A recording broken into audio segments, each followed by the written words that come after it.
Morning all, how you doing? Welcome to Edinburgh again. We're back in Edinburgh. Stand 22 today in the A321 and quite a lot of Air Canada planes here today. That is because, for whatever reason, whenever other people fly the A321, my VMR file does not show them as Air Not planes. I think it's failing in some way, hence it shows Air Canada, probably because Air Canada is the first that appears alphabetically. I don't know. Really weird. Really, really weird. I've just been trying to fix it before going live, and I can't figure it out to save my life. Other people tell me that on their system, it's fine. So, I don't know. Maybe I need to clear some cache or something. I wasn't about to do that 2 seconds before... I wasn't about to do that 2 seconds before I go live. That would seem like a very, very bad idea. Radar controller, how are you doing? I need some liveries on FSLTL to make life easier. I do. We actually have an audit scheduled, I believe, for December, because we are a VATSIM associate, I want to say. And we've got an audit scheduled for December to see if we can become a partner. And then when we become a partner, it's my understanding that we are eligible to have our liveries included with FSLTL.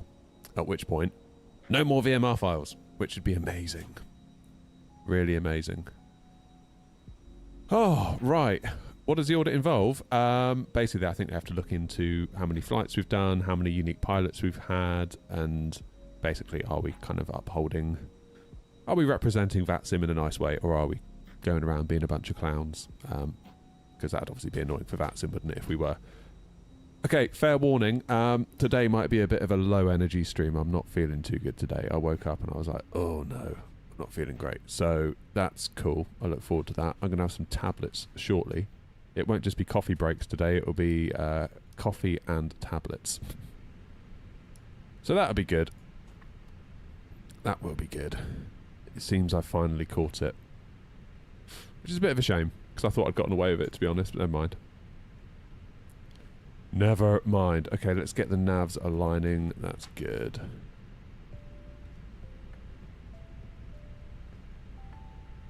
What does the audit involve? Grumpy says deleting all Boeings. Oh, Grumpy, you don't know what you're missing out on.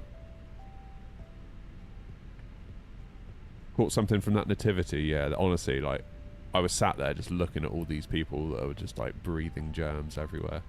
So many of them were, like, coughing and spluttering, and it's like, yeah, there's no way I'm getting out of here without getting something. I feel like my wife's been ill pretty much ever since October. Through one thing, like she gets rid of one thing, then she'll catch another thing, and then the kids come home with something new, and then eventually one of us catches it. But I've avoided it all, which is really bizarre, because normally I'm like the sickly one usually that gets ill. Hey ho, what can you do? We are where we are. It's December. Apparently there's flu everywhere. Hopefully it's not flu, if it's just a stupid cold, and it'll go away. I think I'd know if it is flu, right? You'd know at this point if it is flu.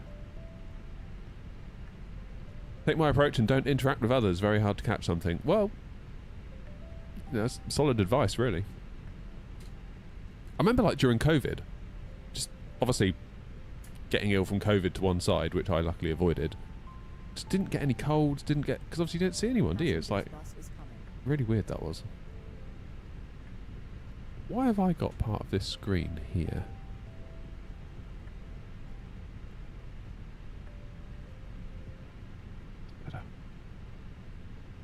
There we go. Mr. Mint's in. How you doing, Mr. Mint?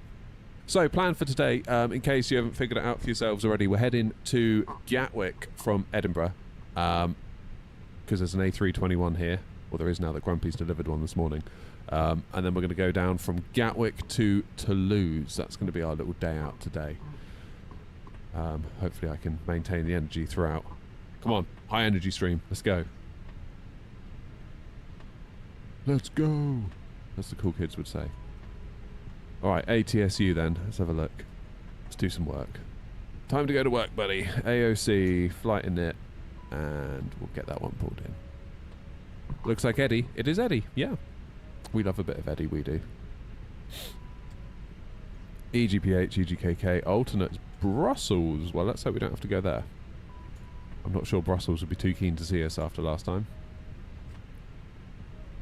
We won't talk about that.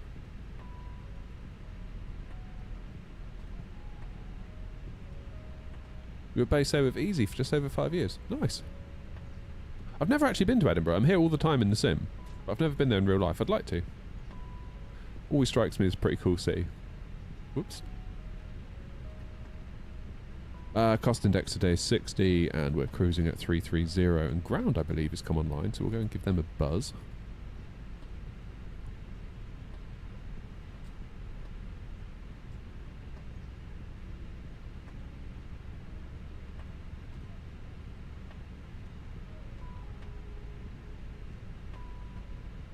Oh, never mind, Stephen. Next time.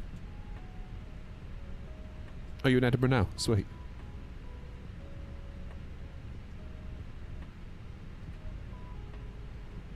Come on, there we go.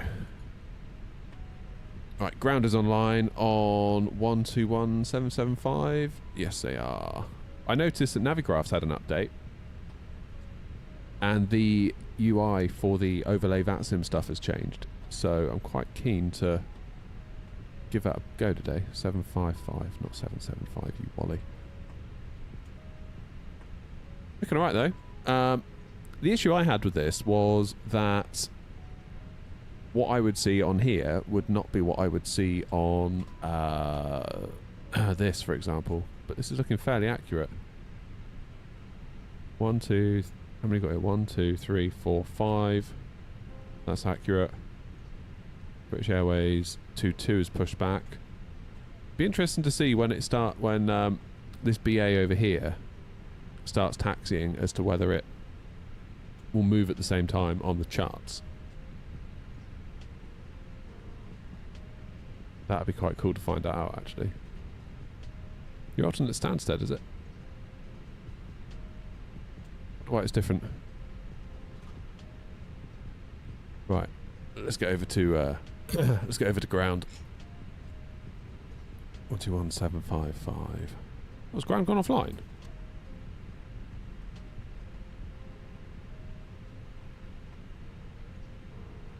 No, they haven't. Ignore me, everyone.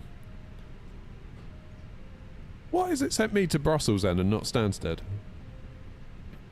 Is it trying to punish me? I think it probably is. Right.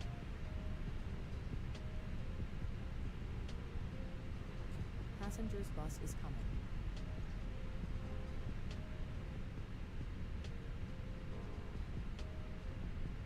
What's the ATIS?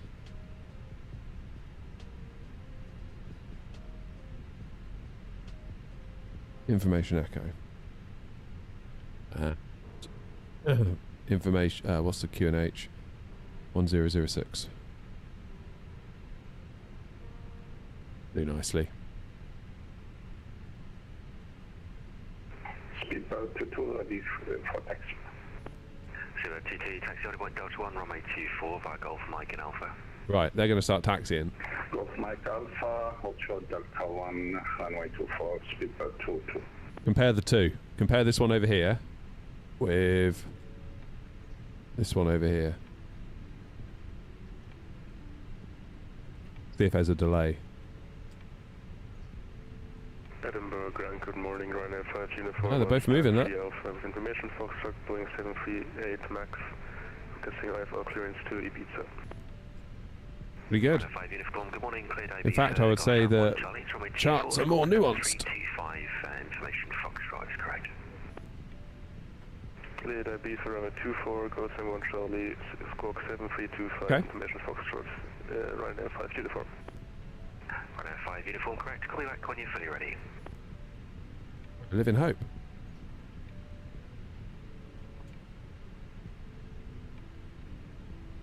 Ground, good morning. Not 301, stand 22 with Echo on board, type A321 with clearance to Gatwick.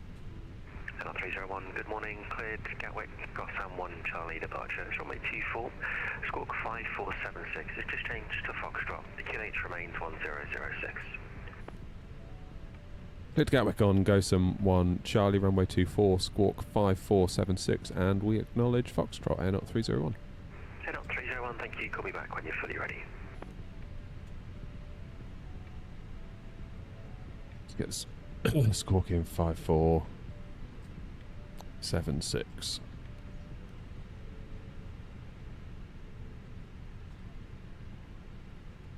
Goody gumdrops.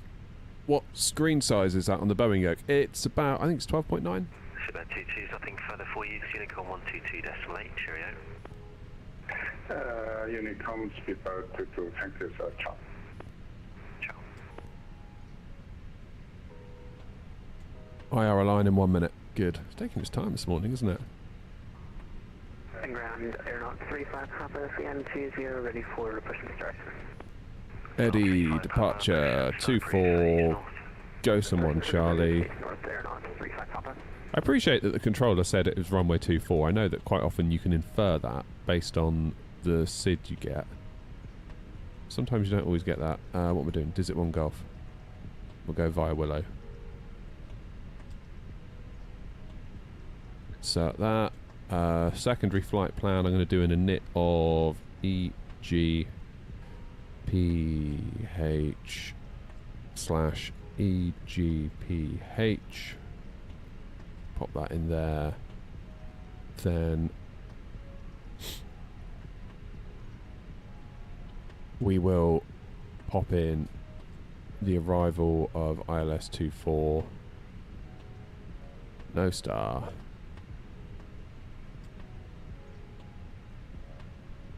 So if we get into a little bit of trouble,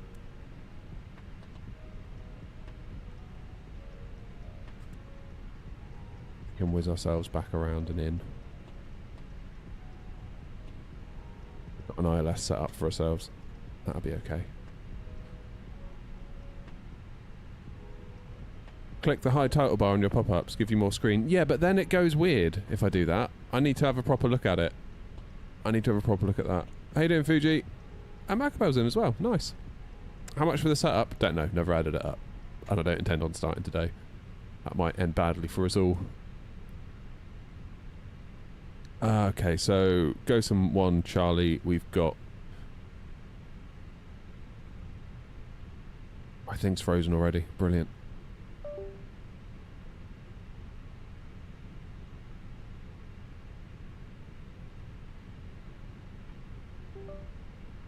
Try again.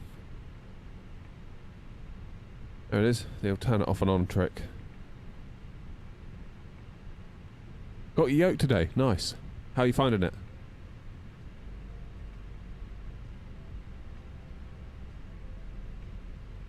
Not actually too far off being loaded, are we?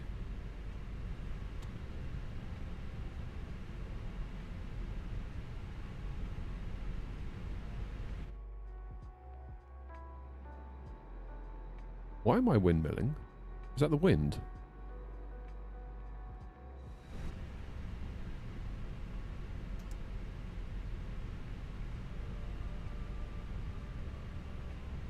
Is that actually the wind doing that? Right, 5 uniform ready for push and start. Right, 5 uniform stand, 3 push start pre-phase. It might be. Facing north, Ryanair 3, 5 uniform.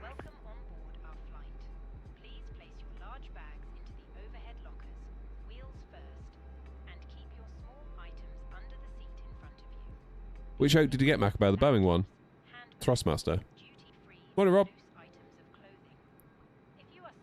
GPU still connected. Love it.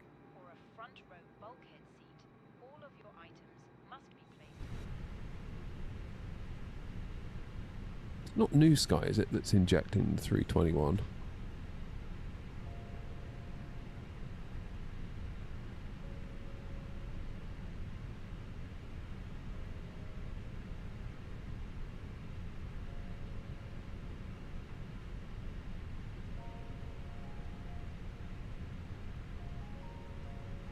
Traffic injector off. 16 knot wind. Okay, so it could be that then.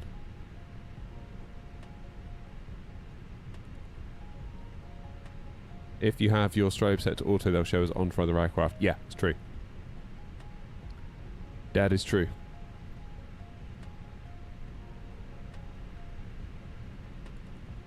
Just a little bit of passengers.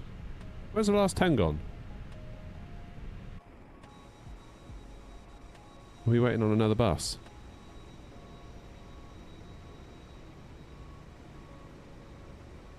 Must be. Oh, it's a shame we didn't have the... it's not showing the proper liveries. That would look really epic, wouldn't it? All these Air Not planes that should be Air Not Air Canada. That would have been cool.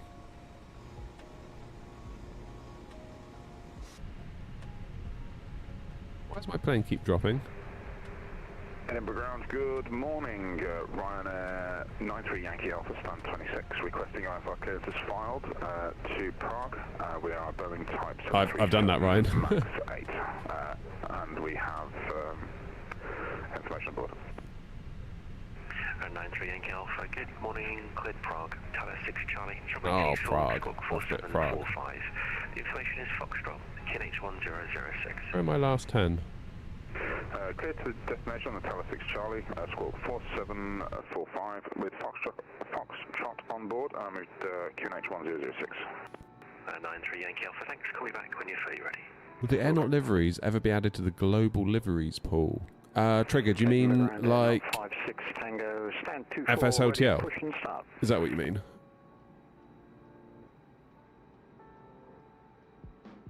If you don't set a flight plan, can autopilot work? You can, yeah, I mean you can tell it to, you can set an altitude, you can set a heading, you can set a speed and it will maintain that. 56 Tango. Hopefully trigger very soon. We've got an audit scheduled for us to become a VATSIM partner, at which point we can submit our liveries to FSLTL and then that will get included as part of that. How long and drawn out that process will be though, I have no idea, so I wouldn't hold your breath.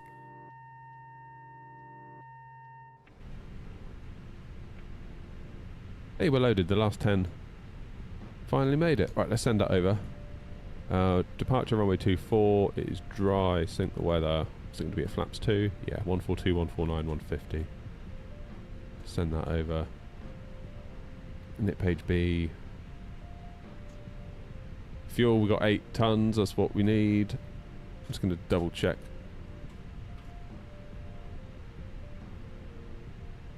Yeah, 8 tons. Performance has gone through. Flaps 2 up 0.7. Flex temp 49.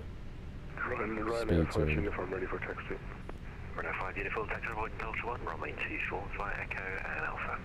Check the route. Echo Alpha Delta 1, Ryanair 5 uniform. All stations, Edinburgh Ground will be back in 1 minute, Edinburgh Ground back in 1. 321, hands down the best one. I'm glad you agree. Glad you agree. Morning, Dan. Wellesley, how are you doing?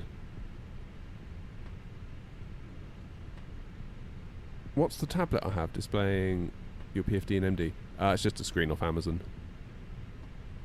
Just like a portable monitor that's a weird aspect ratio.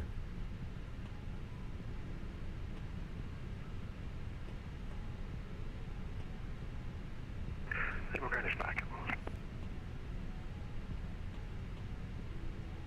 Aeronaut 35 Papa ready for taxi. Aeronaut 35 Papa, taxi point Mike 1, fly Golf and Mike. Mike 1 via Golf and Mike. Aeronaut 35 Papa.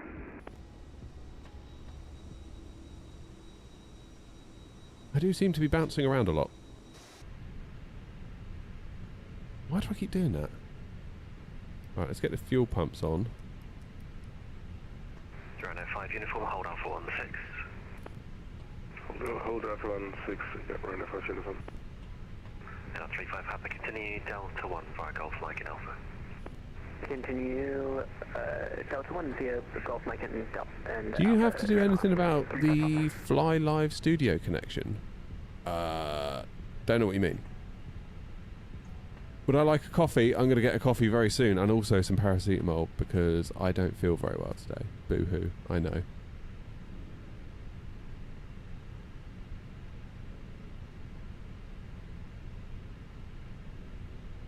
Mr. Who's the Ryanair?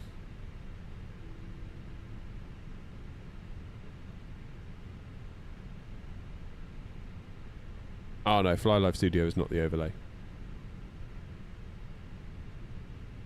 It's Sim Toolkit Pro that we're using.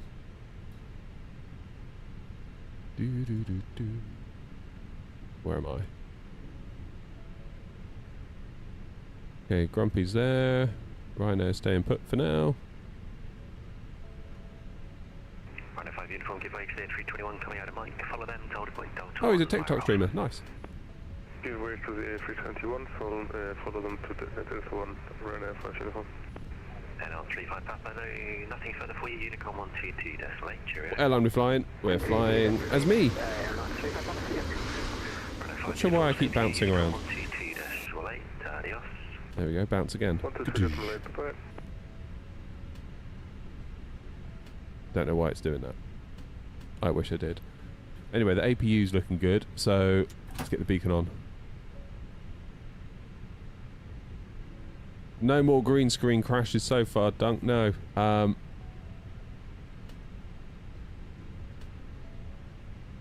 Yeah, it was a bit worrying when that happened yesterday. I was just like literally using Google Chrome and then wallop. Ground 205 Tango, request taxi. Hello 56 Tango, taxi point Delta 1, runway 24 by Golf Mike and Alpha. Taxi to Delta 1 via Golf Mike and Alpha 56 Tango. GSX auto resetting my position. Oh, good. Thanks, GSX. I knew it'd be GSX. Departure checks completed. Who knew? Pin inserted.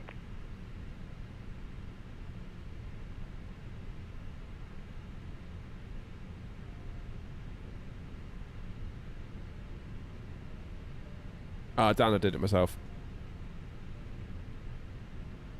Morning, Joseph. It's not full-on man flu, but it's getting on for it. It's getting on for it.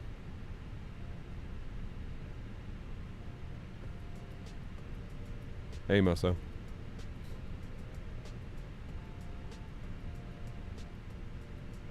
I'm just not going to change my camera view for a minute then. I'll wait for Grumpy to get out of the way.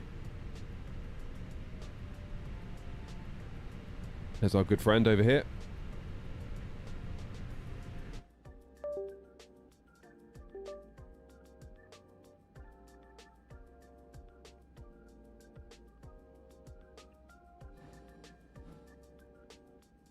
Should see Grumpy any second. There he goes. Again, Air Canada deliveries should be showing as Air Not, but whatever.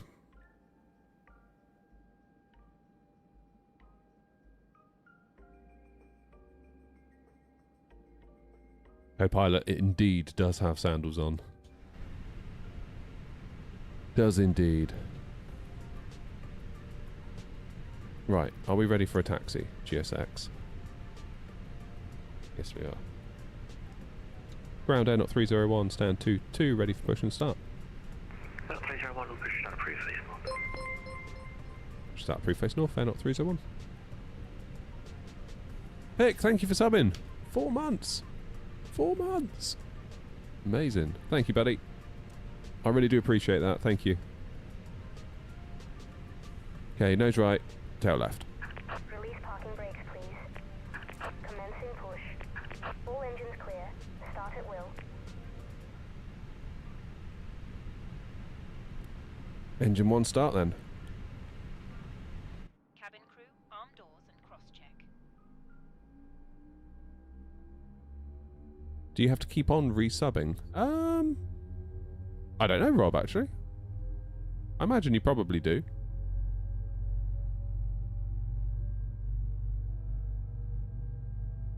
Come on, new Sky. Give us the thing. Ladies and gentlemen, Hello 56 Tango, nothing further for you. 122.8, cheerio. 122.8, thanks for your control this morning. Have a good day. Good morning.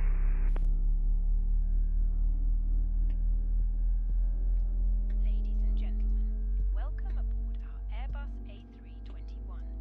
Please pay attention to illuminated signs and crew instructions, including the following safety procedures.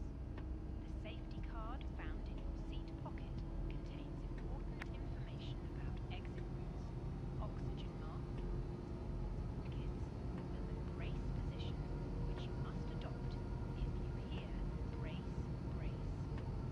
There are 8 emergency exits on this aircraft. Okay, that's engine number 1. Please set parking Oof. brakes. Unlocking gear. Engine 2. Usable exit may be behind you. Go flaps 2. Emergency lighting will guide you to an exit. I want to get started in content creation. Any tips? Make sure you really, really like what you're doing before you even start, because otherwise you'll give up. Second. Is shown. Because there's a lot of highs, but there's also a hell of a lot of lows. Edinburgh ground, Ryanair 93 Yankee Alpha, push and start, please. And if you're not super into it, you'll just be like, the hell with this, and just not bother. And honestly, who could blame you? Because like any sane person probably would just quit. And out 301 Edinburgh. Gotta really like it. With Prime, you manually have to press one button. There you go, Rob. That's what someone says. Yankee Alpha, just trying to check with the 321 see if they've completed that push. And from my window, it looks as if they have. Push your discretion, I'll stand 26 face north. Roger that, mate. Yeah, I think they've finished the push. They're stationary right now, so. Can confirm we've finished Air 301. Tom.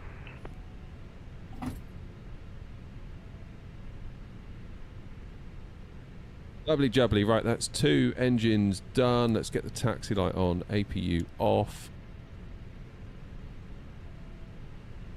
We will arm the thingies. Give the cabin a ding.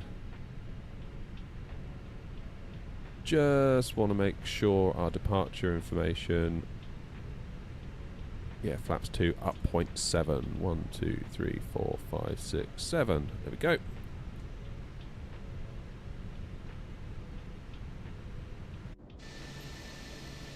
And they've left us.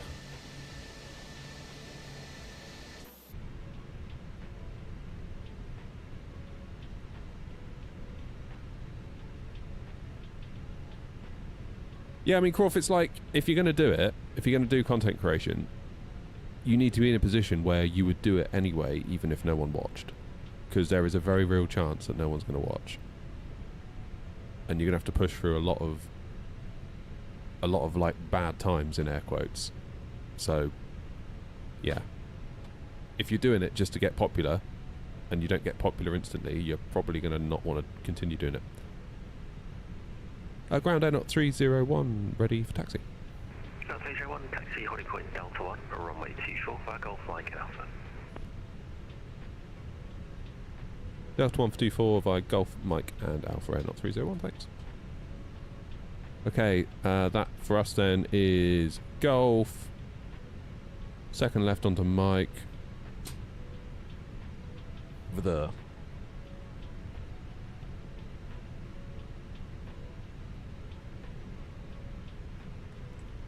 Content creation is a very broad term. Yeah, it can mean a lot of different things to a lot of different people.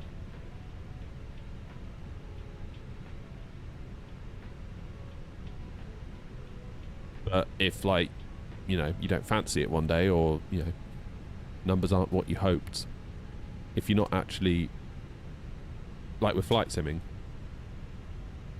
if you're not actually in love with flight simming, then you're probably not going to want to keep doing it, are you?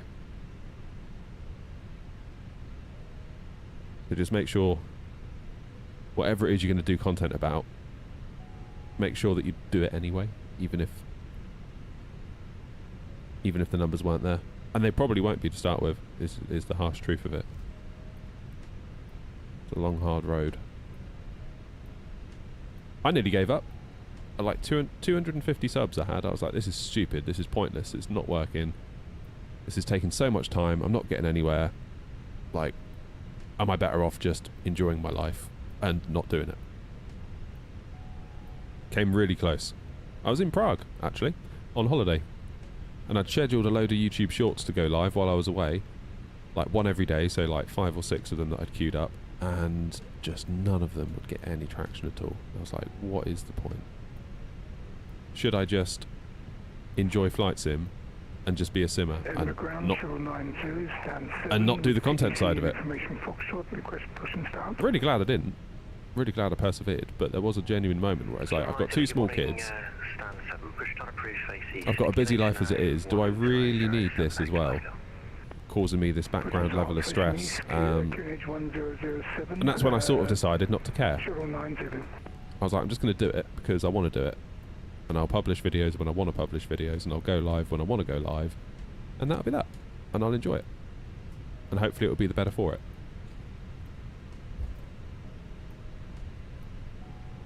It's all about perspective, I think.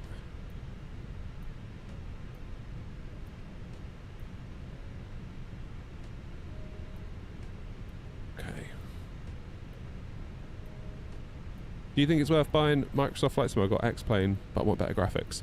I've never tried X-Plane, to be quite honest, so if you're unhappy with X-Plane, then probably.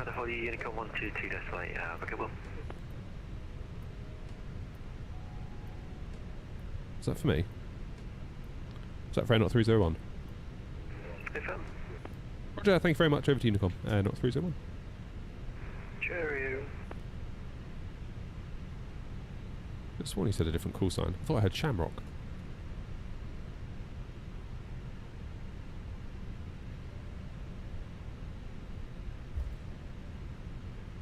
How's the motor throttle? Really good, Jack. Yeah, liking it a lot. Looking forward to getting the 7.3 going with it. Map on screen. Yep.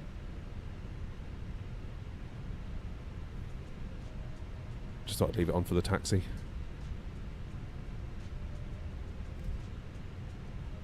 Although it is fairly clear that we're here now, so let's get rid of it.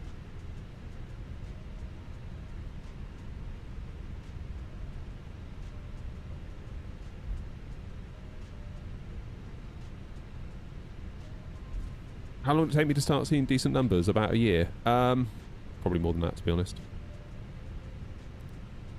That doesn't mean it's going to be the same for everybody. Maybe I was just really crap to start with. Like, that is entirely possible. Probably actually true. Took me a long time to kind of find my voice, find my confidence, find the style that worked for me. Whereas some people, I would imagine, would just take to it like a duck to water instantly. But that wasn't the case for me at all. And it's still an ongoing process, in my mind at least anyway.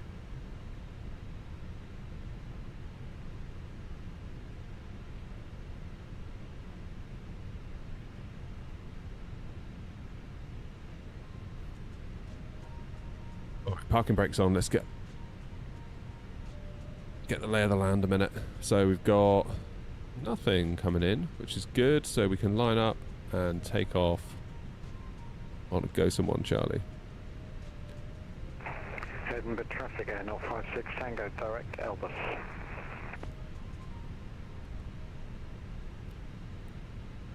Get the clock on. Get our lights on. Edinburgh traffic Air 301 lining up, taking off runway 24. Go Someone Charlie, Edinburgh. Edinburgh traffic show 90 from stand 7, taxiing holding point Delta 1, runway 24 via Foxtrot and Delta.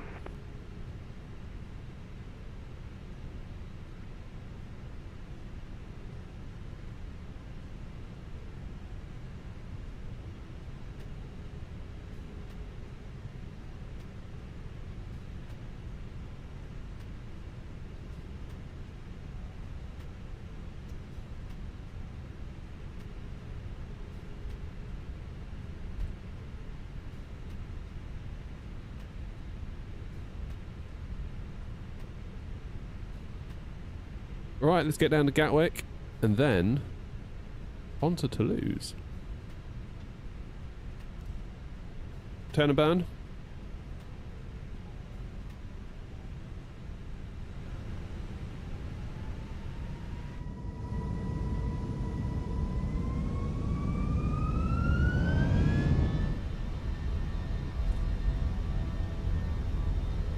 Manflex 49, SRS green, auto thrust blue.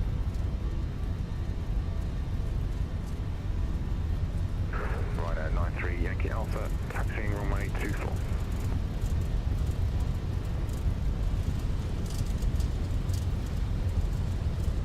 B1. Rotate.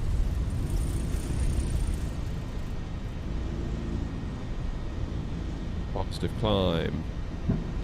Gear up.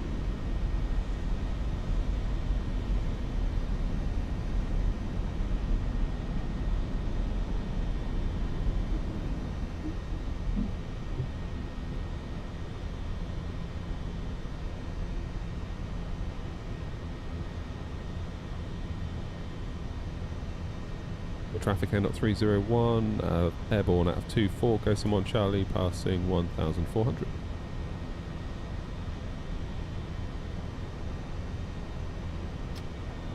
No traffic, Shell 9 Zulu, via Delta 1, lining up runway 24. Okay, levers into climb, dip the nose, let the plane accelerate.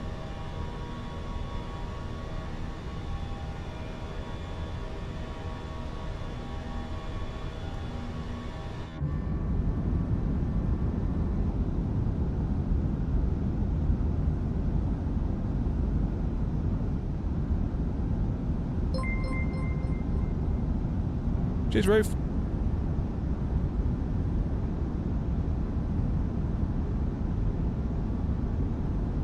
Flaps away. Beautiful view.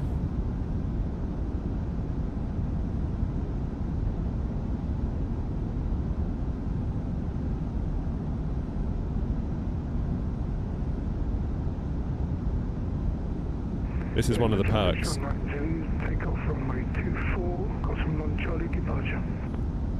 This is one of the perks of having this screen, is that I can look out the window and still fly looking at the FDs.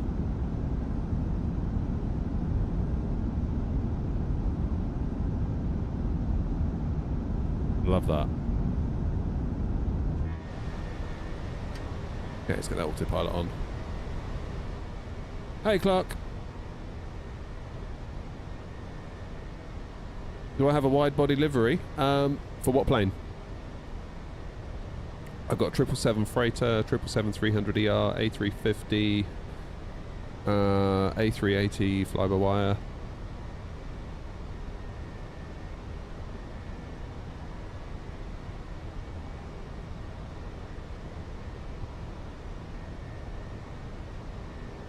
What is it about the 321 that I really like? I like its size. I like that it's, particularly the Neo, you can sort of look at transatlantic with those. I think that's really cool. Can't wait for the Neo.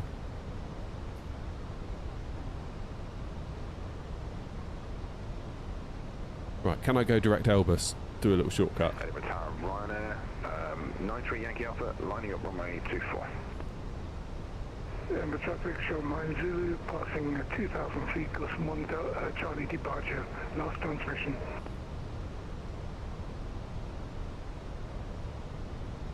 Edinburgh Air Knot 301, flying direct Elbus, final call.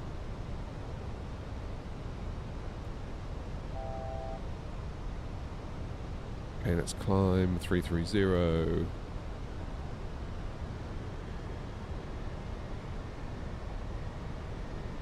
Direct Elbus. Let's go!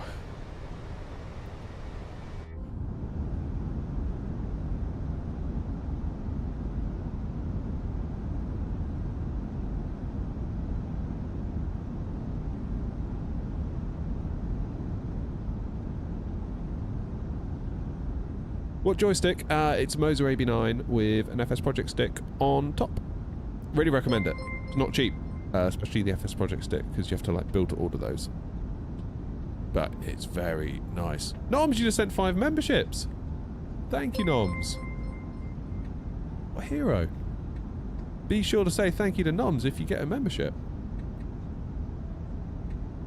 Do you feel the drag when you rotate? Well, you don't really feel force feedback in the Airbus, because of course it's just a sprung stick in the real thing. So you just obviously you feel how the springs provide resistance, but that's about it. The plane's fly-by-wire system kind of absorbs all of that. Noms the baller is back again. Which plane? 321 in the title.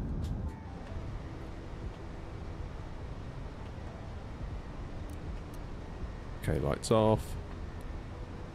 10,000 feet. Plane's going to now settle. Let the passengers out. Disarm those. Ryanair 93 Yankee Alpha, climbing through 2,500 feet. Throttled, I recommend for someone that likes to fly both Airbus and Boeing. Well, I'm using the Moser MQTs at the moment. MTQ, sorry. And they provide Boeing levers that can go on top, so you basically pull these Airbus levers off and put these Boeing ones on. Haven't used the Boeing ones a great deal because the 737 isn't out yet. But when it is, damn, we're going to fly that thing. Thanks again, Noms. Appreciate it.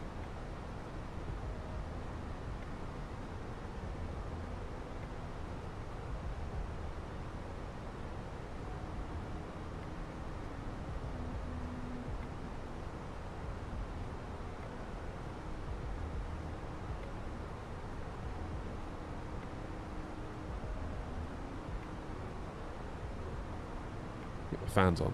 It's starting to cook in here. Yeah, the throttles are an interesting question because, like, I know there was a lot of hoo-ha about the Winwing ones, and they do look amazing. But if you fly Boeing as well, the Mosers are definitely quite an interesting proposition. There's a full review on the channel if you want to see it on YouTube.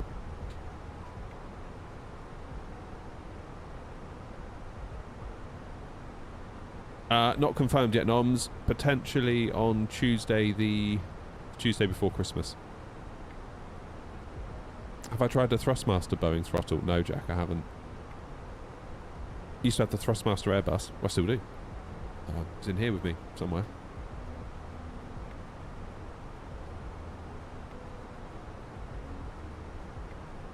New Winwing ones are great for Boeings. Cool. I wouldn't do it until I announce it yet, Noms. It's still subject to confirmation.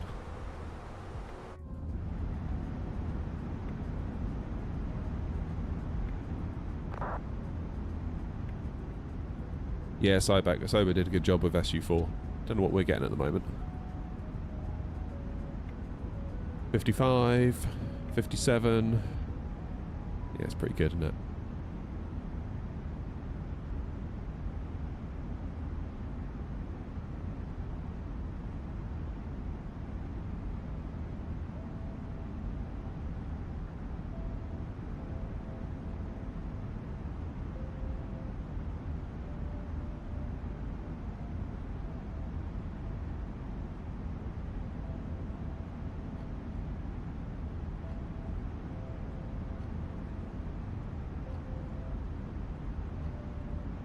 Okay, this guy doesn't have a flight plan.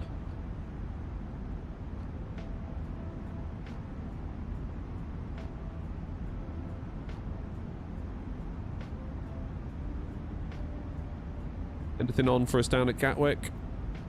No. Heathrow ground's on, so at least that's something.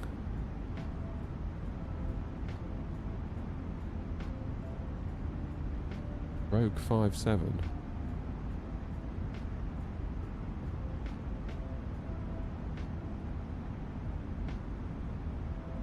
$300 feet. Are they doing a flyby of Heathrow? Or are they landing at Heathrow? That's weird. Oh, there's an air not plane. Who's that? Stephen! What hero? Yeah, then we're going down to Toulouse. Down here. And hopefully we'll get there with a full tank of fuel this time.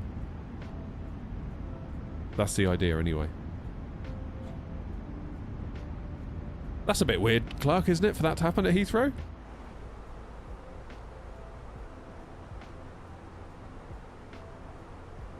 How you doing, Crone? David's in.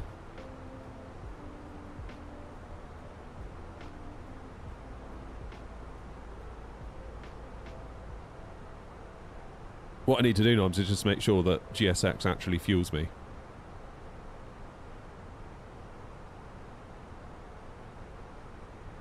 Feeling all arty. Nice one, Mike. I've got to be honest, despite making that video, I still don't really like doing liveries.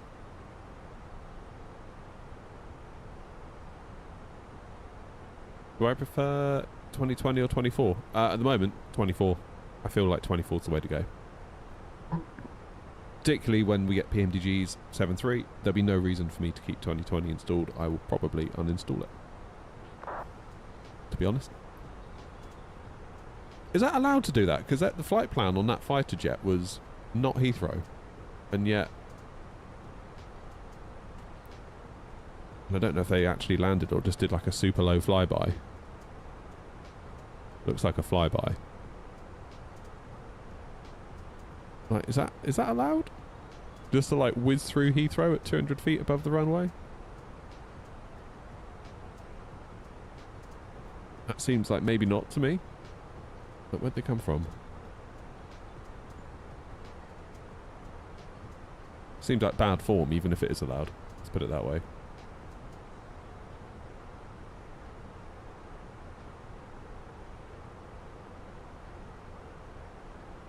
Nice view indeed.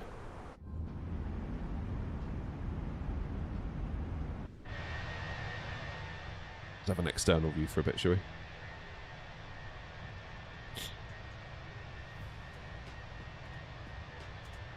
Gas lamp, good morning. Appreciate it's likely to have been asked already, but what throttles? Moser TQs. There's a full video review if you want to check it out.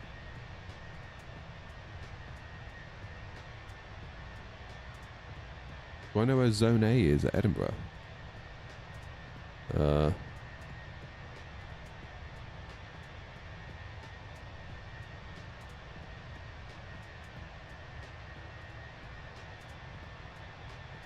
I've never heard anything called Zone A before. I know where taxiway A is, but I don't know what Zone A would be specifically.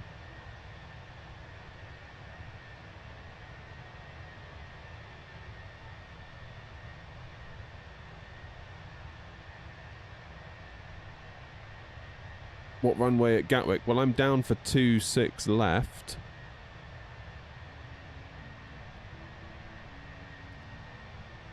What is it doing?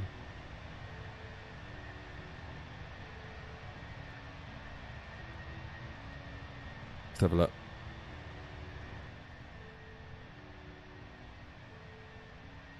Yeah, that's just still 26, isn't it? Albeit barely.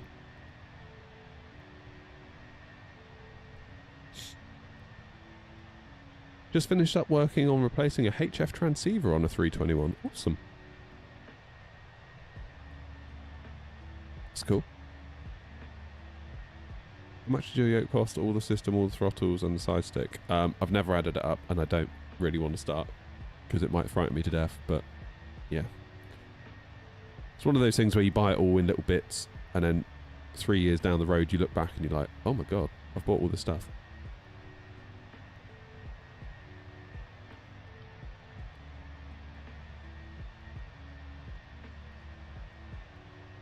What's my 2 pennies worth on increasing the age to join VATSIM? I don't know what the reason is behind it. It wouldn't surprise me if VATSIM are trying to get ahead of some sort of legislation that's going to maybe force their hand to do it anyway. I don't know. I do know that a high number of people they've had to ban, I think, are in a low sort of age group, so that might have weighed in on their decision as well. I don't really have any fully formed thoughts on the matter, to be honest. Haven't really thought that deeply about it.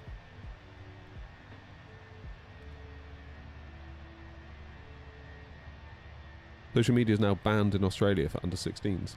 Wow. Yeah, I think I read something about that on the news. I don't know how I feel about that. Like, on the one hand, I feel like I want to protect my kids from it. But on the other hand, it's like, should you make it law? Difficult one, isn't it?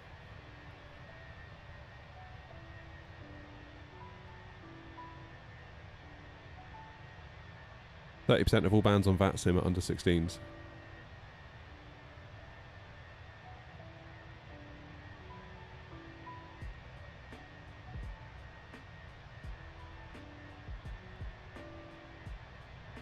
I saw Gavin do a full-blown video on it.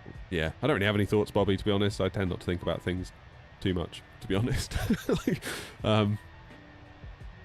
yeah, I'm like the least political person you're probably going to come across. Like, I'm just like, whatever. Like, I'll just do me, really.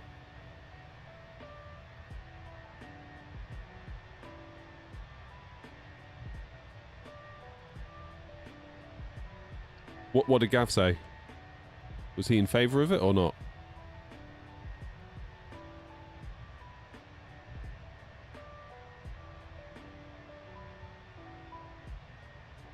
Don't you have to submit ID now?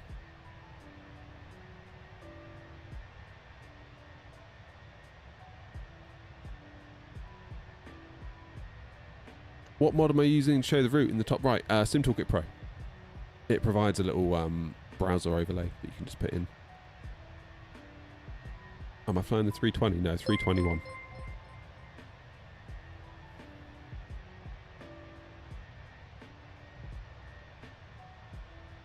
Thank you, Jesse. And thank you, Mike.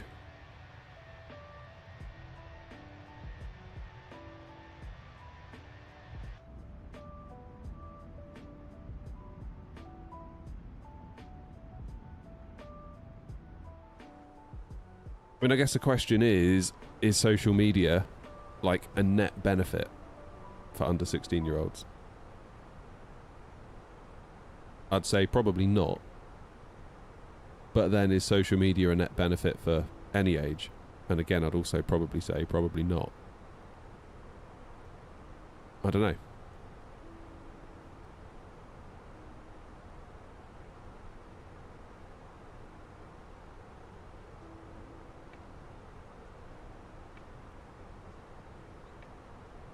Don't know. I just think as a society, social media probably hasn't done us any favours on the whole. And I would apply that to all ages.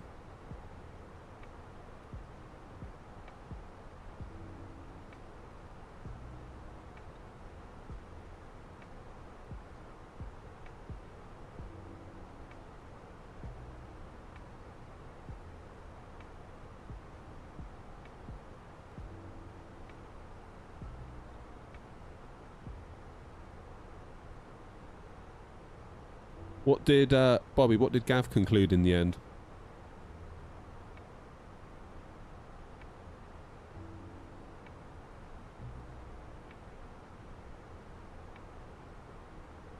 I think the biggest problem with social media is that, like, once you put an opinion out there, it's like carved in stone almost, isn't it? It's like, here is the evidence that I thought this at this time. And therefore, if you ever change your mind on something, you run the risk of being called out. It's like, but you said X and now you're saying Y.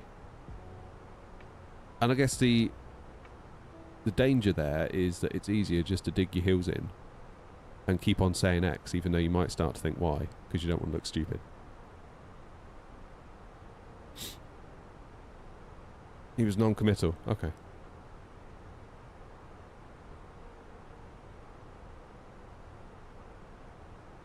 Good afternoon, Philip. What disgusting hour to get out of bed. Honestly, I wish I could go back to bed. I'm not feeling too good. In fact, at 11, I think I can have more tablets. Yay!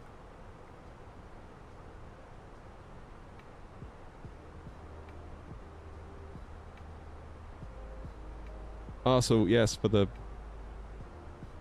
however many time I am not flying the A320, it's the 321. But thanks for putting it in chat 11 times. Appreciate it.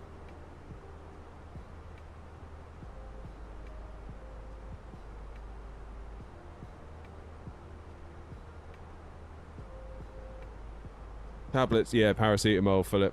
I've woken up, well, to be honest, yesterday afternoon. I was in here yesterday making a video, which you'll see soon on the channel. Like and subscribe. At about 2:30, I was like, oh, I feel a bit funny. Then I went to get the kids. They came home. And luckily they both amused each other. And I found myself, like, nodding off on the sofa. I was like, oh no, this isn't a good sign.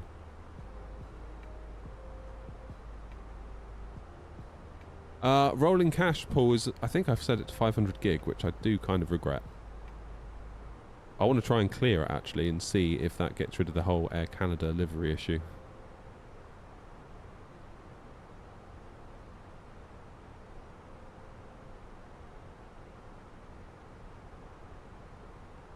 See.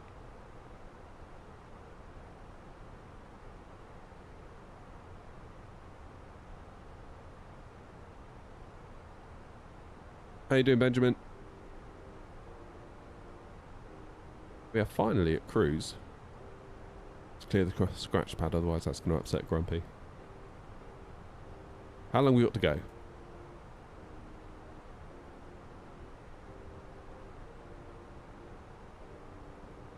So this should change. The screen should change when we get to flight level 330. Yeah. Possibly a low energy stream today, Philip. Not that my streams are particularly high energy anyway. Maybe I should become a high energy streamer. What do you think? What do you think?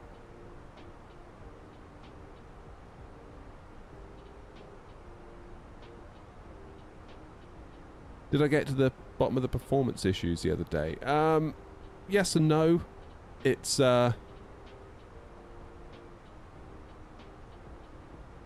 we enabled dynamic settings, which helped us a lot at Edinburgh at 1440p by setting the target to 60.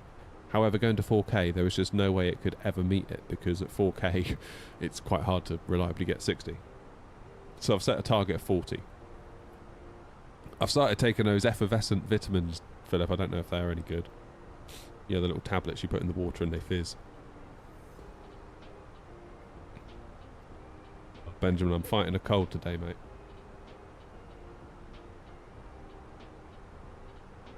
Like, you've got no idea how much I just want to go back to bed. Put a Steve Marsh video on and just nod off. Or Planes, Trains, Everything. Those two are like my guys at the moment. I love those two.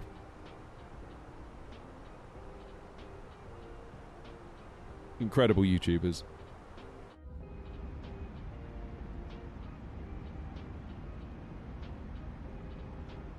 Yeah, that's the thing. I don't really want to give up 4K. That's the thing. Like, I know it comes at a massive performance cost, but I've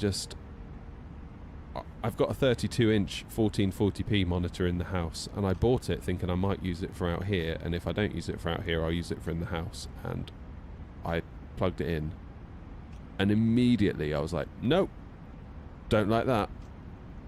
Because all of a sudden, it felt like I was playing on a PC screen. Whereas this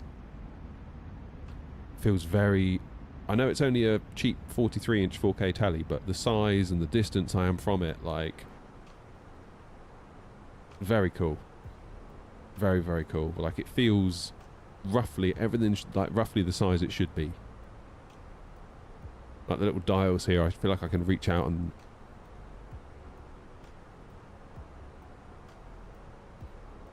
Even going down to 1440p 32-inch, it was like, I just feel like I'm sat at my PC desk playing with a keyboard and mouse, sort of. It didn't feel like a sim, it felt like a game all of a sudden. That's the best way I can explain it.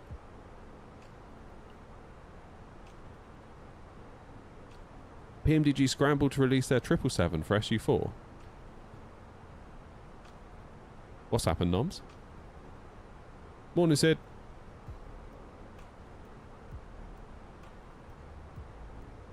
What sensitivity... Sorry, I'm yawning. Oh, high energy, come on. What sensitivity settings am I using on the rudders? Just linear, I believe. What I found, Mike, was when I went from the Phoenix non-BFU to the BFU, all of a sudden it felt better.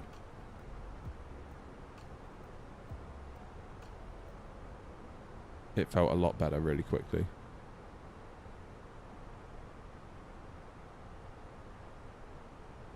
Hey, Lee's in. No GSX support in the 777.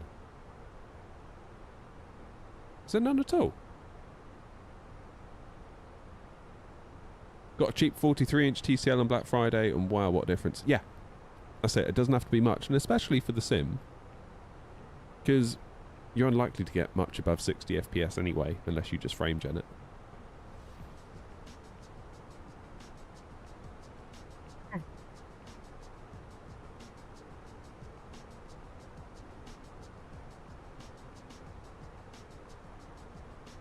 Oh, I see what you mean, Noms. Yeah.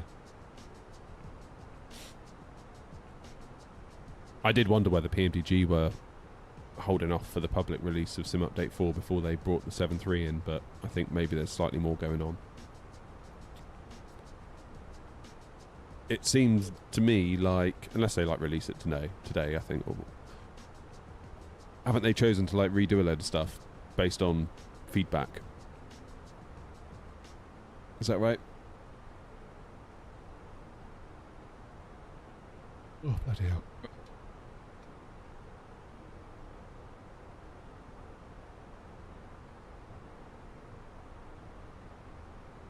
Upper Descent's not that far. I'll have a coffee at... We'll get to Gatwick and I'll have a coffee. Coffee and paracetamol when I get to Gatwick. That'll be my reward. You don't think you'll be seeing it till the new year, really?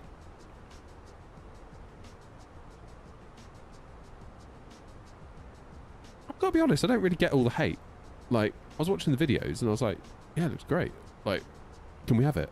And then everyone was like, whinging, and now it's been delayed, and I'm not entirely sure why. I think people complain about the wing or something. I don't know.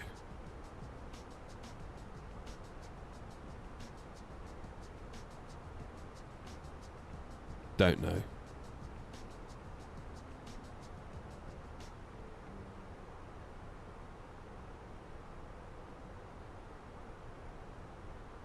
Jay, are you on Steam or Windows?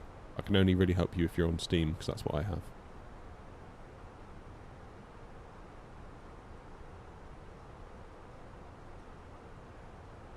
Ground is on. Stop yawning.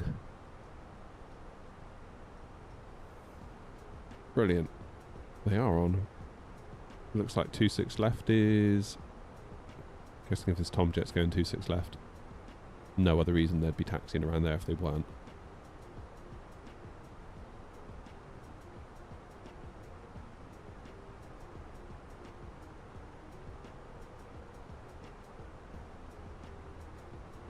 Had my Thrustmaster side stick stripped down at the weekend. The annoying rudder judder fault reappeared due to poor wiring and cracked connections.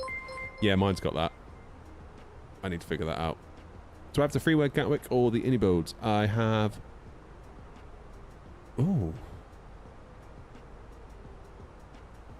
Huh. Oh, I don't know now. Now you mention it. Hang on.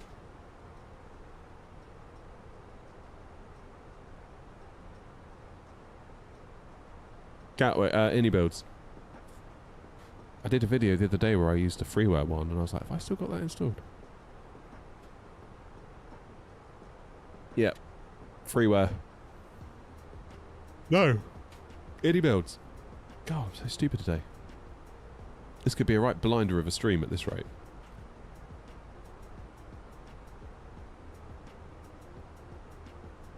So, let's do a bit of planning, shall we? Arrival. Gatwick. 26 left. 190 and 9. 11 degrees. 1020. 4.7 tons of fuel on board when we land. We have a zero fuel weight of 73.6. So we'll add those two together. That makes 74.3. 78.3.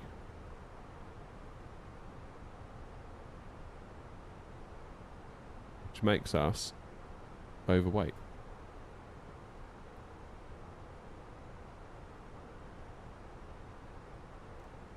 Bring out the old speed brake. Alright, let's start looking at where we can hold if we need to.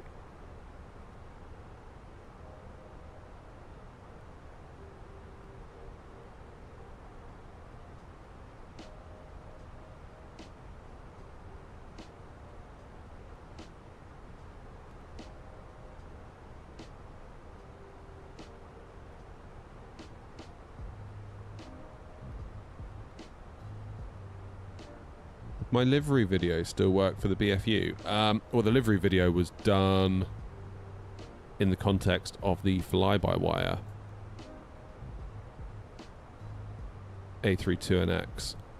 So, different thing altogether, really, and I had to use Photoshop with it. They still got the Top Gun mode in 2020. I don't know, probably.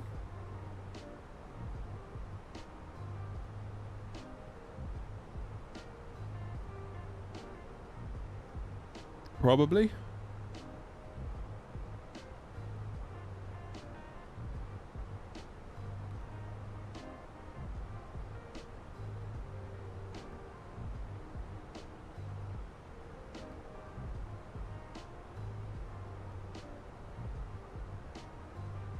Thinking of getting a second 34-inch ultra-wide for my setup. I thought the height of the 34 was going to be an issue, but surprisingly it's okay. Oh, that's good.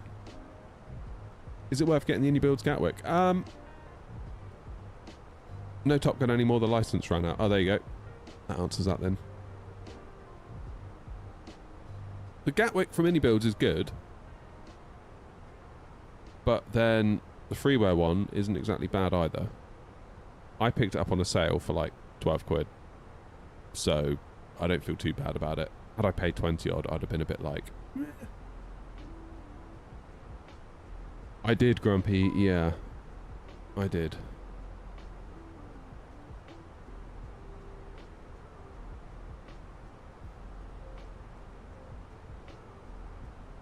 I need to lose half a ton.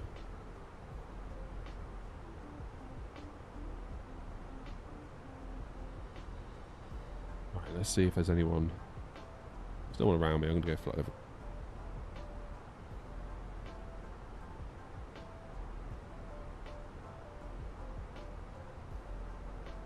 Go down to 250.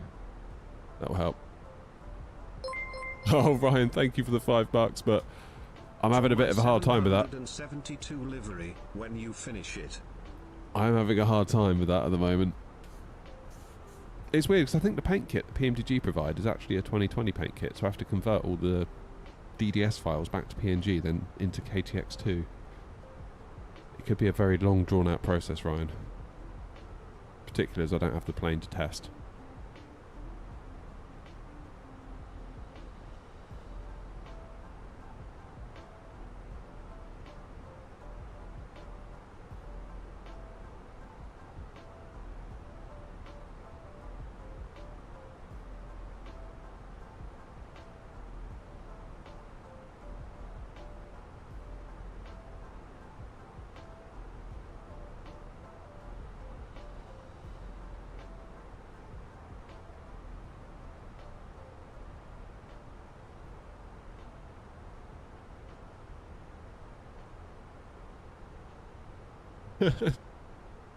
You shouting there, Dunk. Caps lock. I had a client that used to do that. Every single email was in block capitals. And subject line. Oh, Philip, thank you. Thanks for the gifted. There you go, Sam. You're now the proud owner of a gifted sub. Be sure to say thanks to Philip.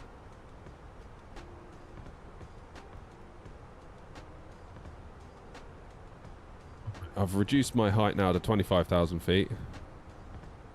Got the old speed brake out.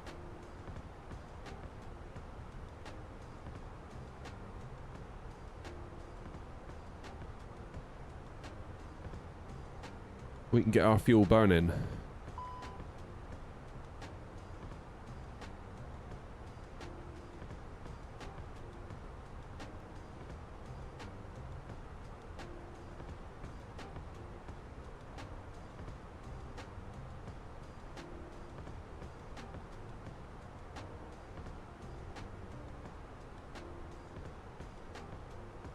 Yeah, I never really got that whole block capitals thing. Every single email. So at that point, you know it's a choice, right? Thank you, Steve. Every single email, every single subject line. I think it was just to try and instill a sense of urgency. But when you do it a million times, it's like, I'm just not believing it anymore.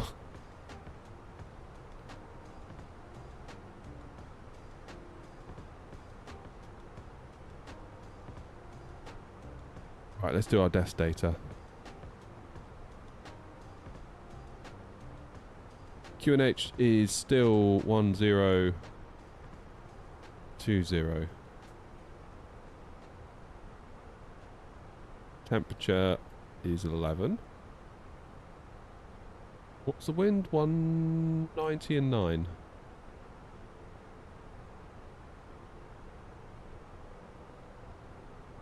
And we're doing 396.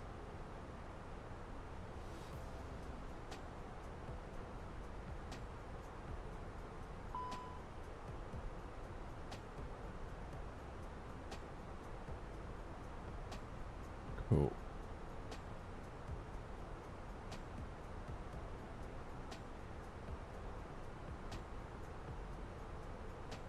burning any of this fuel off, are we?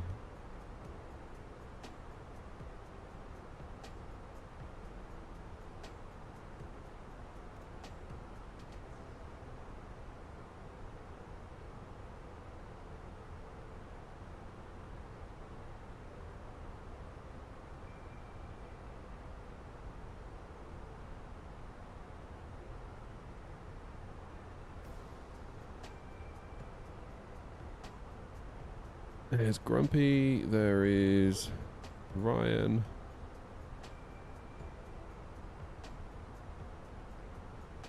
Speedbird is cracking on.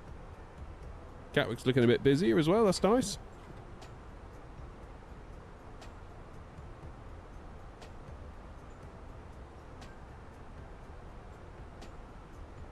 Estimated fuel on board is going up. How is that possible?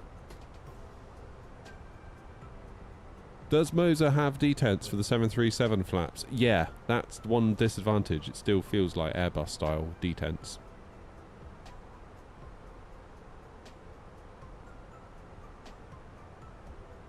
But they said that they were going to basically map the... I don't know if they have yet. They were saying they were going to make it so that when you go to like the first detent, that would go to the most commonly used, like 737 flaps position if you're in 737. That kind of thing.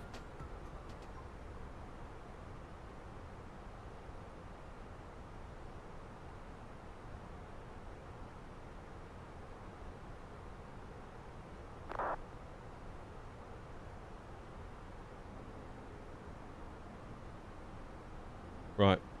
Come on, let's get landed because I want a coffee. I'm getting like coffee withdrawal at the moment. I need energy and I need paracetamol.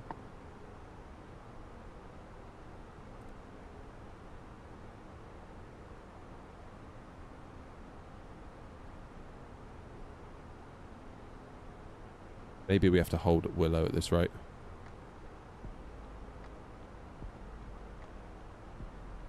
Gatwick traffic A0301, flight level 250, descending for 7,000 for Willow, 26 left, ILS, Gatwick traffic.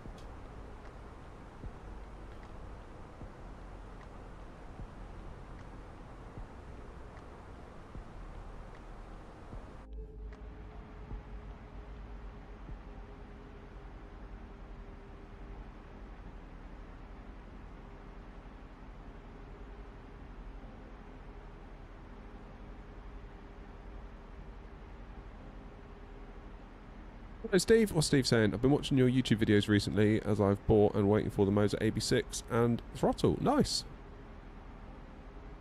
Nice, nice, nice. Wellesley sent a heart on TikTok. Thanks, Wellesley.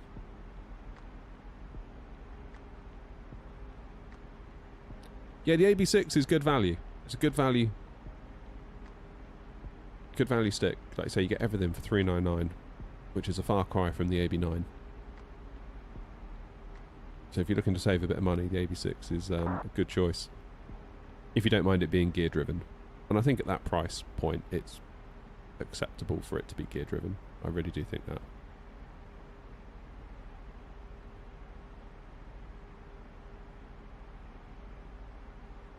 You know, it's like racing wheels.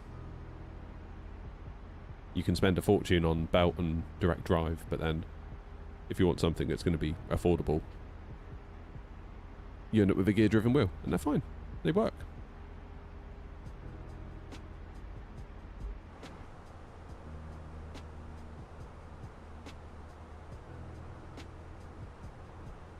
We're down to 4.5 tons estimated now, which puts us at 79.1. That means we've got 300 kilos to burn.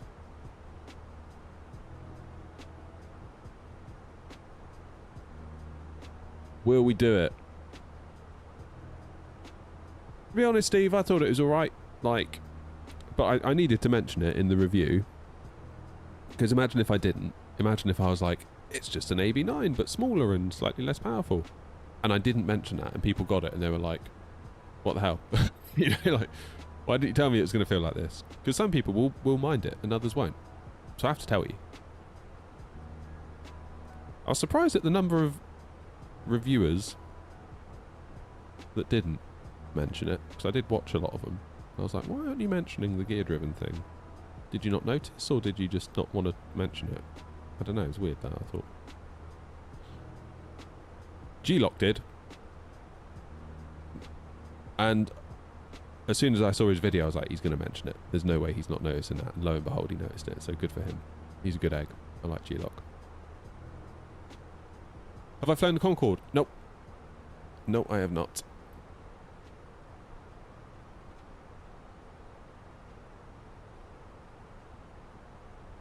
Is it considered any good, the Concorde, in the sim?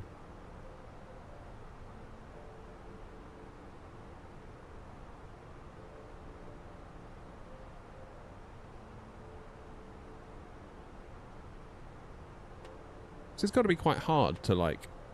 Imagine if you wanted to make a Phoenix level Concorde. That's got to be quite hard because they're not flying anymore. Which in a way is kind of nice that the MD-11 got a decent flight sim version. Because I don't know like what its future looks like now. I know they're grounded. Will they ever be ungrounded at this point? Who knows?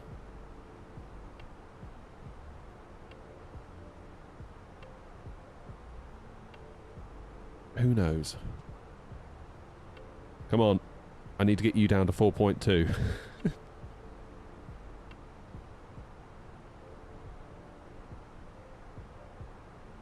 How do you speed brake now? Will that just make me descend even quicker? Or will it just increase the throttles and keep me descending nicely? Yes. This is the way. Manage descent with speed brakes. That way you stay on profile, but you just burn more fuel doing it. Such a good pilot. Is that a Corsair Xenon display? No, it's not. It's a cheap and nasty, funny shaped screen off Amazon. I paid £75 for it, which I didn't think was too bad. It's from a brand called Precchen, P-R-E-C-H-E-N. And it's so cheap and nasty they can't even align their logo. The logo should be here, and it's actually over here. And it annoys me every time I look at it. Every time. Like, why couldn't you have just centered the logo? Like, come on.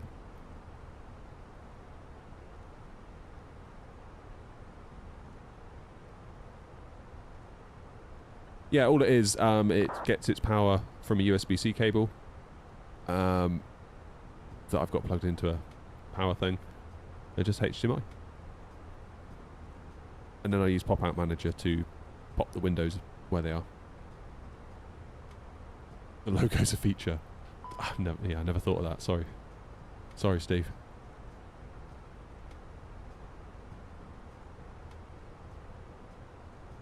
Yeah, there are like two of them on Amazon.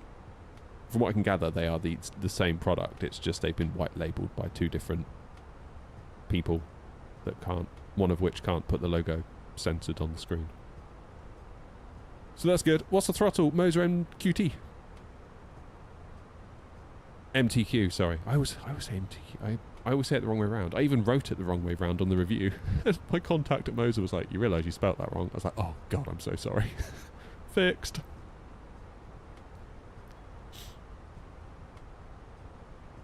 Good throttle though, I like it. Recycled a laptop screen. Nice, that's a cool idea.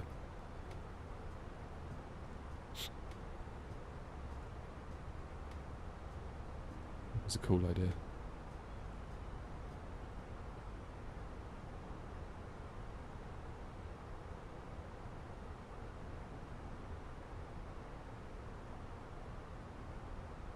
Funny you say that, Mr. Mint. I had a keyboard, like a mechanical keyboard from like a no-name sort of brand off of Amazon, and I needed to return it because it's faulty. And then when I went into the returns process, it shows you the seller's name or the company name, and literally it must have been about 50 characters of just nonsense. Just like someone had just gone smash, smash, smash, smash, smash, smash, smash on the keyboard. And Amazon, to their credit, it was like 11 months old, so like pretty much out of warranty. Only had a month left, and I was like, look, the escape key stopped working. And they were like, okay, because it's from a third-party seller, get in touch with them. And if you don't hear anything within 48 hours, we'll just refund you. And lo and behold, I didn't hear a damn thing from them. And Amazon were like, yeah, fine. Refund. Boff. Damn, that was good. That was easy. 4.4, it's working. It's working. How many FPS am I getting right now? Let's have a look. About 50? It goes up and down a bit, but... Coming into London on VATSIM. Pretty good, I'd say.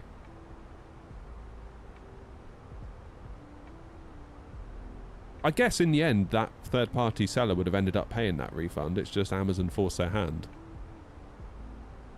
I would presume. I mean, Amazon aren't going to pay it, are they? They'll just take it off of their account, I would assume. Whatever they were due to be paid out by Amazon, it would be that minus my keyboard.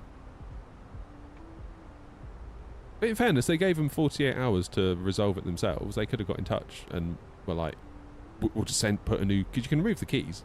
They could have just put a new key in the post. But given the fact they just would not even engage at all. Good old Amazon were just like, yeah. Oh, hello. I keep getting USB disconnects at the minute. Something going on. I don't think it always happens with the Moser, but I don't think it's the Moser. I think it might be my USB hub situation or something weird going on. Am I streaming from the same PC? No, I'm not. And a penalty. They'll get a penalty as well, will they?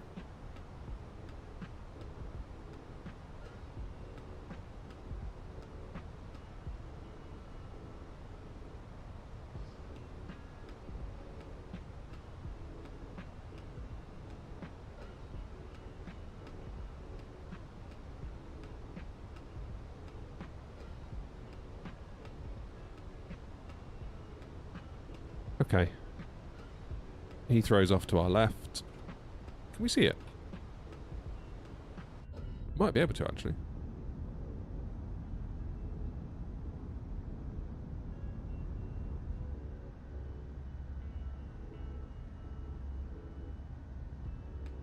Is it me or does it look a bit blurry down there? Yeah, terrain LOD factor.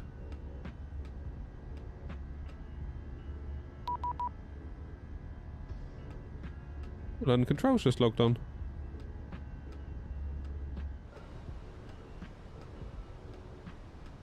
Or 29430.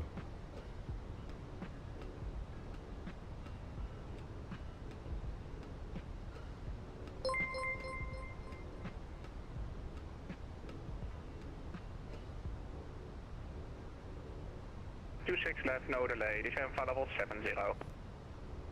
Vectors 26 left, no delay, descend flight level 070, 56 Tango. Weather transfer to 6 or 6,000 feet. Spirit 826, hello, climb now, flight level 150. Flight level 150, Spirit 826. Center Aeronaut 35, Papa with you, descending to down. Aeronaut 35, Papa, hello, Vector Wireless 26 left. Yeah, if you're descending to 2,000 feet, you're left heading 350 delay.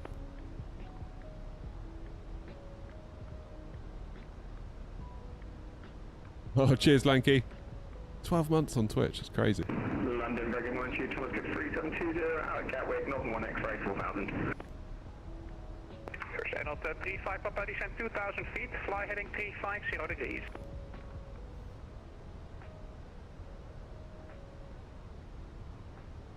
Aeronaut 35, Papa, London. Aeronaut 35, Papa, sorry, the voice server just disconnected. Aeronaut 35, Papa, fly heading 350 degrees. 350 degrees, Aeronaut 35, Papa. Thomas Cook 3720, hello, climb now to altitude 6,000 feet. 6,000, Thomas Cook 3720. Under control, Aeronaut 301, 8,000 feet, descending for 7,000 for Willow. Aeronaut 301, hello, Vector ILS 26 left, no delay, descend flight level 70.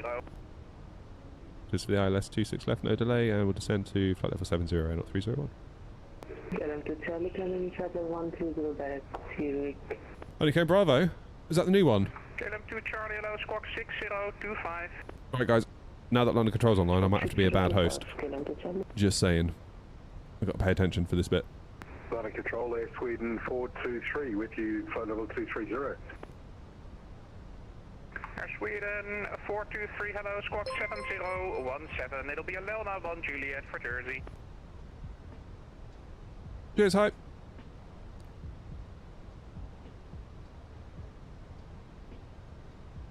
.7017 and Lelmac 1 Juliet for Jersey, Air Sweden 423. Arnold 35 Papa, check your QNH, Gatwick QNH 1020. You're currently indicating 1,700 feet, that's below minimum safe altitude.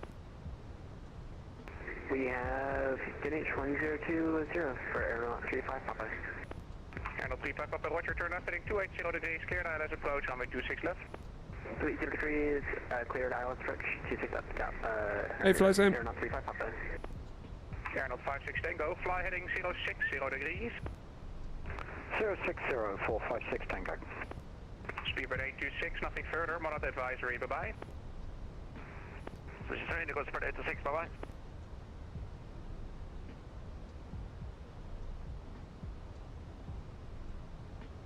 Okay, what have we got in terms of...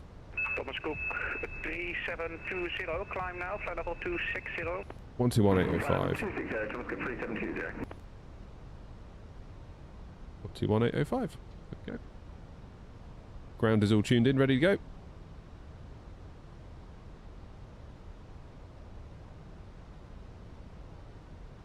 Be honest, Joanna, I find it a bit easier when London Control's on. Because you don't have to think. You just do what they tell you. Like, sometimes if you're coming into London on Unicom, it can be a nightmare. You got people just doing whatever they want. There's people everywhere. At least with Control Online, it's like, okay, you do heading over there, you do heading over there, you fly that altitude, and it's like, you know you're basically going to get through it, okay? 56 Tango, descend to altitude 3,000 feet, QNH 1020, 28 track miles to go. Descend 3,000 feet, QNH 1020. Can you repeat track miles? Arnold 56 Tango, about 27 track miles now. 27 track miles, 56 Tango.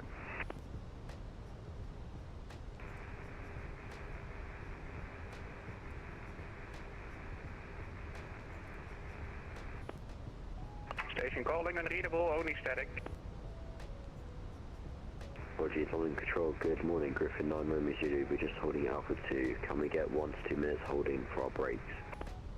Hey firm, let me know when you're ready. Speed 63 Hotel Heavy, sorry, I for some reason released my parking brake, could I, I'm just in front of 26 left. Right, Speedbird 36 Hotel, hold position. Arnold 35 Papa, runway 26 left, clear to land, surface wind at Gatwick 190 degrees, 9 knots. I hope the Speedbird is clear enough of the runway. Clear to land, 26 left at Gatwick, Arnold 35 Papa. Arnold 301, turn left, heading 085. Left 085, Arnold 301.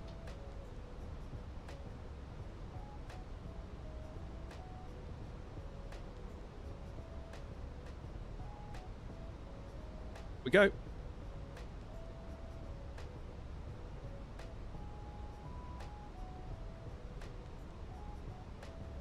Oh, Stephen, we saw you coming in. I saw you on the map earlier. You're in a...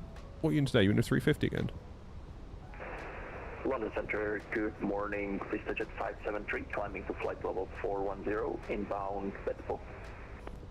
Vista Jet 573, hello, squawk 0474.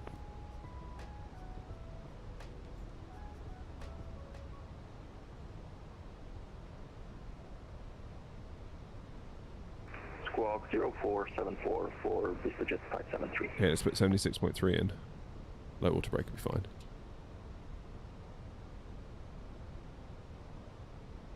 I'm Griffin 9 moments. How you doing, Elliot? Ready for departure. Romeo Juliet, Roger. Lion-Key, thanks again for 12 months on Twitch. That's crazy. Can't believe it's been 12 months.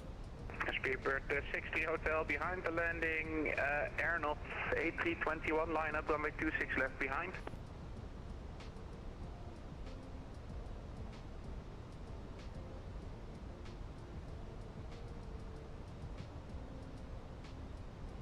Center in control, good day, prepare for 905, 50360 inbound hold.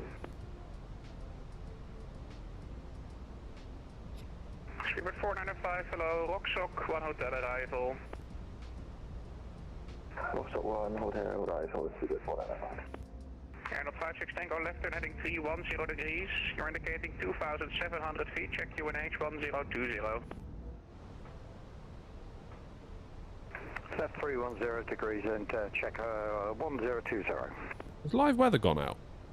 Yeah, it might just be MSFS weather messing up again. Airnaut 301, mine's just messed up as well, just FYI. Airnaut 301, roger. Yeah. The live weather's down, I think. And Airnaut 56 Tango further left heading 295. When established localizer 26 left, descend with Oh, it looked a bit too sunny. Further left 295, when established localizer, descend with glide, 56 Tango.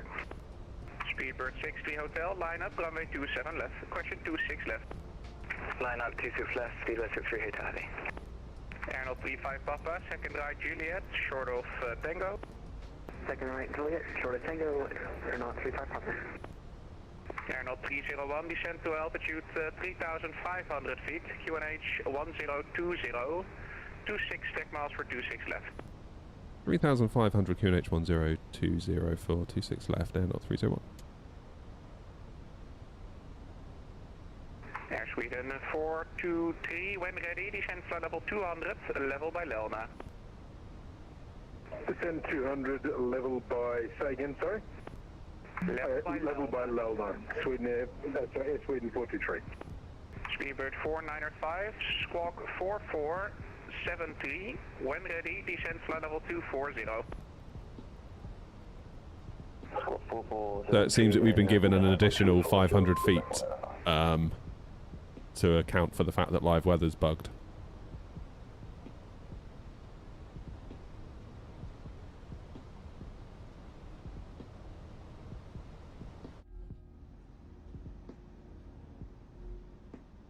There's Gatwick down there.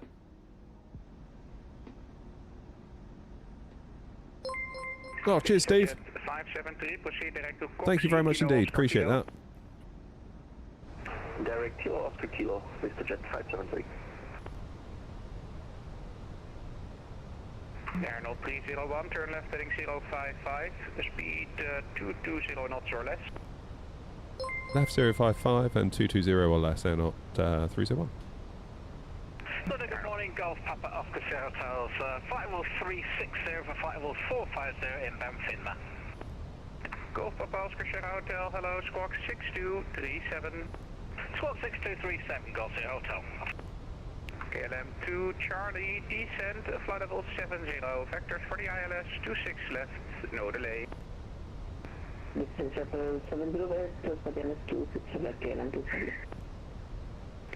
Thomas Cook 3720, nothing further, Monad advisory, bye-bye. Hey, we've got 12 miles. Advisory, Thomas Cook 3720, good day. I can verify over the ground for Airnaut 35 Papa. Airnaut 35 Papa, from contact ground 121.805. Yeah, Phoenix 8 use like low turb, I think. Now, Airnaut 35 Papa. Under control, Airnaut 56 Tango ILS, 26 left. First Speedbird 36, question 60 Hotel, runway 26 left, cleared for takeoff, surface wind 180 degrees, 8 knots. Cleared for takeoff, speed 63 Hotel Heavy, thank you. Airnaut 301, speed 180 knots. 180, Airnaut 301.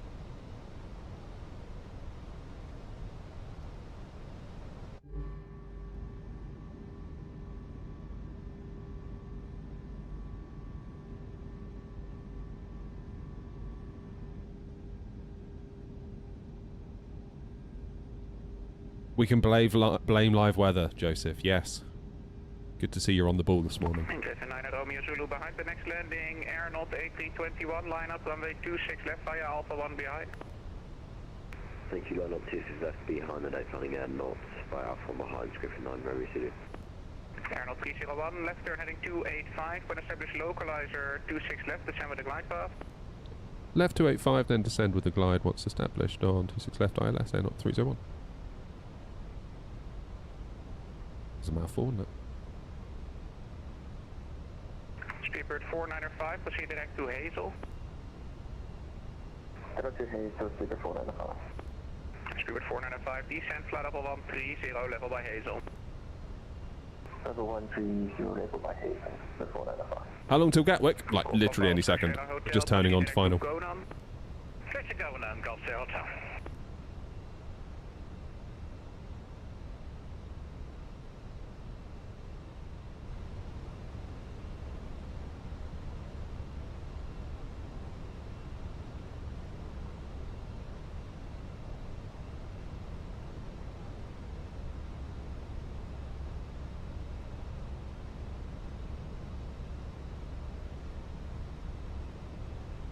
Oh, 15-mile final. Arnold 56 Tango, runway 26 left, clear to land, surface wind 198, caution 180 degrees, 8 knots. Clear to land, 26 left, copy wind, 56 Tango.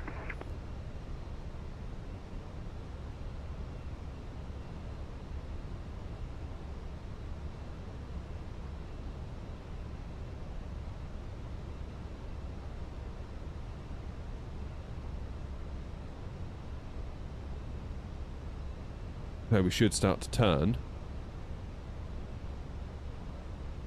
any moment. Speedbird 60 Hotel, I'm not quite sure why you're turning left. Your departure should be pretty much straight ahead. Proceed direct to Notma. Direct Notma, speed 63 Hotel V, sorry. Yeah, no problem.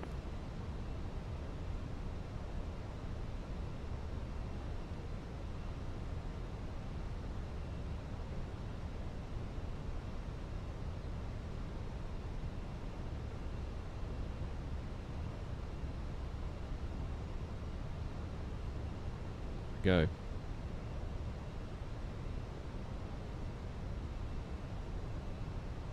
We are now established.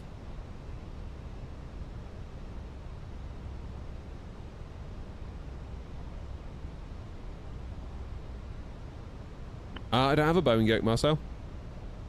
Oh, sorry. I do. I thought you meant throttle. Duh.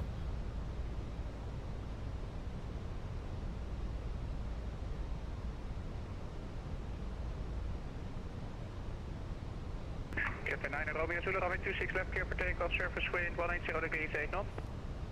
Good takeoff, 26 left, Griffin 9 Romeo Zulu. Arnold 56 Tango, right on 08 left, short of Tango. Right on to 08 left, short of Tango, 56 Tango. KLM 2 Charlie, left heading 070 degrees. Left heading 070, then to summit.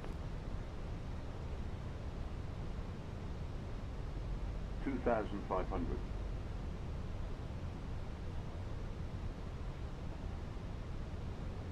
And Arnold 56 Tango, contact ground 121.805.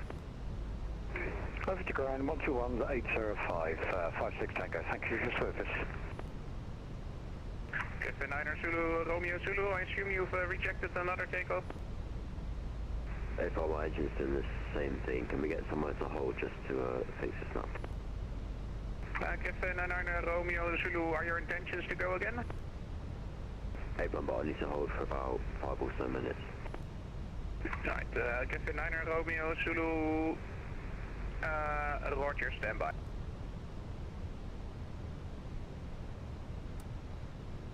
Alrighty. Let's get gear down. Landing control, hello, speedbird 606, max at 1 Foxtrot, 6,000 feet. Super 606, hello. Fly heading 155. I haven't got landing clearance yet, have I? Fly heading 155, speedbird 606.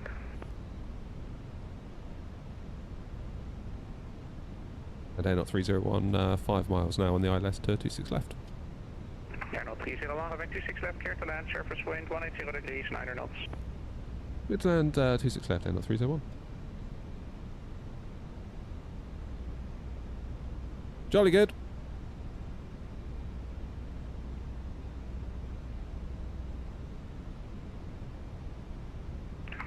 To Charlie, descent altitude. Go around altitude is set. Caution, yeah, new QNH1019er. About 25 track miles, 26 left. My plane. QNH101, then depending 3,000 feet, KLM to Charlie. Captain 9er, Romeo Zulu, if you're happy, you can just take a right of Alpha Sierra, hold short of Alpha 2, and let me know when you're ready. For Alpha Sierra, hold Alpha 2, thank you, Griffin 9, Romeo Zulu. Speedbird 495, descent flight level 90. Descent flight level 90, 0495.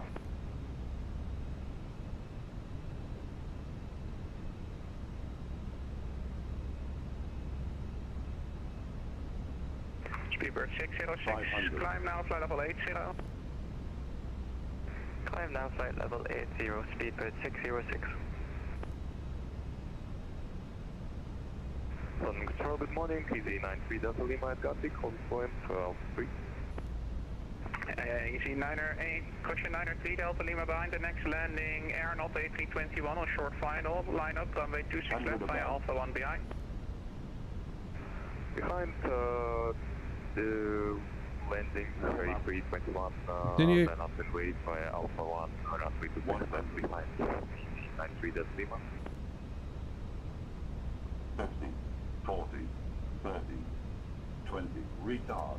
Speedbird 495, descent to flight level 80. Descent level 80, Speedbird 495. Speedbird 606, climb flight level 390. Not my finest. Climb flight That'll do. level 390, Speedbird 606. Speedbird 495, contact key for director 119er, decimal 730, bye-bye. decimal 730, 0495, good day. What is going on in my frames here?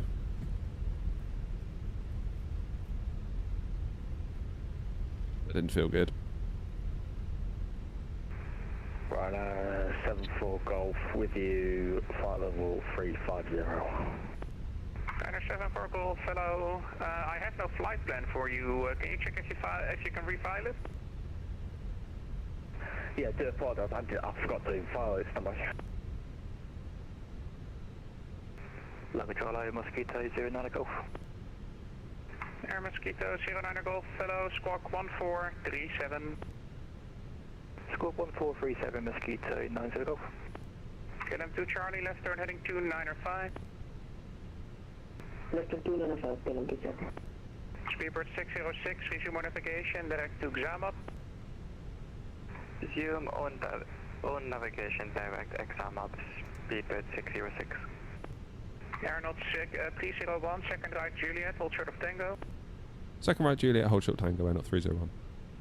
Easy 93 Delta Lima, runway 26 left, clear for takeoff, surface wind 180 degrees, 8 knots. 26 left, clear for takeoff, Easy 93 Delta Lima. Jet 573, nothing further, monitor advisory, bye-bye. Monitor advisory, Jet 573, bye. Runner 7 for Golf with far flat plus over. Runner 7 for Golf, yeah, no problem. Squawk 5265.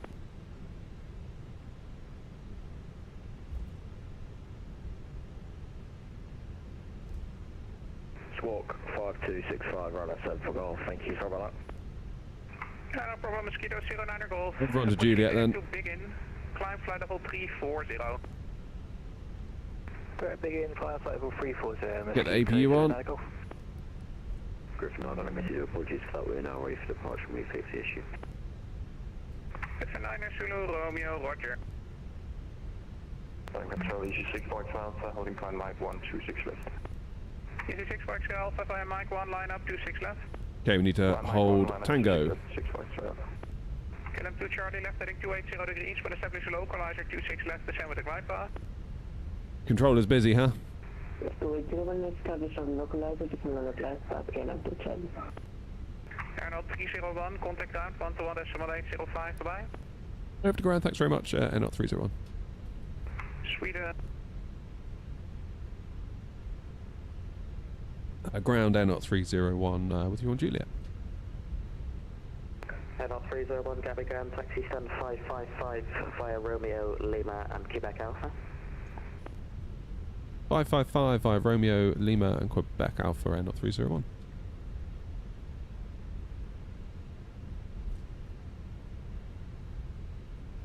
Okay, so that means we need to go 1, 2, 3, 4, fourth left, up onto Lima, Quebec Alpha, 555. Almost on the corner. Easy. Where does my stick come from? From FS Projects. You do have to order them though, and they're like built to order. They take a long time. I think I ordered mine last October and it arrived in February. So yeah, they don't mess around.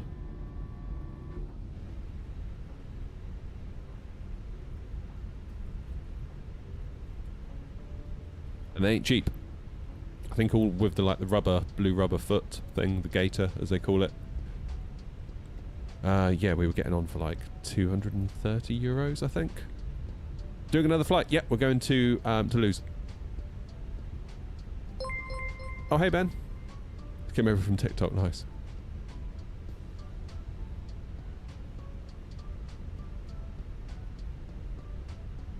Okay, this is Sierra, and we want the next one, Romeo.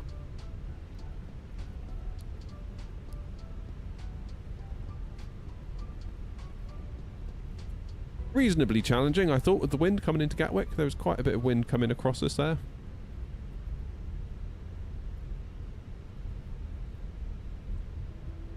Got to be time for bed for you, Ryan, isn't it?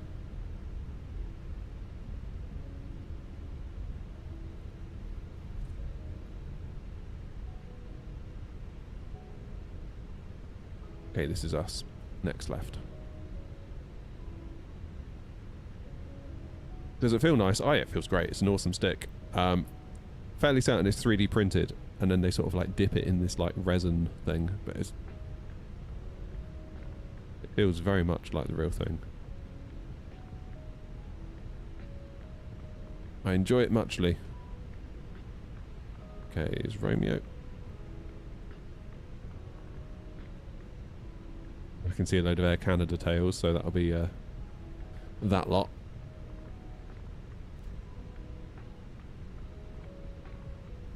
I think Grumpy actually owns the 737-700, so maybe he'll fly that to Toulouse.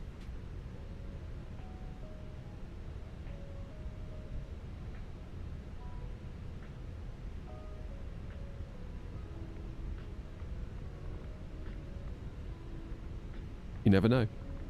He might do it.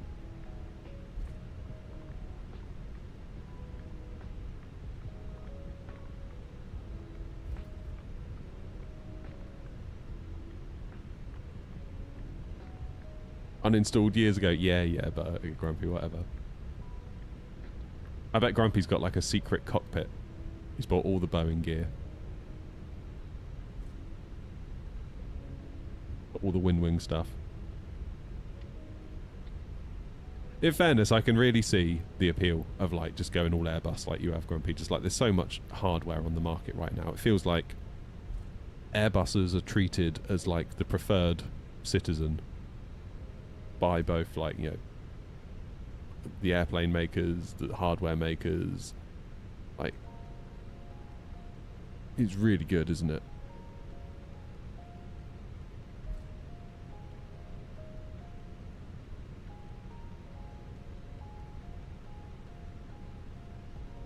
I'm just gonna wait here.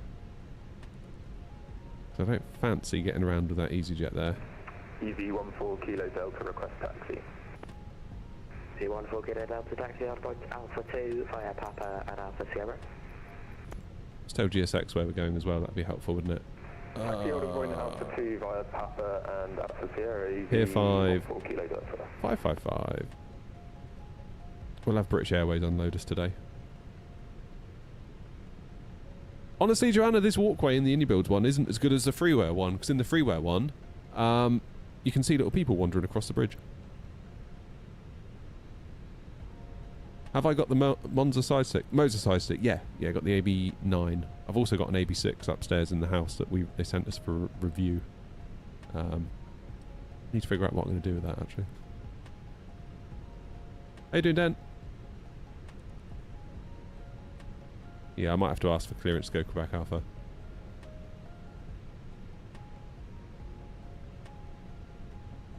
Ground air not 301. Can we take Quebec Alpha to get to 555? Air not 301, roger. Taxi Quebec Bravo, Quebec Alpha, stand 555. Quebec Bravo, Quebec Alpha, 555, air not 301, thank you. Oh, easy's on the roll now. That was pointless.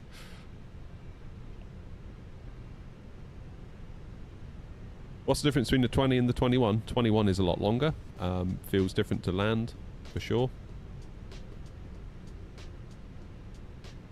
FPS at the moment, Joseph, is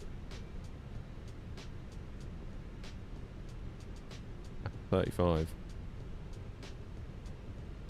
Why has it suddenly gone bad? I feel like it's not been as good. And our train leveler detail factor is down at 0.5.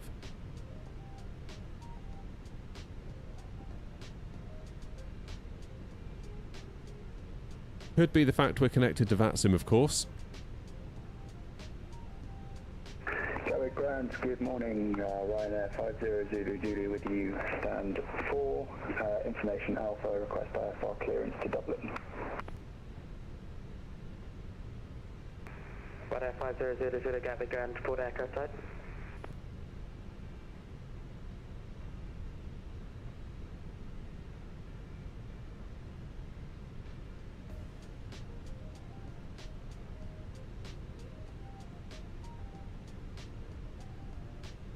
Ryanair 50 Gatwick Ground, port aircraft side.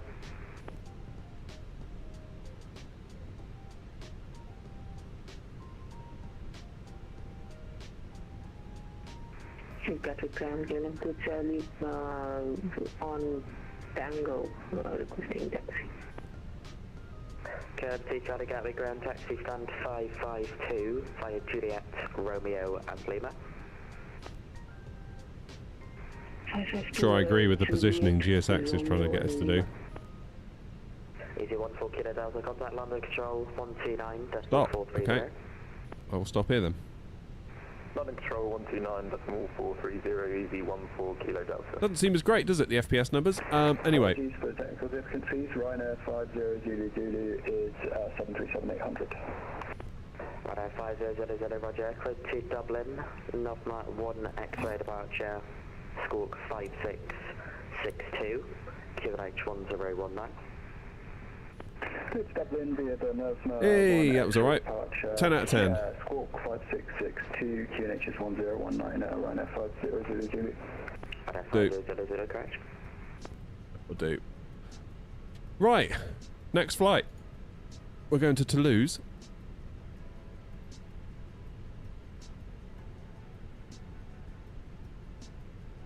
Gatwick to Toulouse. 321, which is the one we're in. And if we say we're going to go at 12. Actually, that's a bit late, isn't it? Let's say 11:50. Let's book the flight.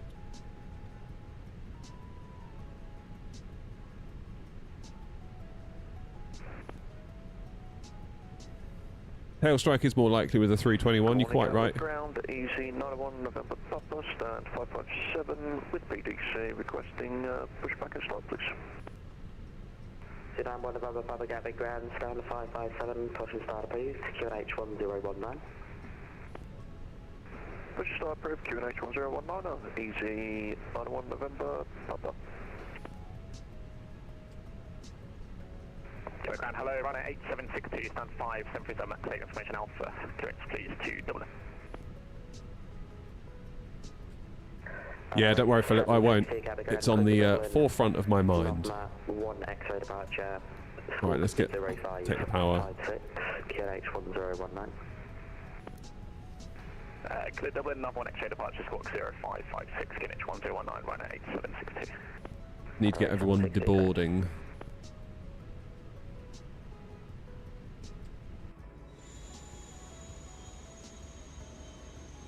Lovely jubbly. Right, folks, I need to go into the house while we're deboarding and get myself some tablets because I'm feeling rough, and I need to get myself a coffee because I'm a filthy addict. I will see you in a couple of minutes. Enjoy the views. What side do you want? You'll see the loading? I'll let you see the loading. See you in a minute.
The ground, Ryanair 68 Whiskey, stand to, we get permission out for request, right, back here to Dublin.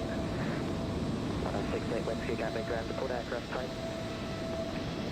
Boeing 737, Ryanair 68 Whiskey. 68 Whiskey, roger, close to Dublin, number 1 X-ray departure, squawk 1074, QNH 1019. Squawk 1074 with November 1 X-ray departure, QNH 1019, Ryanair 68 Whiskey. Ryanair 68 Whiskey, confirm November 1 X-ray departure. November 1 X-ray departure, Ryanair 68 Whiskey. Ryanair 68 Whiskey, correct. Gatwick ground, easy, 91 November Papa, request taxi please, we are able Bravo to departure. 91 November Papa, roger, taxi Airport Bravo 1 from a 26 left via Quebec Alpha, Lima and Papa.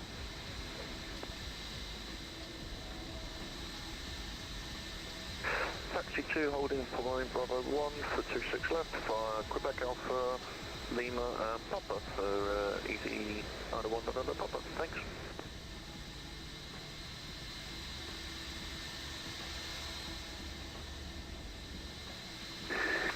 Ryanair 5000 is ready, push and start. Ryanair 5000, that's 4, push and start approved. Push start approved, Ryanair 5000.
1 Charlie setting up, thank you for the service.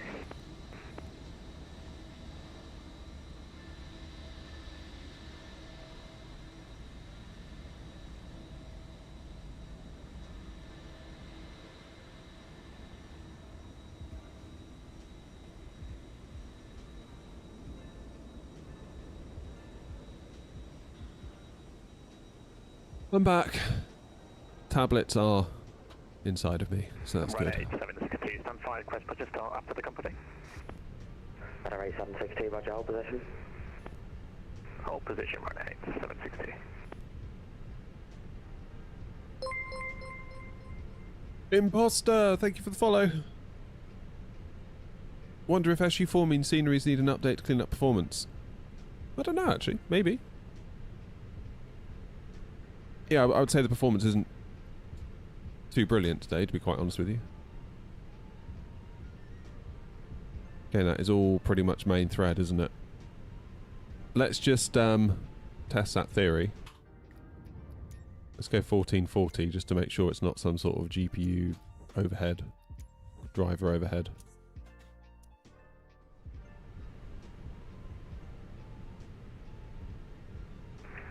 Ryanair 68 whiskey. Yeah, same, innit? Ryanair 68 whiskey, stand 2, push and start, please face south.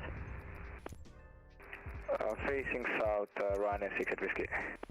Easy 91 November Papa, contact line of control 129.430. Who knows? Could you recommend a good freeway Gatwick? Well, other than the actual freeway Gatwick that's on flightsim.to. Oh no, now that thing's going away. Sorry guys, you have to walk in thin air. I think it's because I went to the menu.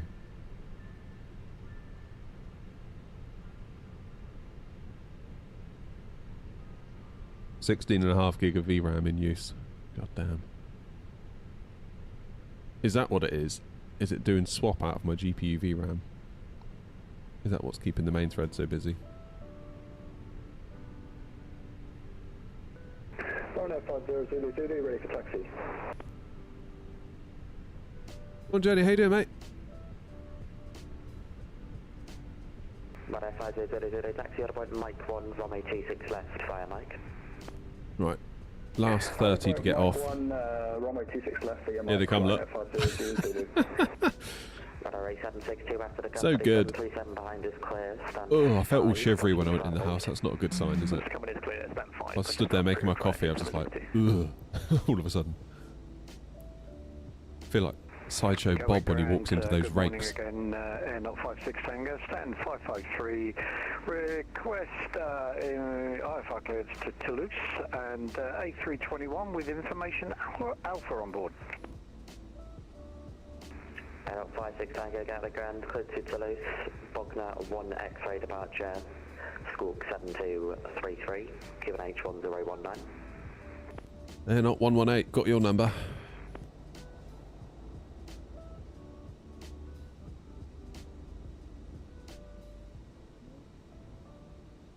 Okay.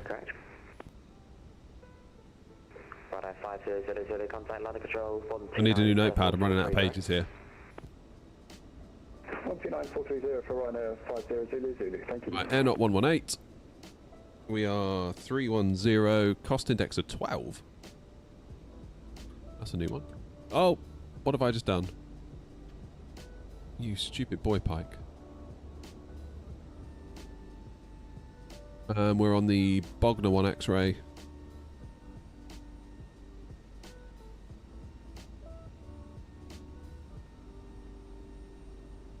Bogner 1 X-ray on the Narrock 8 Sierra onto 14 right into Toulouse. I always like to make a note of all this stuff before I go. Gatwick ground, good morning, this is Easy 124, request for the check. C124, beta 45.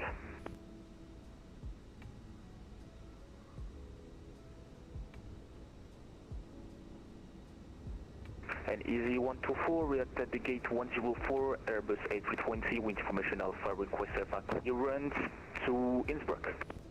Oh, Innsbruck. We should have gone to Innsbruck today. I'm getting like destination envy. Squawk 0513. Information Bravo, Cuban H1019. Let's do a fast load, because otherwise we're going to run out of time. Destination is Brook via for 1 Mike, Squawk 0513. Waiting formation Bravo, QNH 1014, UZ 124. 0124, confirm QNH 1019. 1019 or UZ 124.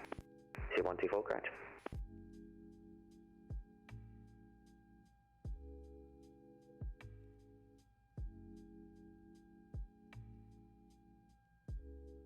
We're stand 555. And we got information. What information have we got?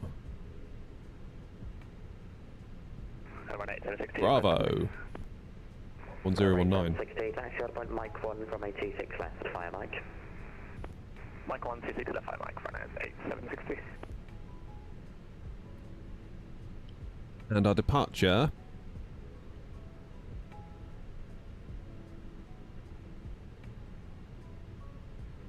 Show you where we're going.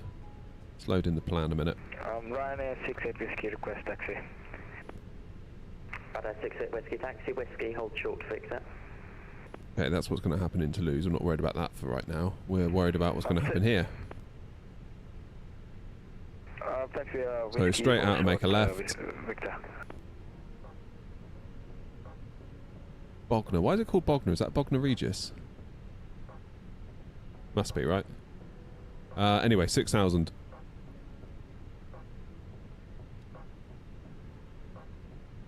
Ryanair 8762, contact line control 129. I mean, technically 5,000, isn't it? Control 129, that's 430, Ryanair 760, bye-bye. Ryanair 68 Whiskey, taxi, hold point Mike 1, runway 26 left, via Victor and Mike.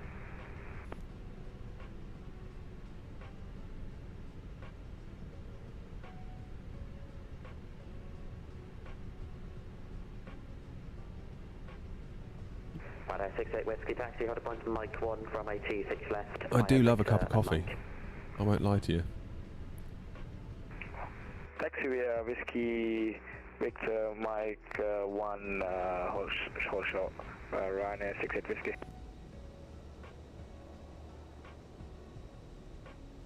Ground, good morning again. Air 118, stand 555 with Bravo on board, type A321 with IFR to Toulouse.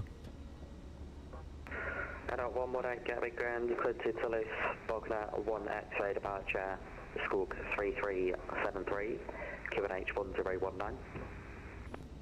Clear to Toulouse, Bognor 1 X-ray, Squawk 3373, and we have QNH 1019 on board, Air 118. Air 118, correct. You want to know, we're stand 53, we're ready for push and start. You've run out of coffee, Rob. Oh, Rob, what you want to do is get yourself a bag of APU if you use the code AIRNOT998VA at checkout. If you just pay the postage, they'll send you a bag. Do you like what I did there? Sort of turned a nice bit of natural conversation into a complete sales pitch. So good. Don't delay. Order today at airnot.co.uk. I should have done TV shopping, shouldn't I? Whiskey, contact London Control 129.430. That's what I need to do in my life. TV shopping. Contact. I did some work at QVC years ago. It's really interesting. Say again, Ryanair 89 Whiskey. Ryanair 68 Whiskey, contact London Control 129.430. I thought it was going to be like a pokey little place, like some like industrial unit on the outskirts of Slough or something, and it wasn't. It was this like massive building right in the middle of Chelsea. It's like, oh my god, like QNH mean business. QNH, QVC, QNH.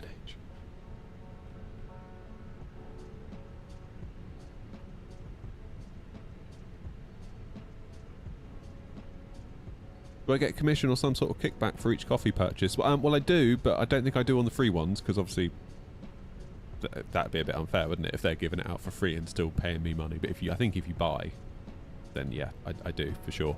To be honest, like when they reached out to me, I was just like, that is such a cool idea. I love the fact that A, you're coffee nerds, and B, you're also flight simmers. I just wanted to help them, really.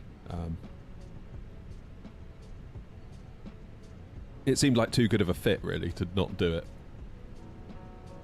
They seem like really nice people as well. So yeah, I don't think I'm going to be getting rich quick off of it anytime soon, but it's just like they're a cool bunch of guys doing good work. Like Joshua flies for the VA, who runs the company, so it's like, yeah, super cool. The whole thing's just awesome.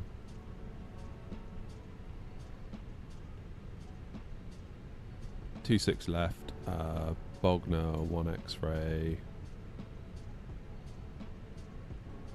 then into Toulouse 14 right.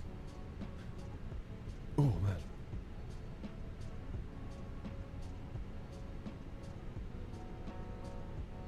We're on the Narek 8 Sierra. Go via Fusap. Possible that I imagine Grump and I will just vector ourselves, but we'll put it in. Can't hurt, can it?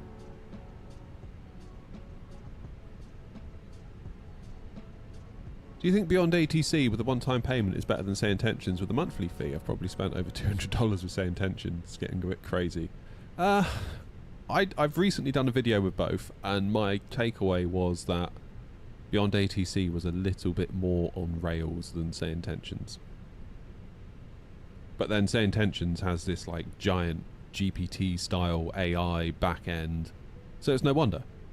And therefore it's also no wonder that we have to pay, because to maintain that infrastructure, every time you pull that push to talk, you are literally costing them money.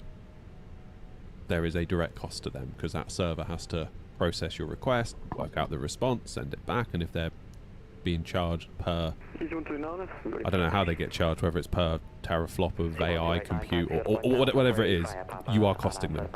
And there's no way they could give it to you for like $20. See you later kind of thing, because they'd be upside down probably within the first not very long at all.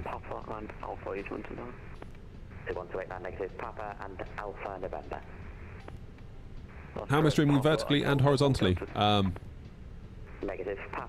Dual stream keys. So Alpha sign up, Papa and Alpha November. Correct. Sorry about that.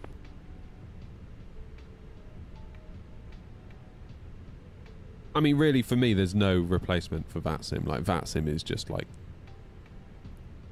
VATSIM is it, really. If you know what I mean. But there are times I can see, like, I want to start flying in the US and I'd like to get to know some of the stars and the SIDS around JFK, so maybe I'd go on Say Intentions one night and do some of that, you know? So there's, like, pros and cons to both. Let's do our secondary flight plan. In fact, I'm going to get my APU fired while I'm sat here gassing. So then that's one less thing to do, isn't it? Plane's nearly loaded. Like another 5 more minutes. Secondary flight plan. I'll do EGKK / EGKK.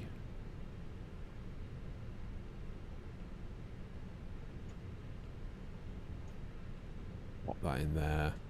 Then we can quickly whack in a arrival of 26 left. Sorry, this is EG129. Can you just what was the holding point? Just in case. 21289, hold Alpha 3. Alpha 3, thank you.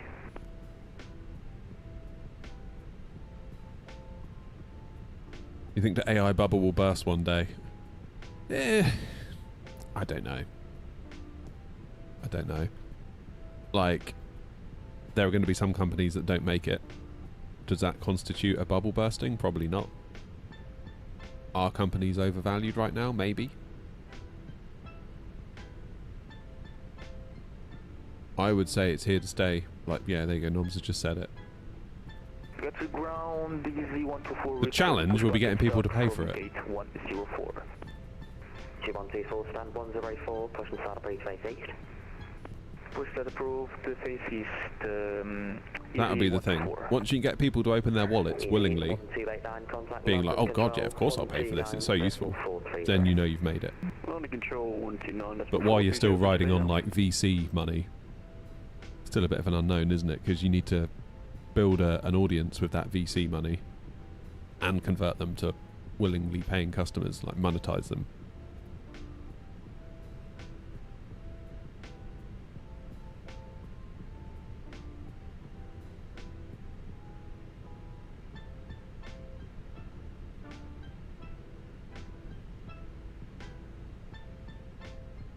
in a way, I kind of like... I know some people say, oh, YouTube, like, AI is going to hurt YouTubers. It's like, I think in the long term, it probably won't.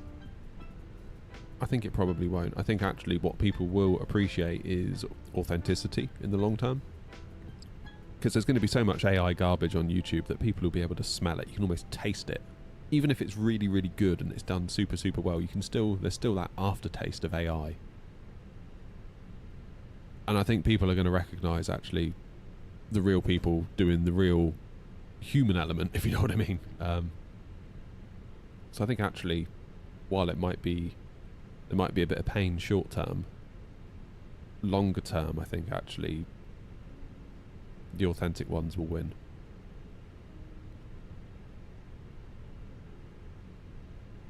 But like, I used it to do some coding the other day and it was bloody amazing. It was so good. I had it write me a little script. Like, I haven't written any PHP in a long time. I used to do a lot of PHP. I used to like know it inside out, but I haven't done it in a long time, so I was rusty as hell. I needed to convert a load of I had about 10 JSON files. I needed to merge them all together, iterate through them, only pull out a couple of fields that were relevant because there were like hundreds in there. And I needed to export it into a CSV. And I thought, right, okay, how do I do this again in PHP? Let me think. Because of course it's been a while, you get rusty. And then you... I just thought, what about AI? So I went onto ChatGPT. Just finishing loading, Grumpy. It's literally just finished. Got a few minutes yet. Got a grace period. I went onto AI, and I was like, onto ChatGPT, I was like, can you write PHP? It was like, yep. What do you want to do? I was like, I've got all these JSON files. I only want the fields with this name, and I want it in a CSV ordered by that field. And it was like, I didn't give it the data, but I just described what I wanted to happen, and it wrote me a script. It's like, here you go, this should do it. Put all the JSON files in this folder, and then it'll iterate through them, and then it'll give you a CSV in that output folder over there. And lo and behold, it worked first time. I was like, damn, that's really good. It's really good. Okay, that's all in. Are we fueled? 8,260 kilos on board. What does Simbrief want? 8,270. Okay, that's fine. We are good. Let's get the beacon on then, and let's rock and or roll.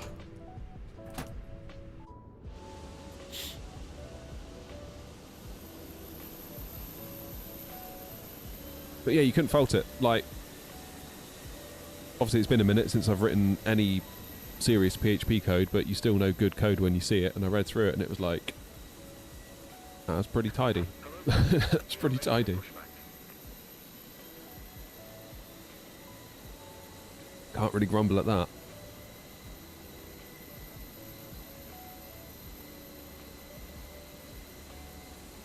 I should do a video, shouldn't I? Letting AI decide where I fly for the day.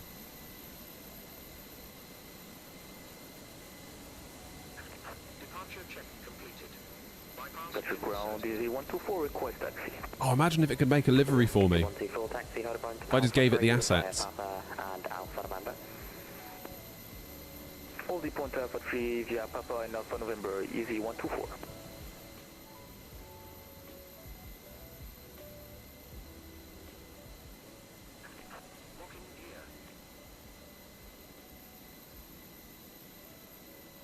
Yeah, there's definitely lots of applications. Like, I think about like to when I was at my web dev company, like we used to prefer to do sort of more ambitious projects with, you know, ambitious business leaders and stuff like that. But you still had people walk through the door that had like a bed and breakfast and were like, can you do us a website? And it's like a 5-page, you know, this is where we are, this is who we are, click here to book, and then it just goes off to an external booking site. Really, like, no work at all. We didn't really want to do it, but the bosses were like, well, it's good money. It's like, oh, fine. You can just get AI to do that now. Ground air not 118, stand 555, ready for push and start. Air 118, stand 555, push and start, please face south, squawk 3373. Push start approved, face south, and squawk 3373 should be in the box now. Thanks, air not 118. My bad. Goes right tail left then. Release parking brakes. start at will.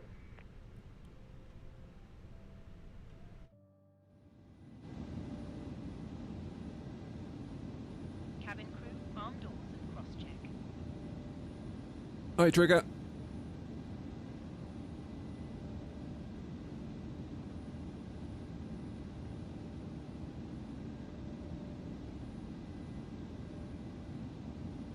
Why is my engine not starting?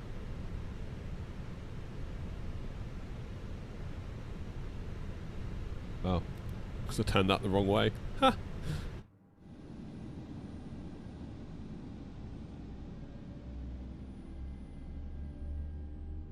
Start the flight. Let's rock and roll. Control 129.430. 129.430. Have a great day. Thank you for the control. Goodbye. It felt, Noms, like really the AI could be used almost as like a bit of an apprentice. It's like I've got this grunt work that I need to do. I'll focus on the stuff that requires domain-specific knowledge, but you do all that, you know, stuff, you know? Like doing stuff, I'll map these database fields to this thing to make a CSV, or do an import from a CSV and map these columns to those database fields, and stuff that is very easily describable rather than stuff that's more like emotional, like I'll design this to make it look like this, and it's like, well, that's not what I had in mind at all. If it's easily definable, I think there's a good chance you could have AI do quite a lot for you. Okay, flaps 2, we're going to do up 0.7. Set parking brakes. Yeah, that's the way, Noms. Parking brake set.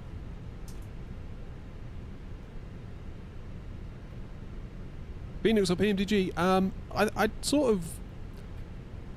And I'm not calling you out, like trying to say you're wrong for asking the question, because you're not. It's a valid question. But I sort of reject the question, because it's like, well, if you like Boeing, Phoenix is no good to you. And vice versa. So I think they're just both amazing. We're lucky to have both, really. We're very well served.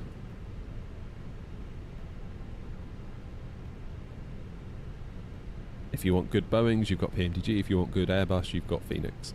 Like, we are so lucky to have both of them. And crucially, we've got the A320 family and 737, or soon to be 737 family in 24. That's left is clear, right is clear. That's the power couple of flight sim, I would say. Because with those two planes, you can just basically do the lot, can't you? Whoops, didn't set my passengers in.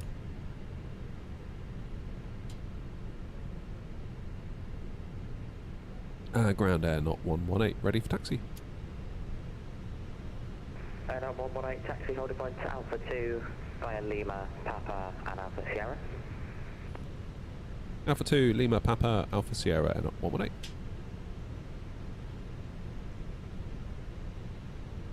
Yeah, Joanna, I think basically the Airbus has always been like the go-to plane, if you know what I mean. Because of like the A320 was like the kind of the default passenger plane, wasn't it, in 2020? And then fly-by-wire came along and Phoenix came along. It wasn't really until PMDG turned up we had some proper Boeings. And of course you have to pay for them. Good afternoon, easy 93 Tango Papa, 101 321 with PDC, request first please. Easy 93 Tango Papa, Gatwick Grand, after the 7, correction, after the A321, fastest flight to left behind, stand 101, pushing start beach face east, QNH 1019. 1019, after the 321, push and start beach to the east. That's true, you can get PMDG on Marketplace, which is good. It's a pity that Phoenix can't do that, but I understand why, because obviously they use ProSim. Hence you've got the little Phoenix app that a lot of the stuff runs outside. But then the benefit is that when 2024 came along, it wasn't like a ground up rewrite to get the plane to work in 24, because so much of the plane was being processed outside of the sim anyway. I don't know, man. Swings and roundabouts. 56 Tango, stand 553, request push and start. And yeah, PMDG, like Joanna's saying, have been around for 30 years. 553, push and start approved face south.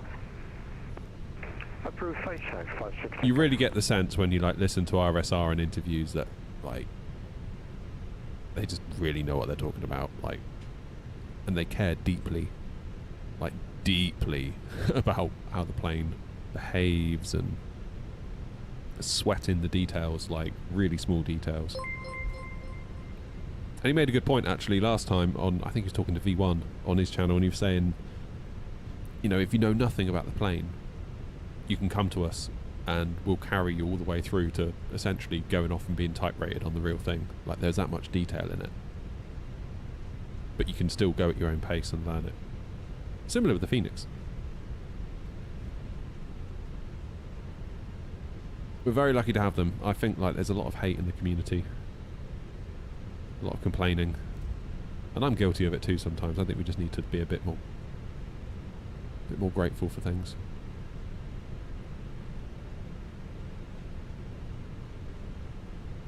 Because if you were to roll back the clock to like Flight Sim 98 and you could like see what we have now, you'd be like, well, surely you'd have nothing to complain about. I mean, look at it. Oh well. Be surprised.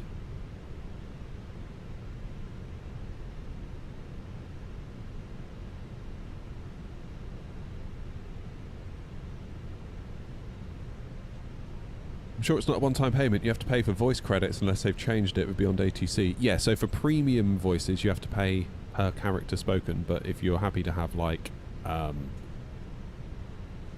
not so great voices, you don't have to pay. Is my understanding. It's almost like the non-premium voices for Beyond ATC. They sound a bit like what you might get out of your Echo speaker or your Google Home or whatever it is, you know.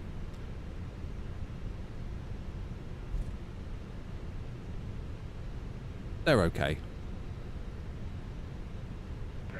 Adult 118, monitor 122, that's Over to Unicom. Thank you very much indeed, Adult 118. All stations, Gatwick Ground is closing, monitor 122, decimal 8. So again, Gatwick Ground is closing, monitor 122, decimal. Let me London controls off as well then. The control appears to be on. I will hold Alpha 2 and give him a buzz, I think. Hello 707, how are you? You did really well the other day landing that plane, by the way. I know you were having trouble, weren't you?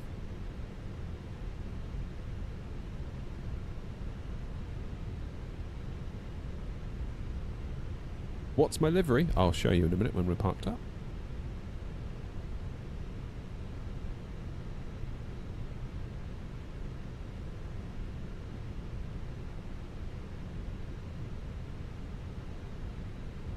Uh, 129430.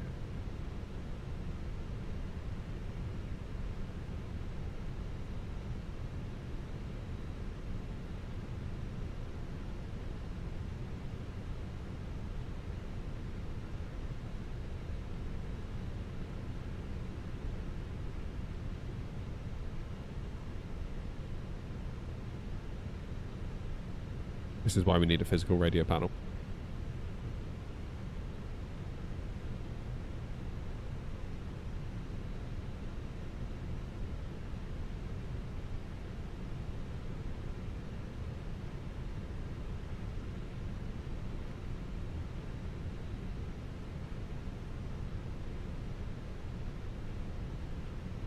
Let's refresh this and see if London Control's still online.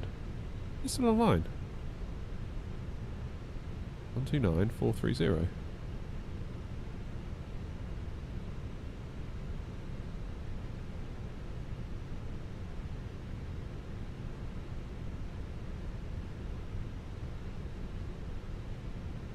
London Control Air 056 Tango just pushed back up Gatwick. Gatwick Ground's just gone offline. He told us all to go to Unicom, but you're still online. So are you controlling Gatwick Ground?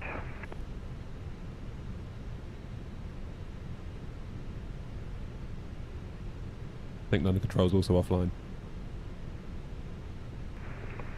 And he's gone offline as well. So, Unicom. Alright.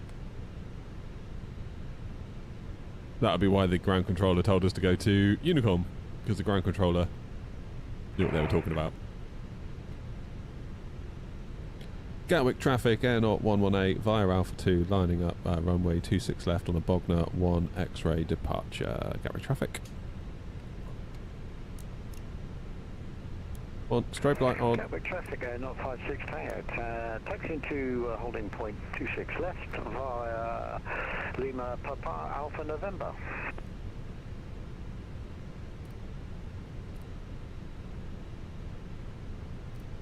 Alright, let's go. Come on in, Toulouse.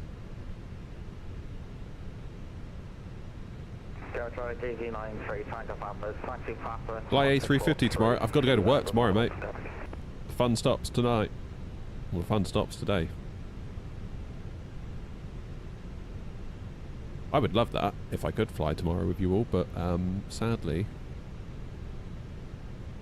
ain't gonna happen.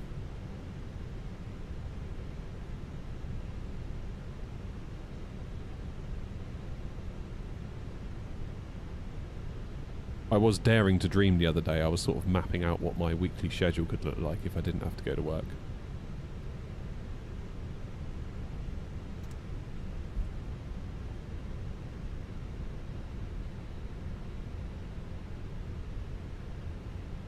And Gatwick traffic, Air 118 taking off runway 26 left, Bogner 1 X-ray, Gatwick traffic.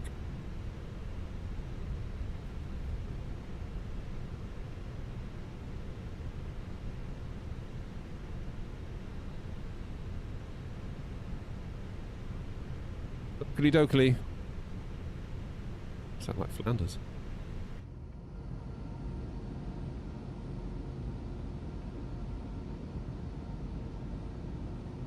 Everyone ready?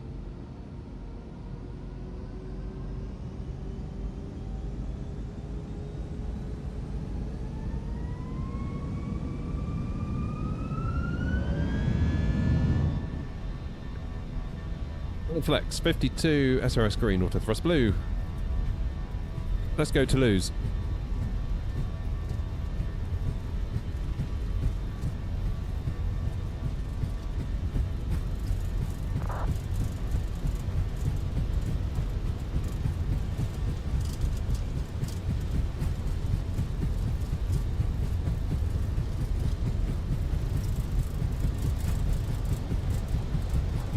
B1.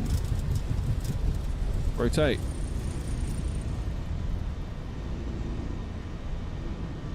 Positive climb.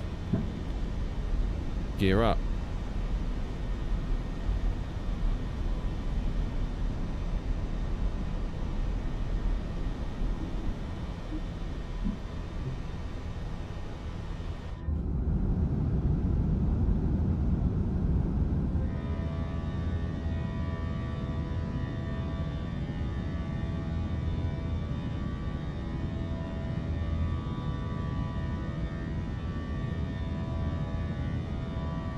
Levers climb.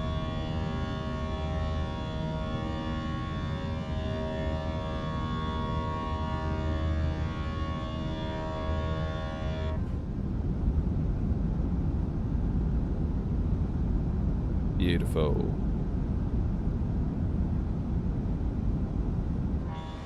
My engine's still in ignition. No, they're not. That's fine.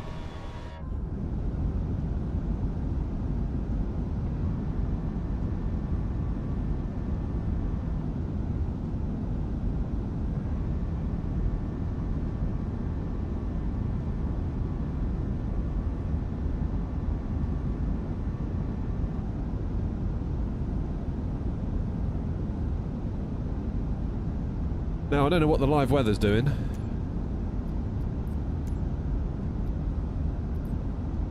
Not a huge amount at the minute, by the look of it.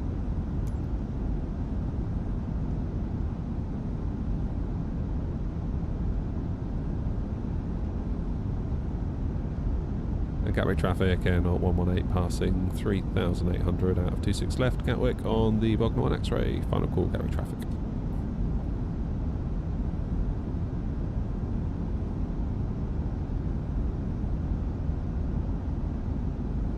Vix, it's a 321, mate.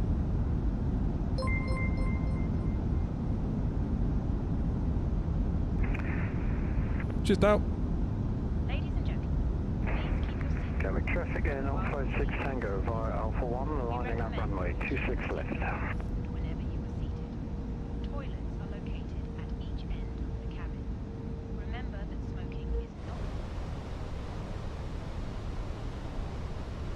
In just a few moments, we will commence our in-flight service, offering you the chance to choose from our fresh selection available today. Full details can be found in your in-flight brochure. You can also purchase a selection of hot beverages, together with drinks and snacks from the bar. We accept all major credit and debit cards. I love being able to hand fly while looking out the window. It's so cool. As we join you in the cabin shortly.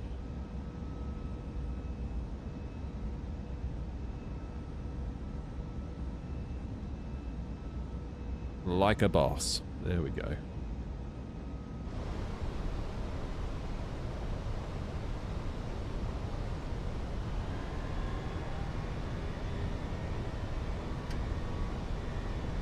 I can pay attention now. Autopilot on.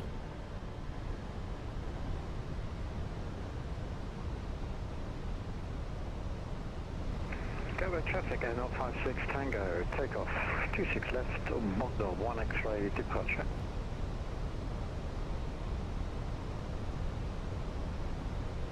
You got one of those screens coming. Nice one, Joanna. I think you'll like it. It's really good. I think what I'd like to do is 3D print a little frame. 611, stand 105, pushing back onto kilo, facing east, Gatwick. That's what I need.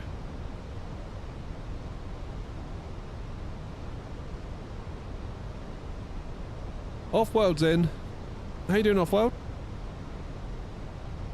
Don't let them cloud my judgment. Don't worry, Off-world, I wouldn't dream of it.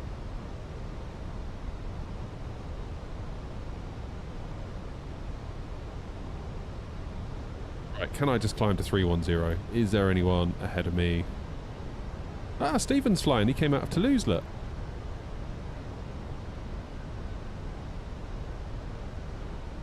Gatwick traffic, Air 118 climbing now, flight level 310.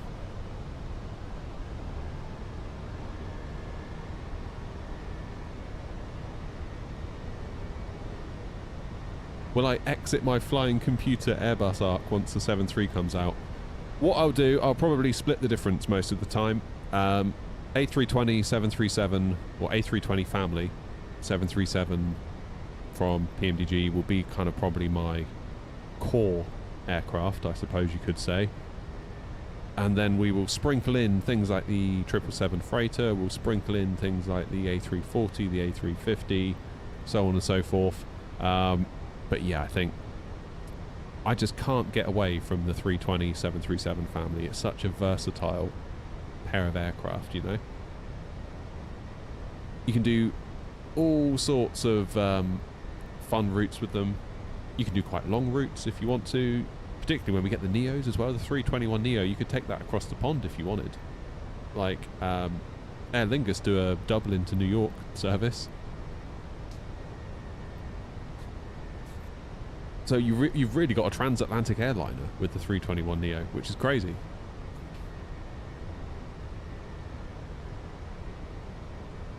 So 737, A320 family. To be honest, that's probably 80 to 85% of my simming needs covered. But it's fun to have the other planes to break it up. I particularly enjoyed the 777 freighter. I really enjoy that aircraft a lot.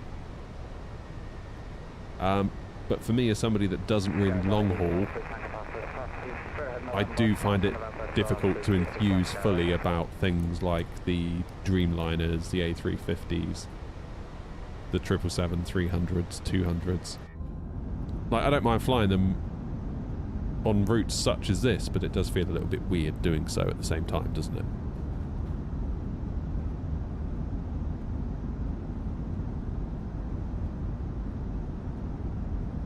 Helms, your wind wing throttle's arrived. Awesome, man. Look at that. Bloke who designed that livery needs a raise. Chef's kiss.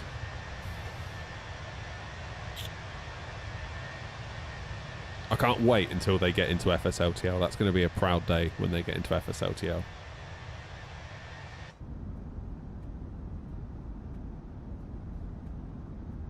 Is that Bognor Regis down there? Is that why we're going to Bognor?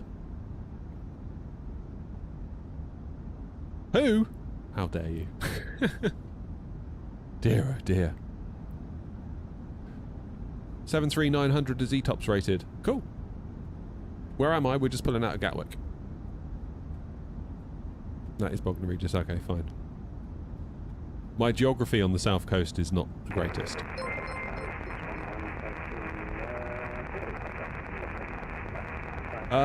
Cheers, car, if that's how I'm supposed to say that. Sorry, I'm not familiar with that alphabet. Appreciate you nevertheless.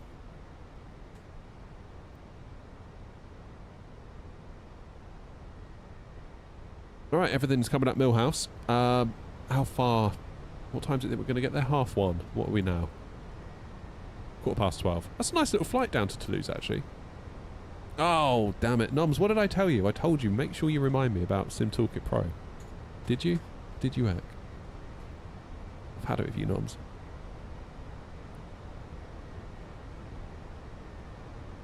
Time to reinstate my hashtag ignore Noms.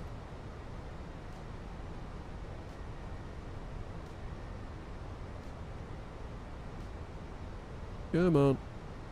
Continue with local account. Don't restore. Plan a flight. Load the plan. Fly now. MSFS. And we're in business. No thanks to Noms. Why do I always fly the Airbus? Just curious. Because the 737 isn't out yet for 24. That's basically the reason. And I really like it. Like, it is really good. The BFU update. Damn, it's just so good. Like, it's a phenomenal plane. Phenomenal plane.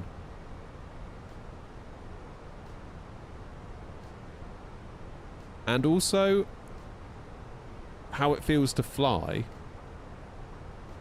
Offroad says we've got nothing to lose. Oh, God. Ever since, I think a big component is ever since Moser sent over the AB9 and I bought the FS Project side stick, pairing those two together, flying the Airbus just feels so good. To the point, it's been weird. So I used to have the Thrustmaster TCA Airbus stick, like the 50 quid stick. Then I bought the yoke. And I always preferred flying Boeing because the yoke was better than that stick. Then I got the Thrustmaster Ava base, and I would say the two were then sort of equal. Maybe the Ava base was a bit nicer than the yoke. And then Moser sent the AB9, and it's just like, bang, it's all the way up here. Like, the AB9 is that good. It is that good.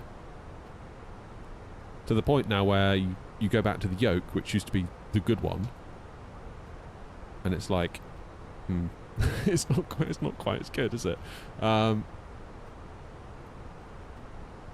So it is still a really good product, though.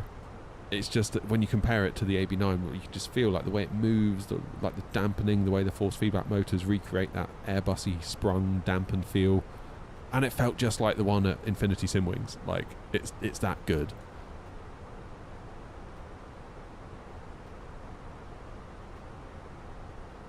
You hope Thrustmaster come out with a force feedback yoke. Yeah, that'd be pretty cool. I mean, all eyes on Windwing with theirs. I mean, that Cyber Taurus thing, like, damn, that thing looks like a weapon, doesn't it? Yeah, Noms, you've said it. Moser needs to make a pivotal yoke because they've got their force feedback yoke, but it's like a push-pull one. Would it make that much of a difference? I don't know. Maybe not as much as I think. Maybe not as much. I do like the pivotal nature of this yoke because, of course, they sort of bring it out to here and then it pivots from here, so it recreates that anchored from the floor feeling that you get in airliners versus having a pole sticking out of your thing like you'd get on a GA aircraft.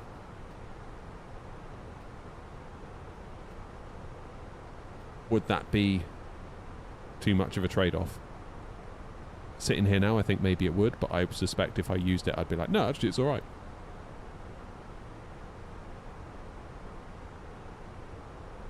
You think it'll make a difference you have a push-pull one? What yoke have you got, Noms?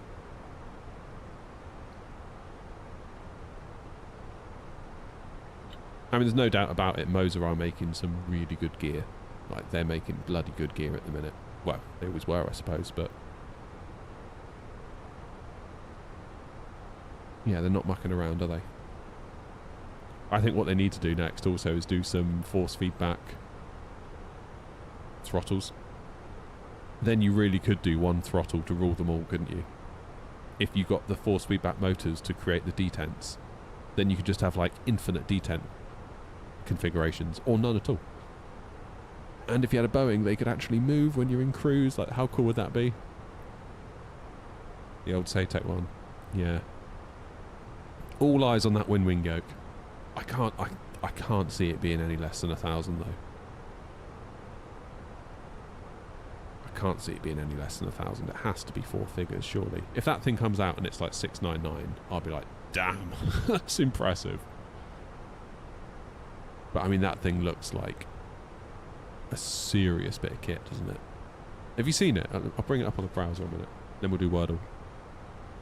Let's have some music.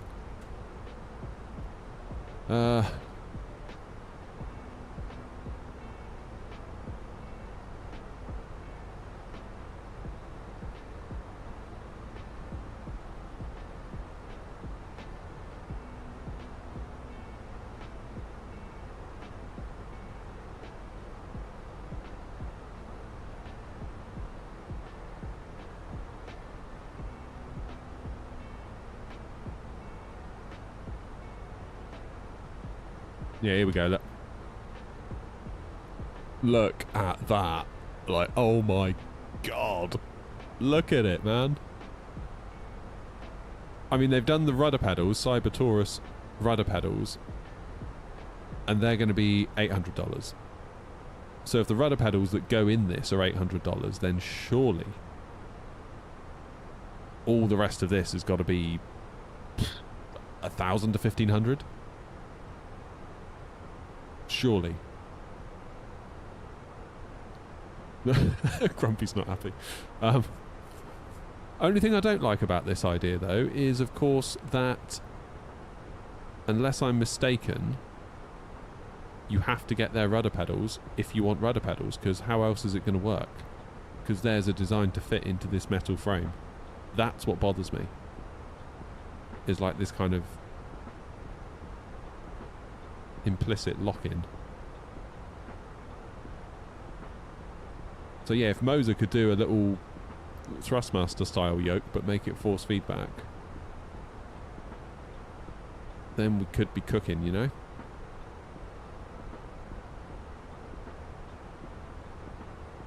Not really done any GA stuff, Eagle, no.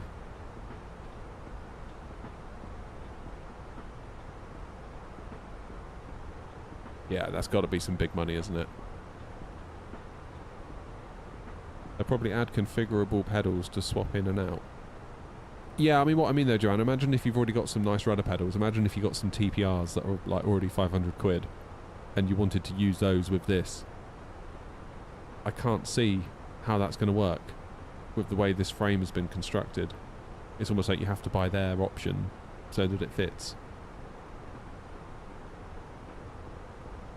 Maybe not Noms, no. Maybe not. Maybe I need to extend the shed. Honey, good news. The Cyber Taurus is arriving tomorrow and I need a bigger shed. I can see that going down really well. Grumpy says all you need is a seat and you can exercise on it. It kind of does look like an exercise bike now you say that. I'm not going to be able to unsee that. Oh my god. Right, Wordle. To show Philip how it's done.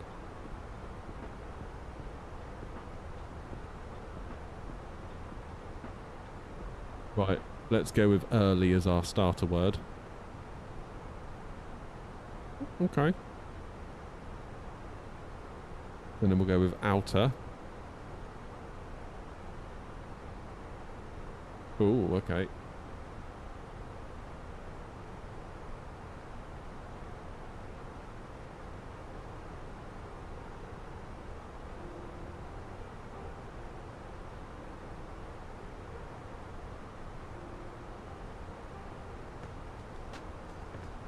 What words do I know that have got 5 letters that have a U as the second letter?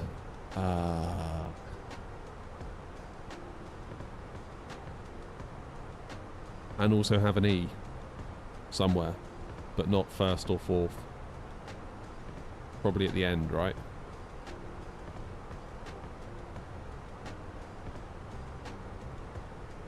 I'm not going to look at chat for a minute. I want to try and figure it out for myself.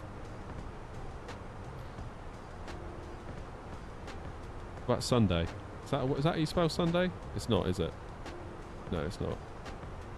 As in like the ice cream sundae, not the actual day. Obviously I know that's how you not spell that.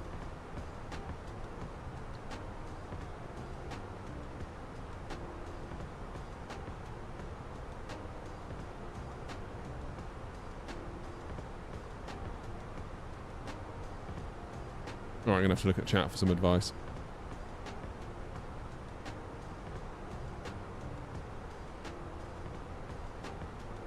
Is there any French ATC? Definitely, Grumpy, you've caught up. 0.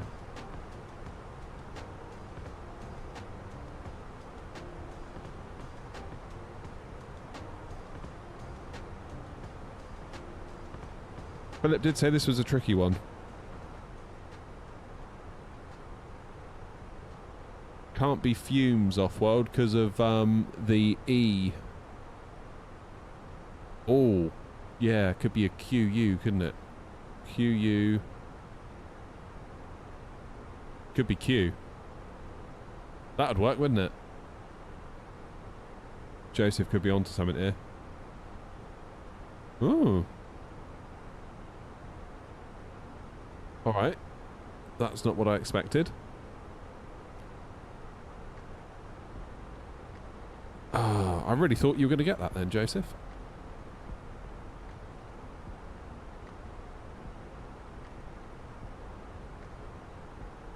Oh, is this a word? Is that a word?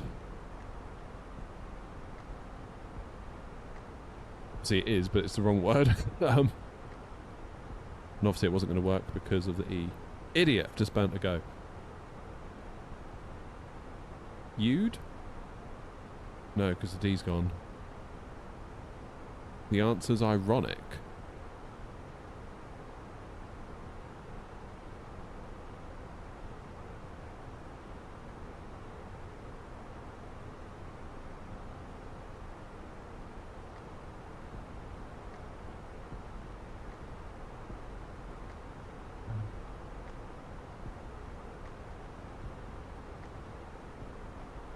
Oh, noms, you've just... No, it can't... Oh, it could be, couldn't it? Yeah. Well done, noms. Well done. Congrats, guys. You once again have done Wordle where I couldn't. Oh, Jersey's on. We should have gone Jersey.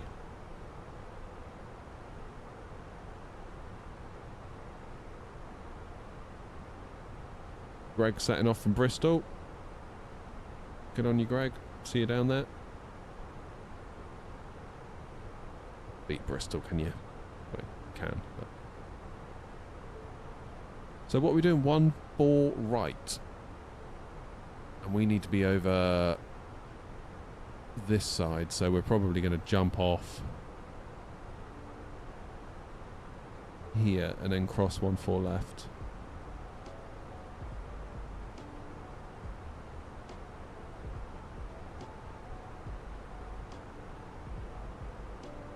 Yeah, Mike 4 that is. Then across to Tango 40, 42, 44. Easy if I just show you, isn't it? Jump off here.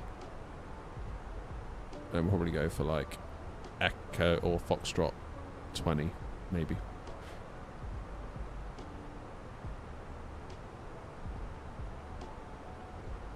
What's the weather doing? Is that still... Yeah, it keeps going back to custom. I think it's a bit glitched today, don't you?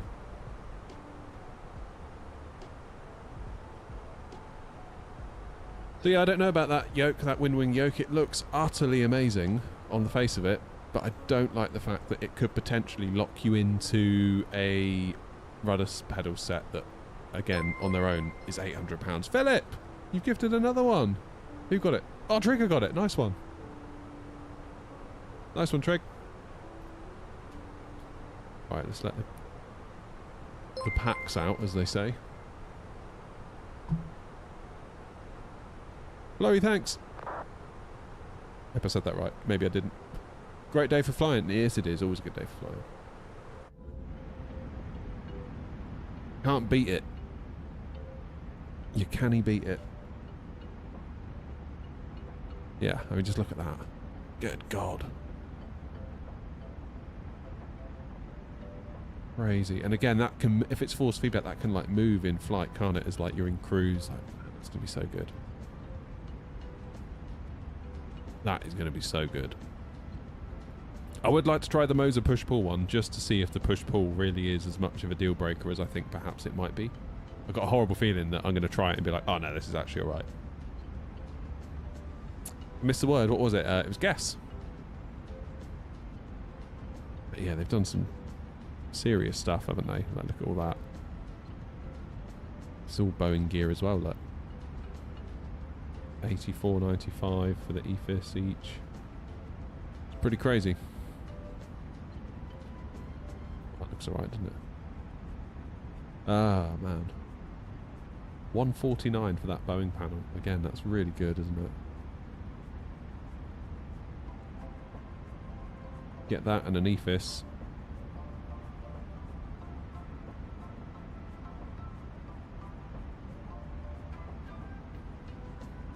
That's like a combat. That looks an awful lot like an Airbus panel, doesn't it? So what else have they got? They got this. This is a Cyber Taurus electronic load control joystick base.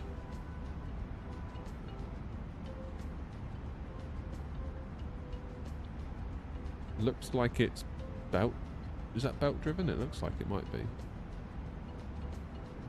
20 Newton meters of torque plus. Whoa. Then you got the force feedback rudders.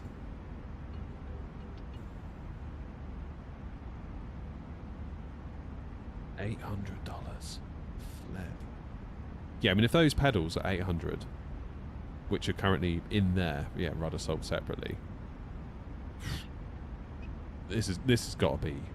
It's got to be like 1,500, surely.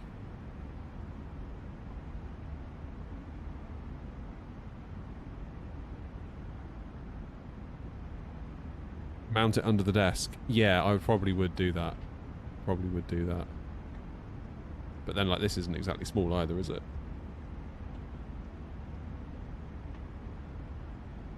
Wild. You think 2,000, if not more? It could be, couldn't it? It really could be. Really could be.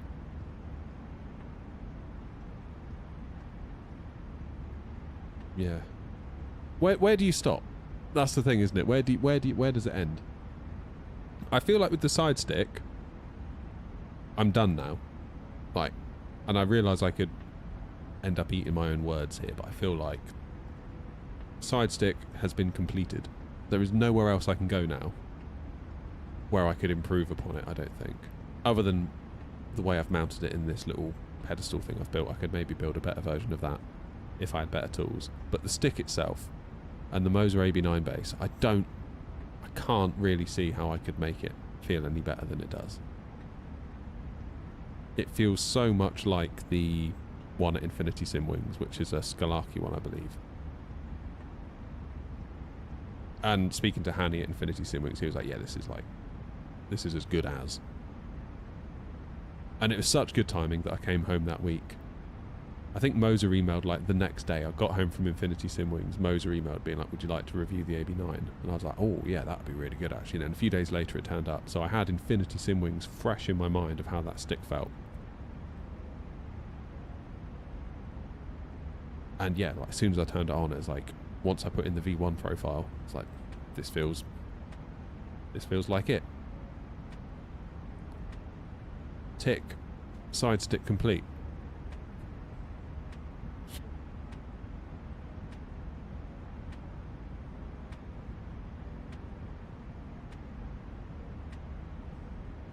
You think the Thrustmaster's good for now? You're talking about the yoke there, Hunt? What side stick is that? Moser AB9 is the base.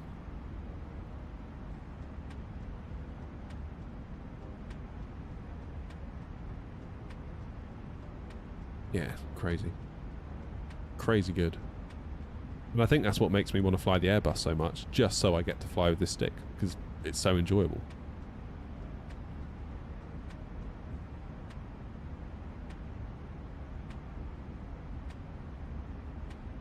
I feel like my yoke is getting a little bit sticky sometimes. Like, I feel like there's a little bit of stiction going on. I might need to give it a bit of a clean in the mechanism, maybe. It'll be good to fly the 7.3 some more, though. 100%.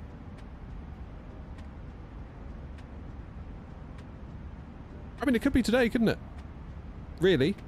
Because they said it was going to be last. They said it was going to be last Thursday. Or it was rumoured it was going to be last Thursday. Turned out it wasn't. But it's Thursday again, so I guess today's as good a day as any.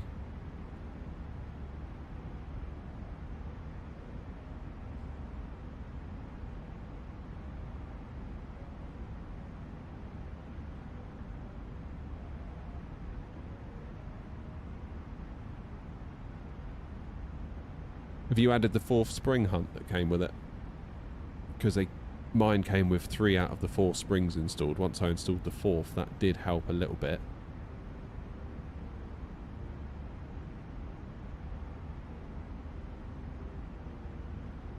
Yeah.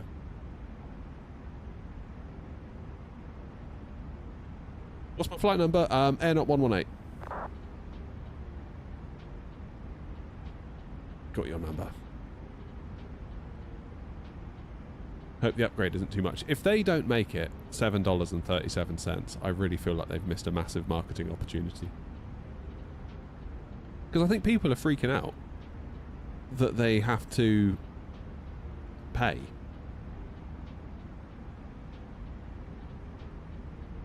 And to a point I can get that, because the BFU was free. However, I still don't really know how the Phoenix was free. Like, if we know it took them a long time to do. They are software developers, and software developers, generally speaking, are quite expensive and need paying. So I'm really grateful that the BFU was free, but there's still part of me that was like, how did they do that? Like, how did they pay for all those dev hours? Do you know what I mean? Unless, of course, it was seen as doing it for the greater good, making the product better to attract more future sales. Maybe it was that. But I could totally see why PMDG are like, yeah, we're going to need to charge something, because, like, there's a hell of a lot of work to do here.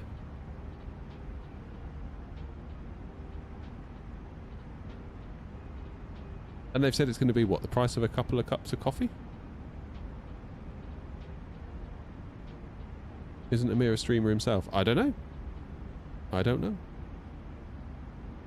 I mean, speaking as someone that also streams, there is no way I could fund a team of software developers from my earnings.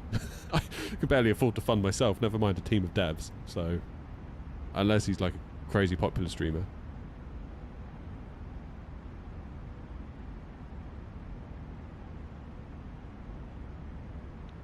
Well, that's the thing, isn't it, Sept? Is that a lot of people are accusing PMDG of doing that. I saw a meme on Reddit, people like doing like the Control C, Control V meme with the PMDG badge, and it's like, I really don't think they've done that.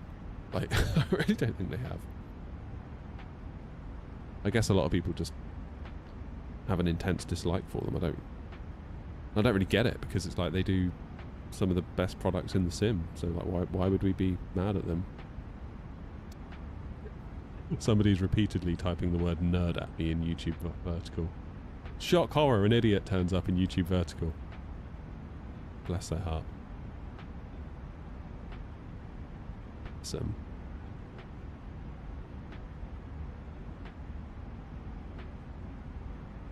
Cheers, Delta Tango. Nice to see you, mate. Hope you're well.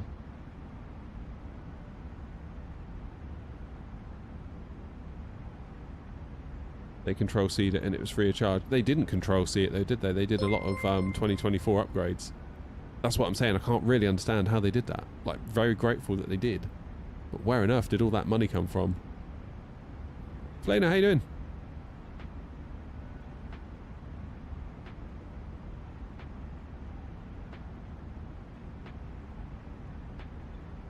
I know people are expecting a groundbreaking change, but ultimately it's still gonna be like a 737. Like, what do they want?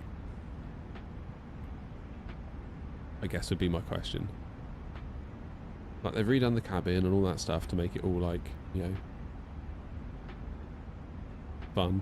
Not that I ever go into the cabin. I go back through all my streams. When have I ever gone into the cabin other than to check out a new plane? I don't really get this obsession with cabins. At no point during the flight am I like, right, let's pointlessly walk through the middle of the plane and then walk back. I don't get it. I don't get it.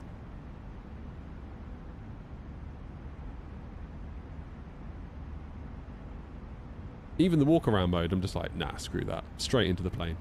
I don't want to walk around. Like, get out. I'm not doing that every time. Thought I was following you already. Nice one. Appreciate it.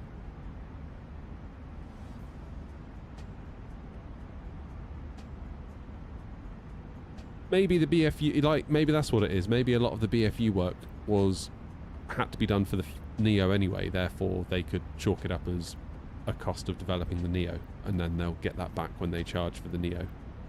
That would make sense. SK, cheers for the rose, buddy.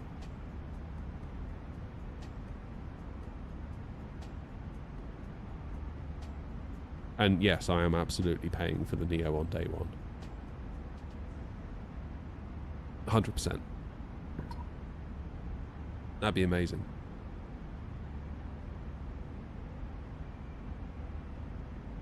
Then what do they do next? 330, probably. If I was them, I'd probably do a 330.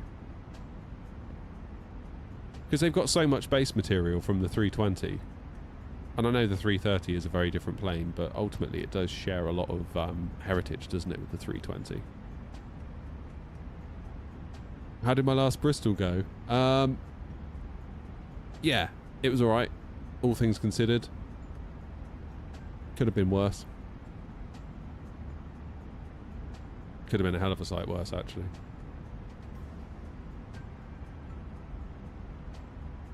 Yeah, that was one of the hardest landings I've ever done. As in, not hard as in hit the ground hard, as in hard to do during a storm. But then, like, looking around on TikTok that night, there were plenty of real pilots landing into Bristol that day having a very hard time of it, so I didn't feel too bad. A330-900.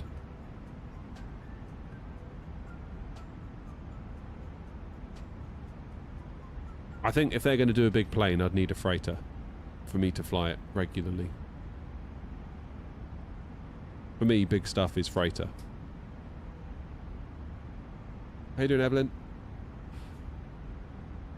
Because with a freighter, you can go smaller routes and not feel so bad about it. But an A330-900 Neo going from Bristol to Edinburgh, I know it's a sim, I know you can do what you want, but at the same time it is a bit like, do you know what I mean?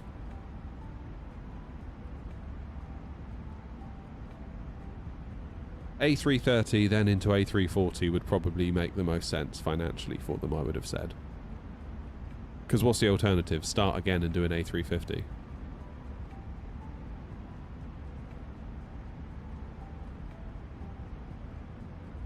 Or start again and do something like a Dreamliner, or I don't know, whatever they decide to do.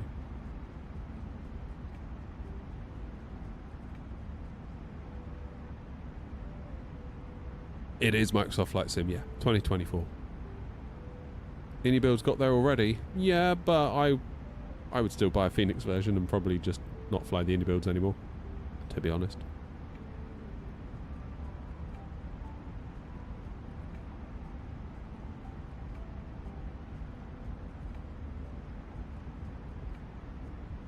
If you know what I mean. Looking forward to the TOLIS. That could be interesting. That could either be really, really great, or it could just be like a match made in hell, couldn't it? With Aerosoft and TOLIS.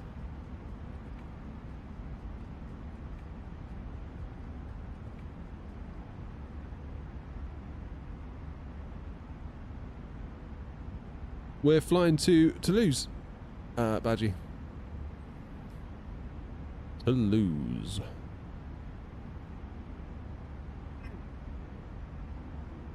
I started to feel quite good then after my tablets, but now I feel like I'm starting to droop again.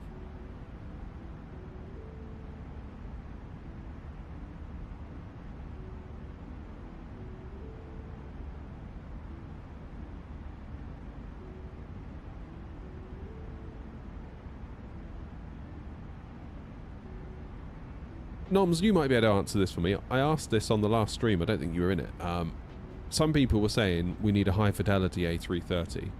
And I asked specifically, what would you want them to add or change? On the basis that the A340 is high fidelity, what is it you want from the A3? What does the A340 give you that you're like, I wish the A330 had that? Hey Lee. I don't feel like I got a good answer last stream. I feel like someone said, oh, the landing gear needs to look different.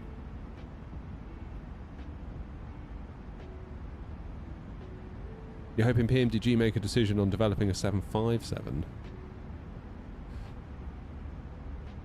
I don't know where they're going to go next.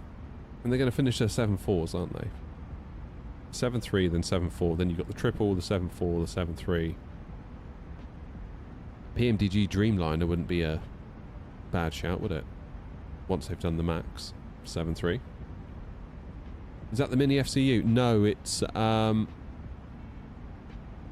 the Wingflex FCU Cube. Am I talking to other people? Yes, I'm on YouTube Vertical, YouTube Horizontal, Twitch and TikTok. Bye, Evelyn.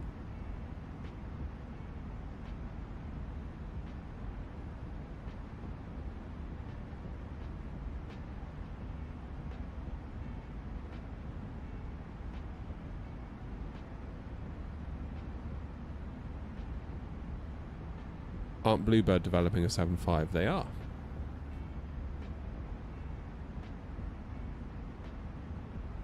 They absolutely are. I have an LED in my LED strip light that's flickering and it's really annoying me.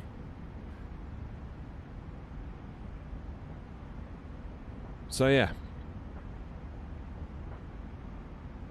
If you were PMDG, if you'd finished your 7.3s, if you'd finished your 7.7s, if you'd finished the 7.4s, obviously it makes sense to do another Boeing because they've got so much Boeing code written that they can presumably carry over to another plane. 7.5 Bluebird are doing. 7.6 Bluebird have said they're doing, but then Bluebird also have not yet released the 7.5, so until we see the 7.5 I would urge them not to worry too much about the 7.6, just get the 7.5 done.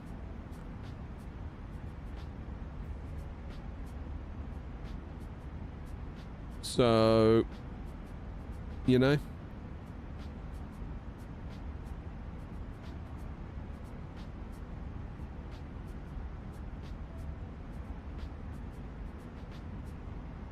PMDG, yeah, they've only done Boeing this so far. You're quite right.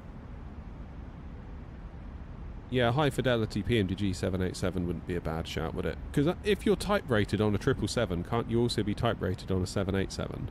Therefore, there must be a lot. I know they look different, but there must be a lot of similarities under the hood in terms of like flight systems and logic. BKB, we're going to Toulouse in France. Just bought Flight Sim 24 on the PS5. Nice.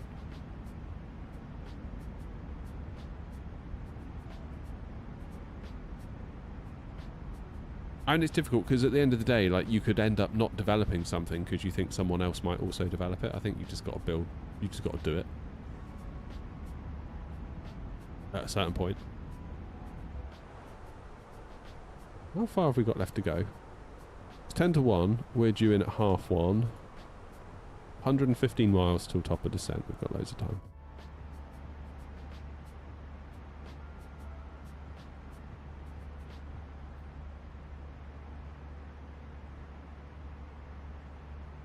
It's weird though, because the 777 kind of looks a bit old school, doesn't it? By comparison, but I guess there are a lot of similarities. Cheers, Josh!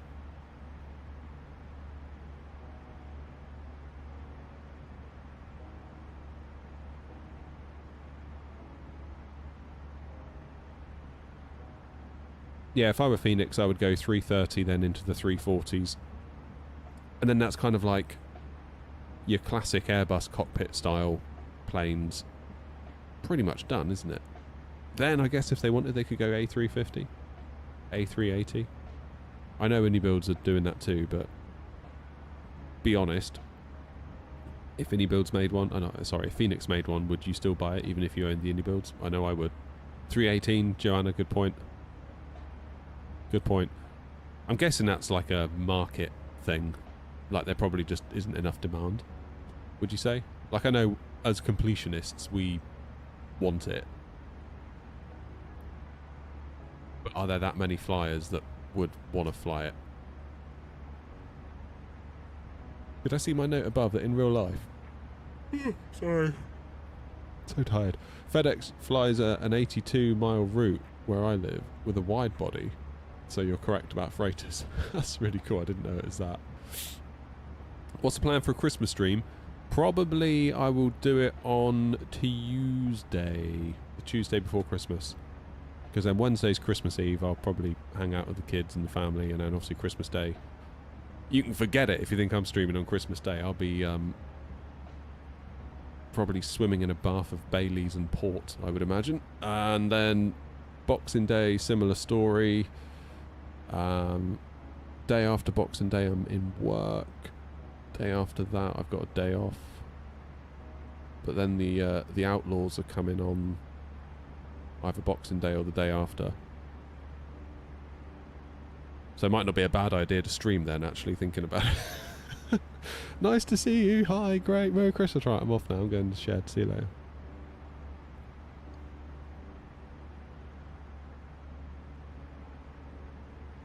That's a plan. Hadn't thought of that.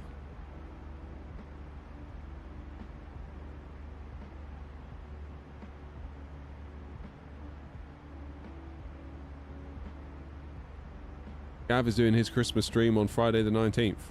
I'll be after Gav then.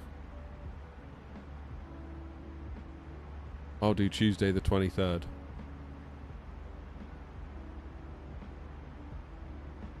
Providing it all syncs up with family stuff. I will double check that tonight.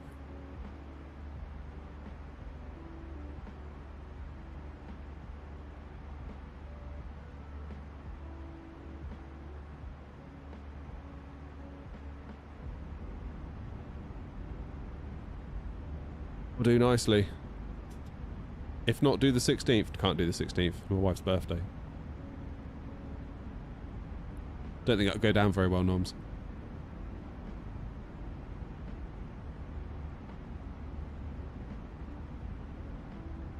Yeah, happy birthday. Just going to the shed. Bye.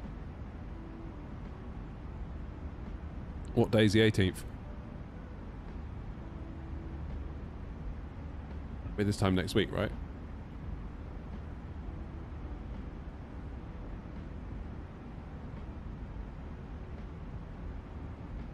Thursday. Yeah, pencil it in, Grumpy. I need to double check I can actually do it. I think the plan should be... This would be my little plan for the day. Because obviously there wouldn't be a 2 o'clock finish that we have to adhere to. I would probably do...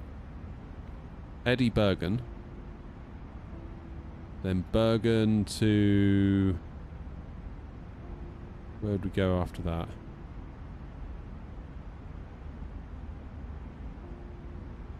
Bodo, I thought could be quite cool. I saw Steve Marsh was there the other day in real life. Then... Could be quite a long day though. We might be better off starting in Bergen. Bergen, Tromsø, Tromsø to... wherever that is. Svalbard, or whatever it's called. What do you reckon?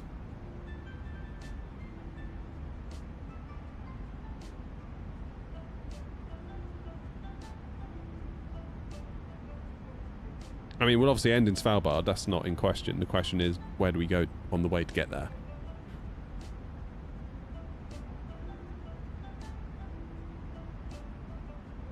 Not gonna lie, guys, I'm feeling like I could do with another coffee. Starting to flag a little bit on the quiet. 80 miles till top of descent.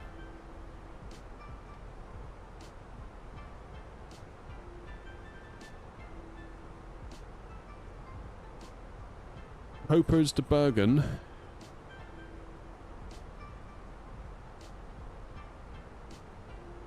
How long's Bergen to Svalbard? I'm just thinking of breaking up that last big long chunk. I thought Tromsø might be a nice halfway point. Like Bergen, Tromsø, Svalbard. That's like 2 roughly equidistant sectors.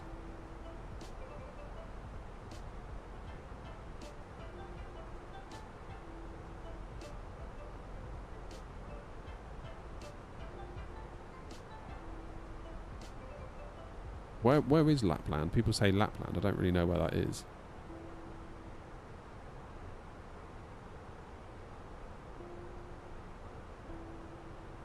So it's going from Oslo. So how long have they been going? They've been in the air for...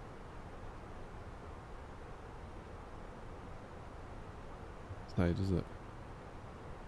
About an hour to run.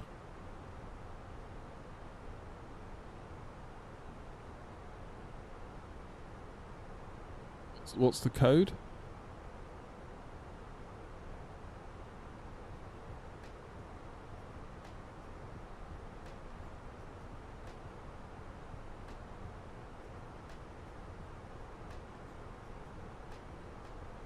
I think Svalbard might be quite good fun though.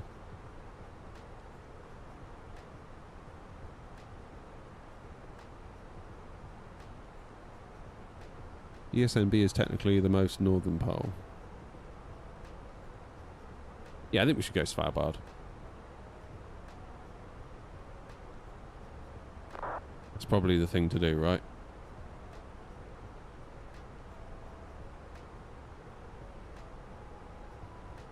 Yeah, you can't land any further north, can you? It looks quite teeny tiny, doesn't it? We might have to have a gentleman's agreement that we land and then disconnect. Because otherwise there's going to be no room. Like, look at that. There's nothing there.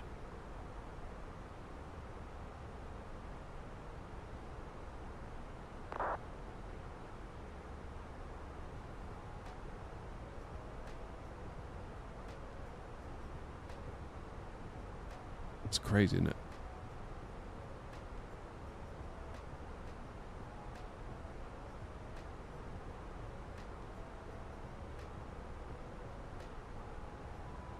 Yeah, Bergen, Tromsø, Tromsø, Svalbard. That could be a nice little day, couldn't it?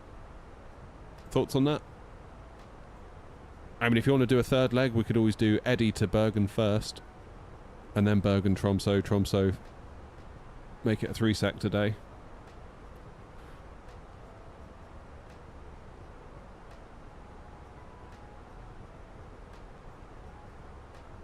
Right. Any ATC in France? Zilch.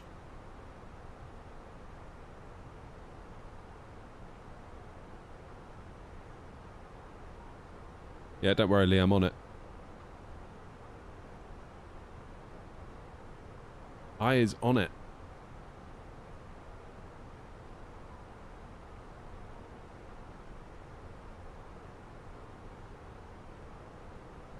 Right, I want some destination data, which is only reasonable.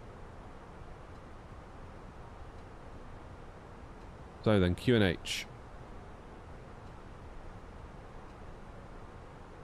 Grumpy, you shooting for 1-4 right as well?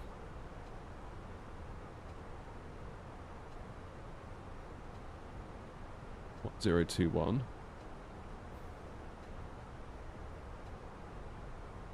Temperature 14.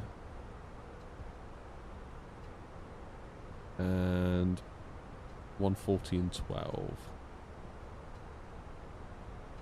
Should be coming at us right down the runway then. That'd be good. And minimums 688.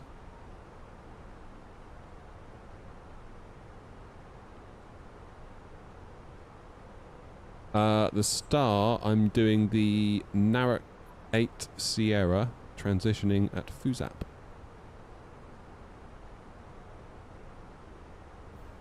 Which looks fairly good. That looks like quite a nice, easy, straight in. So there's probably not a lot of point vectoring. So I just follow it down. Yep. There you go, what Grumpy said. Oh, I keep getting the shivers. It's not good. When am I allowed more? When did I have those tablets? About 11:30, wasn't it? Ugh, it's like 3:30. 2.5 hours till I can have some more. That's not good. Happy with that.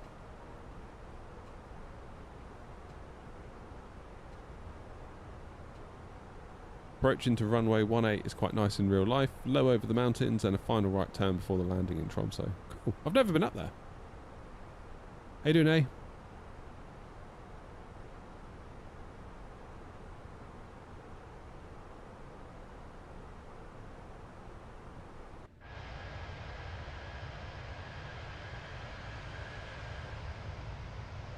So happy I got that air knot on the belly. I really wanted that on the BFU liveries.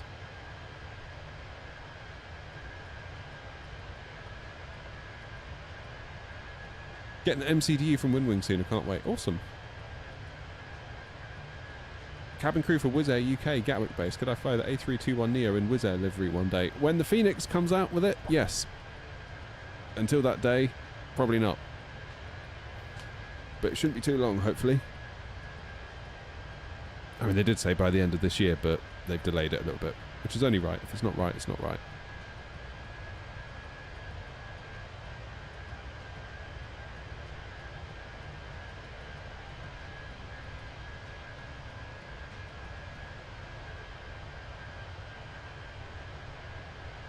Yeah, that's the one thing when the 7.3 comes out. I'm going to have to like jump on the paint kit, aren't I?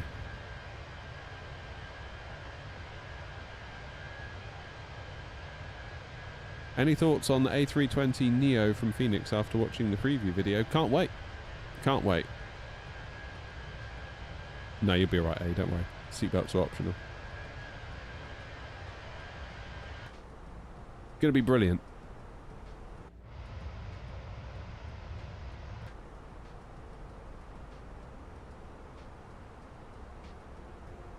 When's my next stream? Sadly, probably not until next week now.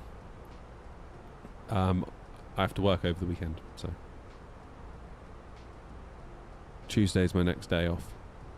I was planning to do evening streams this week, but a combination of nativities and staff Christmas dinners and other such festive events that have derailed everything, it's just really not happened this week.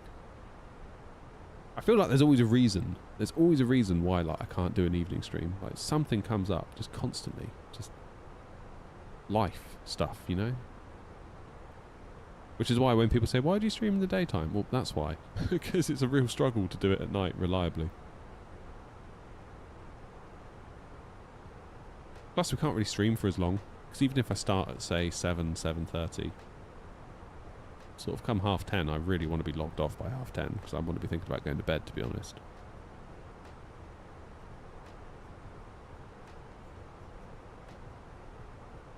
Just bought a new PC, 9950X3D, 64 gigs of RAM and a 5080. Nice, Marcus. I do like the surprise nighttime streams. Yeah, well, they are always a surprise. Like, I feel like daytimes I've got a bit of routine and a schedule, and that's cool. Evening times, like with the kids and with like just stuff, it can all go wrong very, very quickly.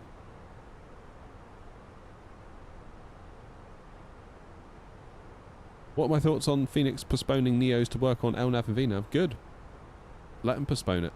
If it makes the product better, absolutely postpone it.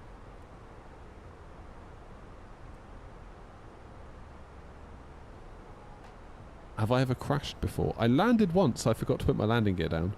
That was like super early days. But I don't think I've ever crashed. Who knows? Might be today.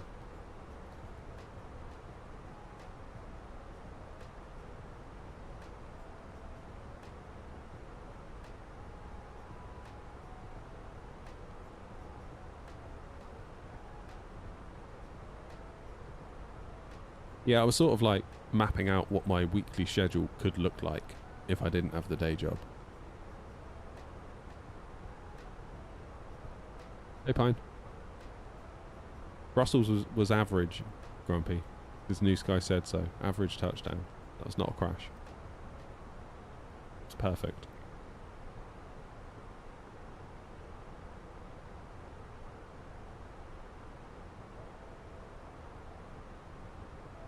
Lose traffic, Air Knot 118, flight level 310, descending now for flight level 080 to be level at Fusap.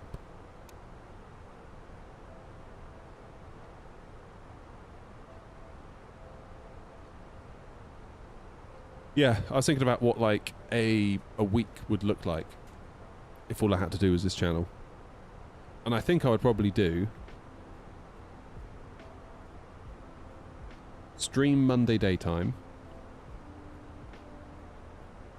then work on video content Tuesday daytime, stream Tuesday evening time, stream Wednesday daytime, video making Thursday daytime, stream Thursday nighttime, stream Friday daytime. So imagine it's sort of like up, down, up, down, up, down on the streaming. So I'd be live 5 days a week, 3 times in the day, twice at night. And then I've got Tuesday, Thursday to work on video content. Because we don't want to be giving up the video content, because A, I enjoy it. Like, creatively, I enjoy it. I like picking a topic and figuring it out and working through it and showing you guys the results, even if the results turn out to be not what I thought. It's like, well, we've all learned something. Then that would be, yeah, 3 daytime streams every other day. So there'd be like a day gap between the daytimes, and then the evening streams Tuesday, Thursday. So one way or another, I would be live 5 days a week. And I'd be able to start building up the evening streams a bit as well.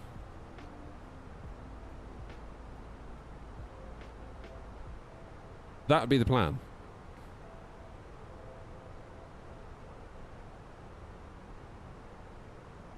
That would be the plan.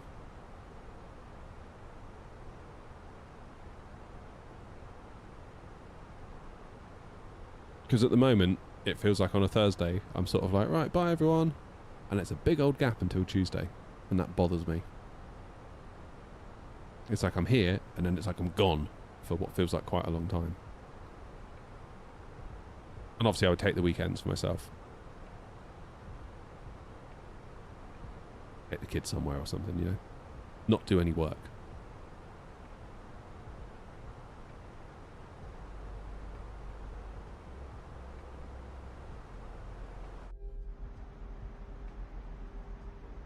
It's looking like France. It's weird how the fields look different in different countries, isn't it?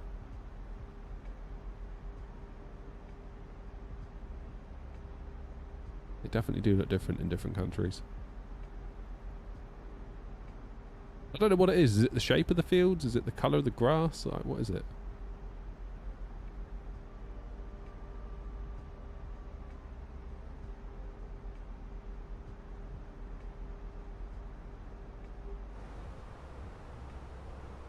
Yeah, I mean, at the moment, it's kind of like stream Tuesday daytime. Try and do a video of some description on Wednesday daytime. And then stream Thursday daytime. But then quite often it's like, well, now I've got a video that I need to edit. So then I'll usually end up editing that over the daytime on Saturday. Or like the evening time on Saturday, which isn't ideal.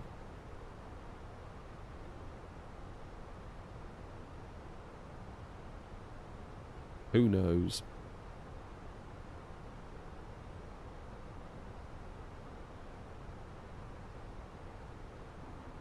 Which A320 add-on? It's the Phoenix. I have a question. How can I put on the navigation panel that screen blue and yellow? What? The what screen? Blue and yellow?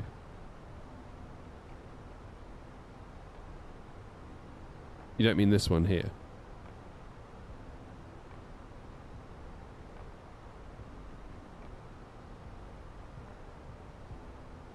Is there any opportunity for you to take a week off work and do a trial run? Probably wouldn't be long enough to get any results.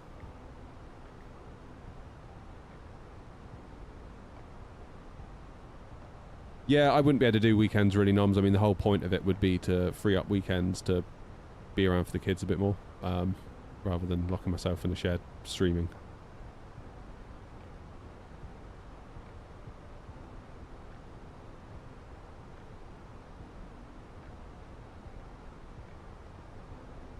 I'd want to be quite strict about ring fence in the weekends.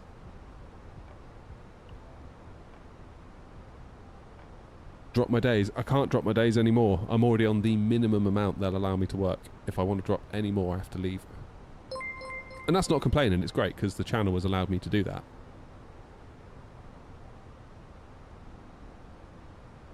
Channel has allowed me to do that. The only evenings I could do it, Noms, are Tuesday and Thursday, just because of other stuff going on with life that make the other days impractical.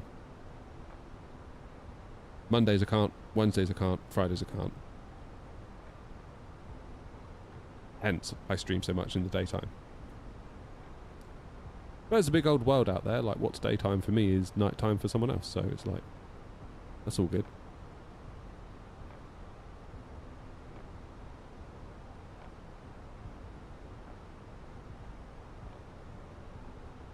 In France, do they not have haute cuisine? Oh, fine, I don't get it. How was Edinburgh earlier? Beautiful, as always. Always beautiful.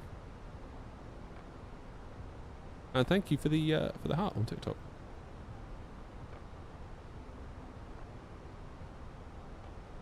Yeah, it's about basically, Noms. It's like just trying to work in a set of constraints that I have. Like I could bitch and moan that I can't stream evening times 5 days a week, but the reality is that I can't. That's just the way life is for me. So that's what it is.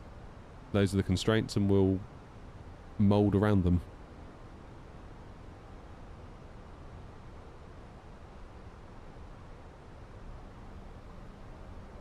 Next few lining up next before me. We had any memory increases in sim update 4? I haven't had any decreases, put it that way. What are we at now? 12.8 gigs of VRAM. Our frames have recovered though, because Gatwick, it wasn't very good, was it? We were like at 35 and we were like, oh, maybe we need to reboot the sim, but it's fine. They've come back now. We're at cruise. So I don't know whether the sceneries are just having a hard time in Sim Update 4. They seemed alright though prior to the release candidate though, didn't they?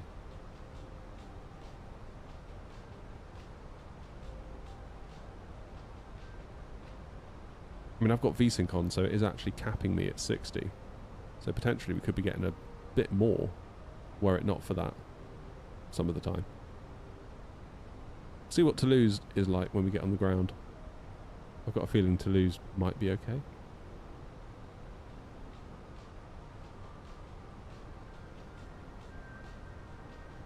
When you say memory usage, do you mean VRAM or like RAM? Got a stick of RAM next to me here, look. I feel like I'm holding gold. It's only DDR4. Only.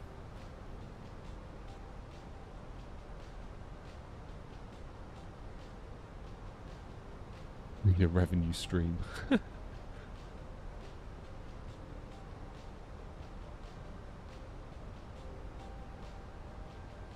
hearing you on Unicom. No. I am not.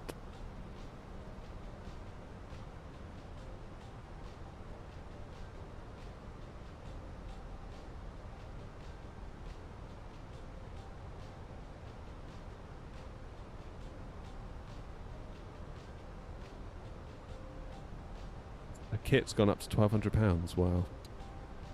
I still can't believe that mine is like 850 something from Corsair directly. Like, crazy.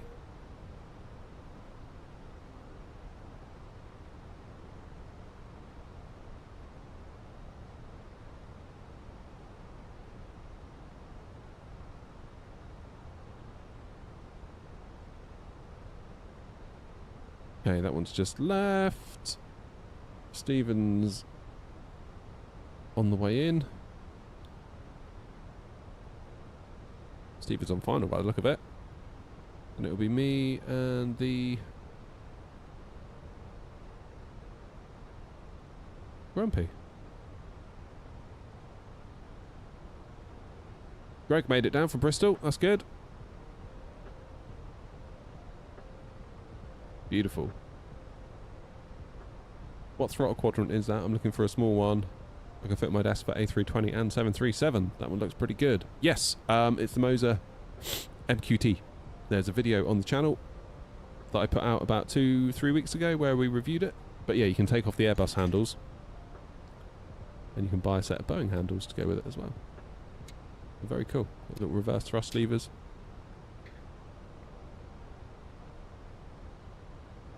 Livery, me.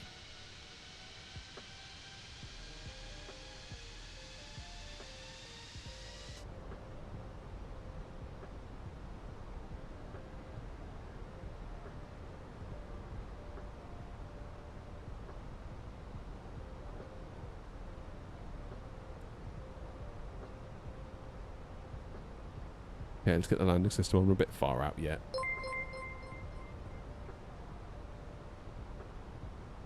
Cheers, Graz. Right, 13:27 we're due in. It is now 13:15, so 12 minutes.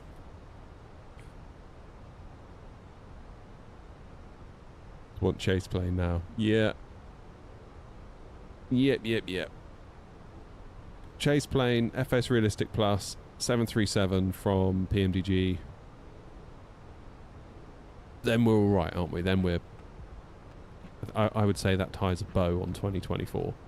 Everything else from that point really is a bonus.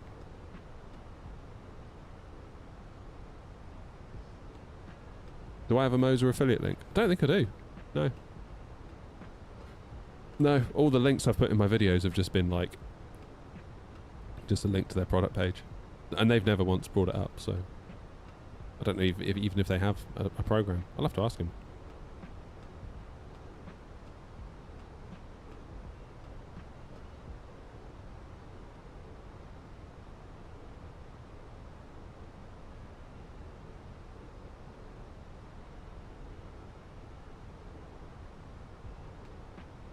Okay, we're inbound Fusap now, that's good. 8,000 feet, everything's looking good, and passengers are strapped in. We'll do lights at 10,000. QNH is 1020 now. Let's update that.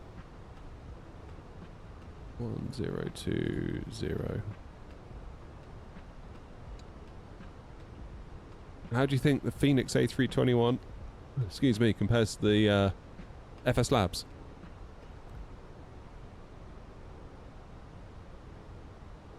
I don't know, I've never tried it. Never tried the FS Labs, so I couldn't tell you. I'm just reluctant to use it based on historic events. Do my throttles have detents where the Airbus levers are? that are removable for Boeing. Yeah, so how it works, if you ever look at the video on the channel, we do a full review of it. There's like little, I explain it in much better detail than I probably will here, but there's like little grooves in the plastic here. And then in the Airbus handles themselves, there's like a sprung-loaded ball bearing, so that sort of pushes out into the grooves as you roll over them. But on the Boeing levers, it doesn't have any of that, so they just move freely. The only downside, I would say, is that the flaps lever, it's got the Airbus 1, 2, 3 full style detents, and even when you put the Boeing lever on, which is just a white lump of plastic essentially, there's nothing smart going on with it, you've still got the 1, 2, 3 full Airbus detents. I told Moser that I thought that wasn't great, and I think they said they were going to do something where, like, if you had a flaps detent 1, that'll go to like the most commonly used Boeing setting equivalent, so you can basically use the detents to get probably what you want most of the time out of a Boeing. Don't think they've done that yet though, or maybe they have and I haven't noticed. Right, lights on then.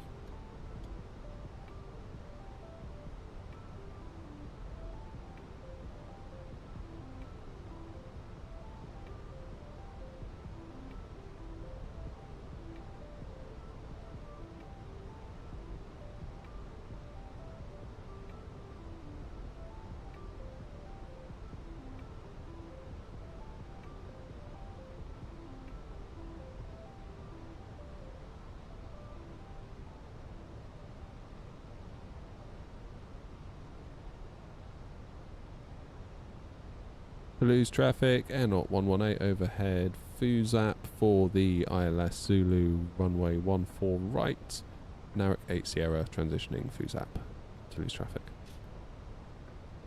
I did not see the link, Noms, no. I think the like the YouTube filtering thing removed it, but I will have a look. Now I know it's there.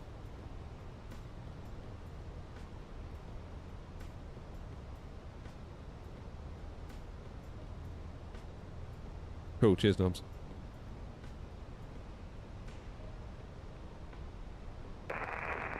Police traffic, not 1018, vacated to runway 14, arrived at Mike 2. Heard you then.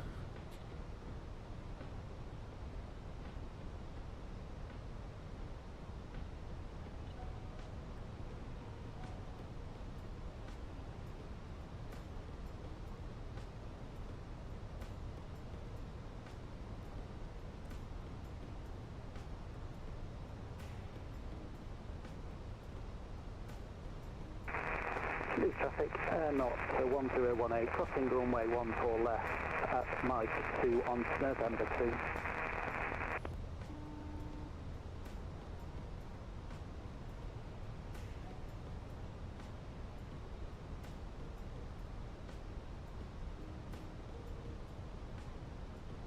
Now, where am I going to go when I land? It's off onto Mike 4, isn't it?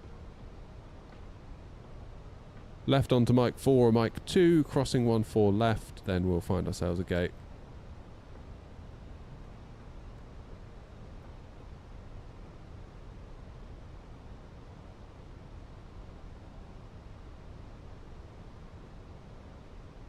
Can you walk me through how to set up a full approach with a Simbury flight plan? Probably, but not right now, because I'm about to land the plane, so I need to focus, I'm afraid. Sorry. I would advise you probably look at someone like A330 Driver on his channel. He's got loads of stuff like that. Explain it way better than I ever could.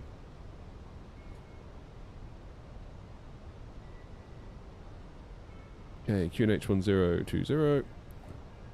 And start managing my own speed.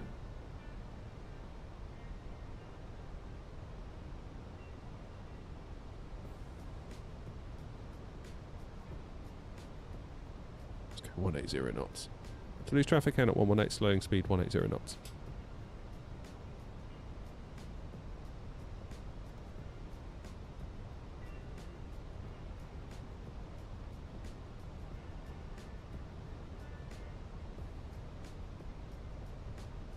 Flaps 1.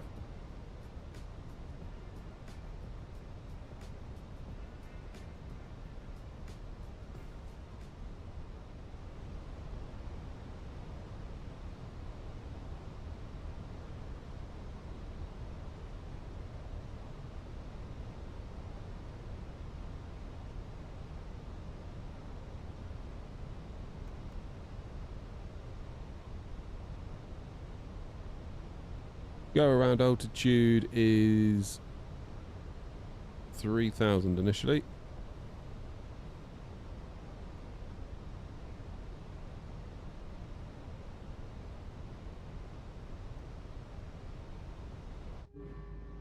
Here flaps 2.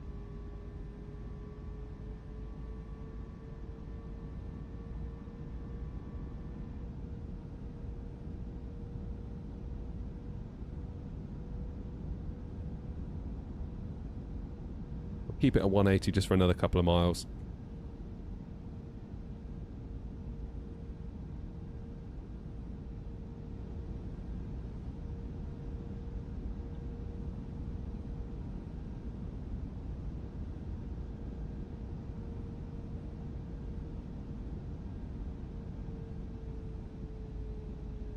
Loose traffic air 118 established on the ILS 14 right, slowing speed now 160 until 5 DME to lose traffic. It is indeed, Gabriel, yeah. Head to New Sky, newsky.app, and you can join us there.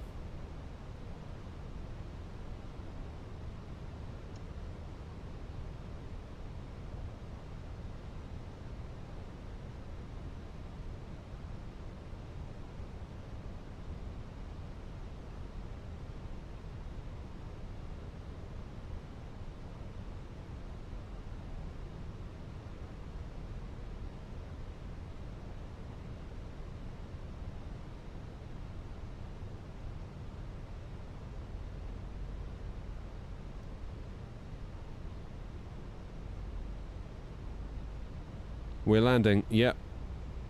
Weather's gone really poor, isn't it? 2,500.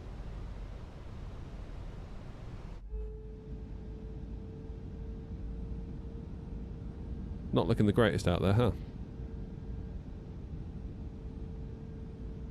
Oh, I don't know, it's not so bad. Maybe it's just this cloud.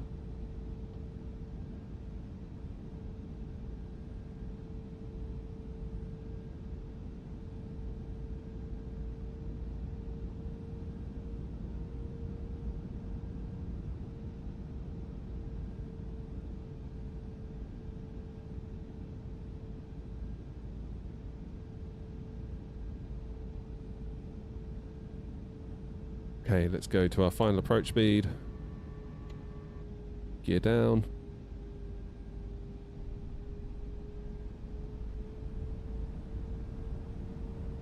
Lose traffic, out at 118, 6 mile final, runway 14 right. There it is, right in front of us.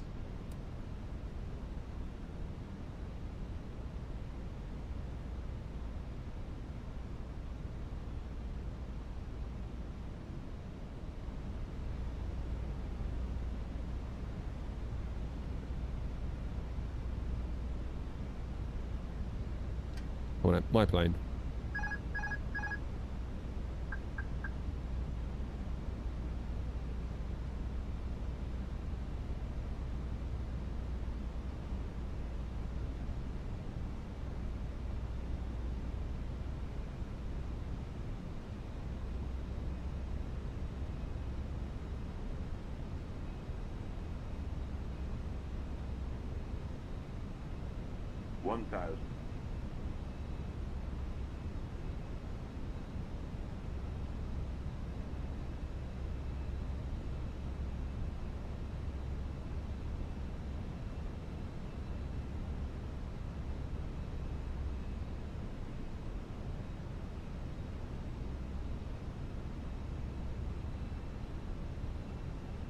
So we've got a slight wind, very, very, very slight wind coming across us left to right, but not really at that much of an angle.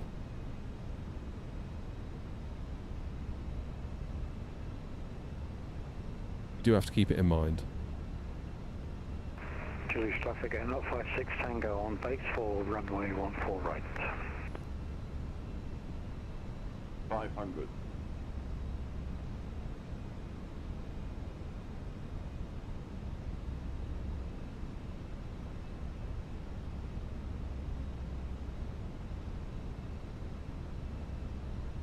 Above.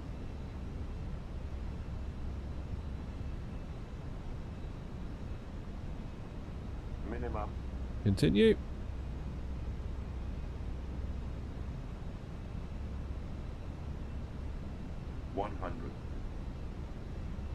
Too high, going around.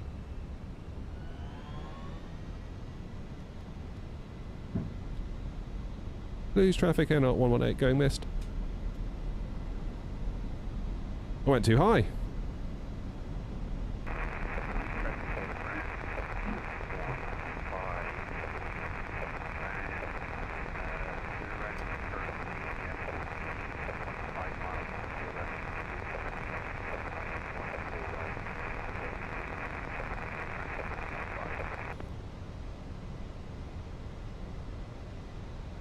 That's alright, you guys get to go around. It's only half one, got plenty of time. Leave us climb.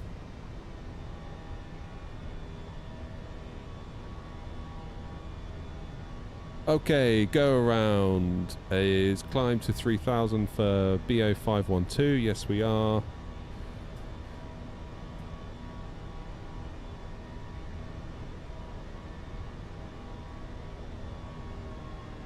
Keep speed at 190 knots.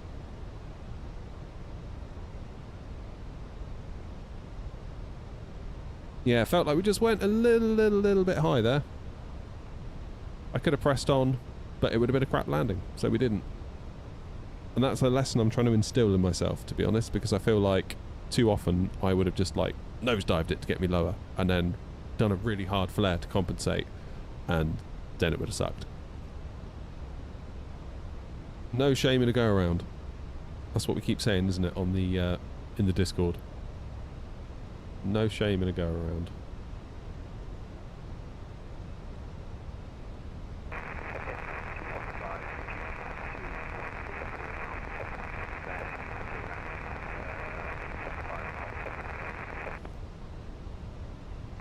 Lose traffic going up 56 Tango ILS runway 14 right with 9.5 miles to run.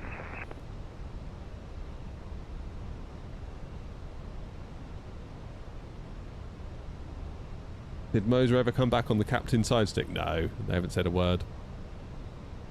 Every time I mention it, but yeah, they're probably sick of hearing it.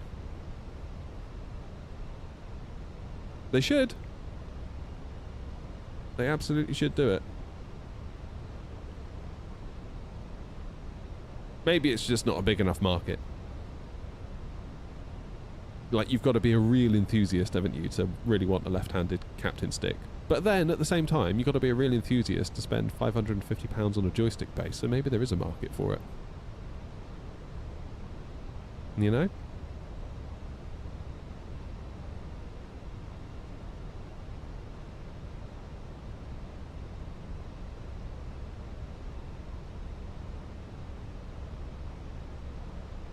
I suppose the good news is we were looking slightly overweight on the way down, so this go-around should solve that. So plan is we're basically going to loop around. See this little plan here. We are there with a pink arrow. We're going to BO 513, then 514, then we'll crack on out and have another crack at it.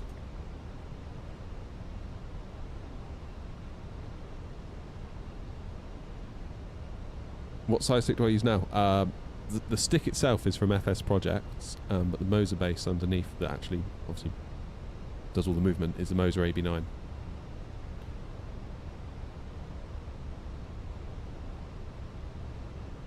Left-handed roller mouse. Damn.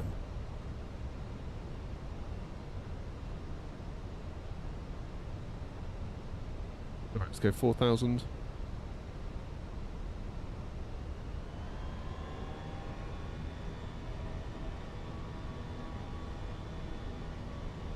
Let's Toulouse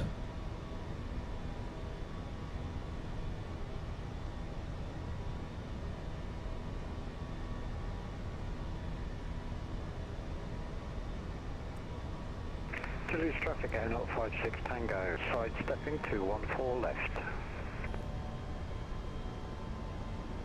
Oh. Any reason for that, Grumpy?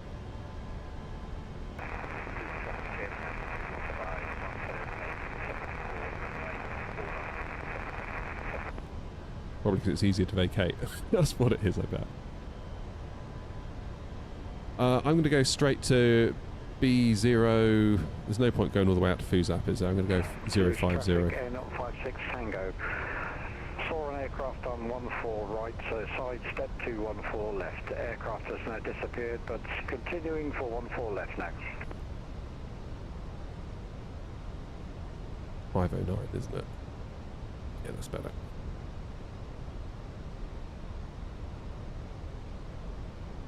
Okay, you're... Oh, there's 707. Nice.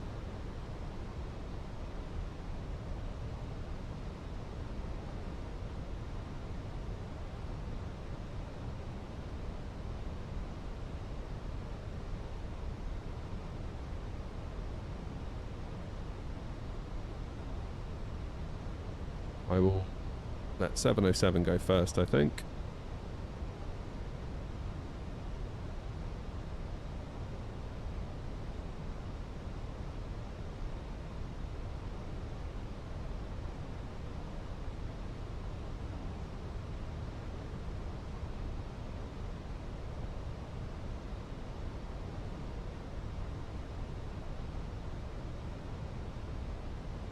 Where's 707 planning on going then?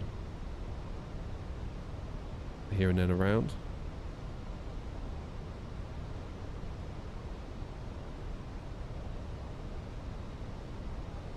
Reshade? No, I don't have reshade. No Rex, no active sky. I don't feel a need for it. Maybe I'm wrong. Maybe I'm wrong. Could be wrong. I'm wrong a lot.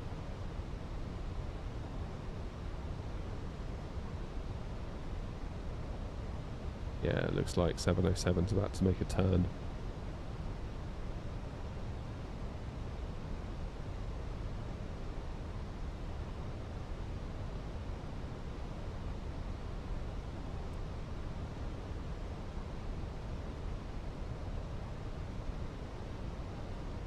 Air France 215 turning on to the localizer for runway 14 right to this traffic. Okay. In that case, I will go direct to Bravo Roscoe 509. Toulouse traffic Air 056 Tango 14 left vacated, taxing to standard choice. And Toulouse traffic Air 118 going direct to Bravo Osco 509er. Speed 180 knots for the separation for the Air France ahead.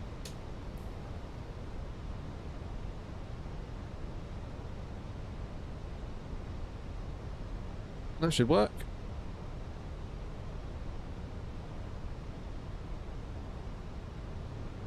Does it though, Noms? Does it though?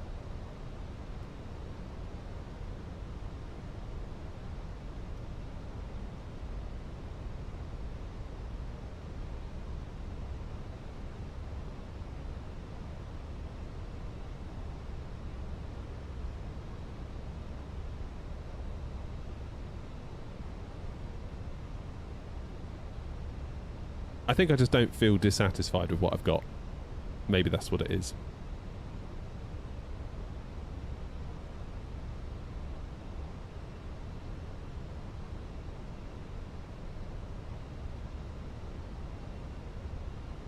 Air France 215 established on the ILS for 14 right, 4 miles to run, reducing the final approach speed, Air France 215. I was tempted to shortcut it, but I'll play it safe.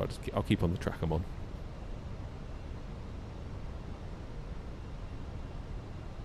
Reshade and Atmos together are awesome. Okay, maybe I'm wrong. Maybe I'm wrong. Or maybe Noms is wrong.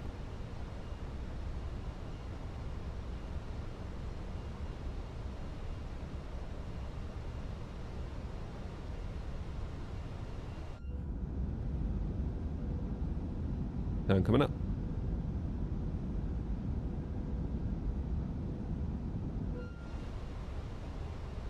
Get the old landing system back on.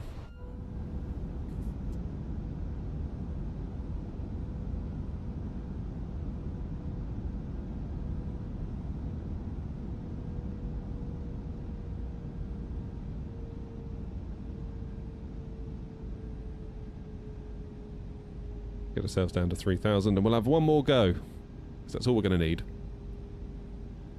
One more go. One more go.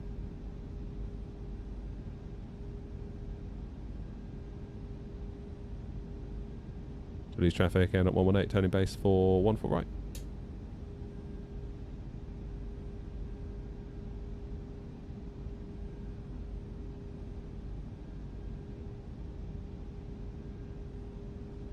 Okay, we're at 3,000 feet now.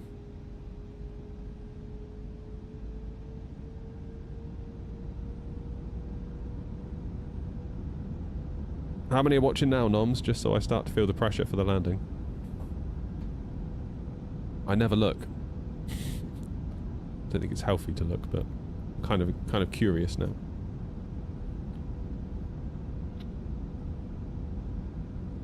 Arm the approach mode.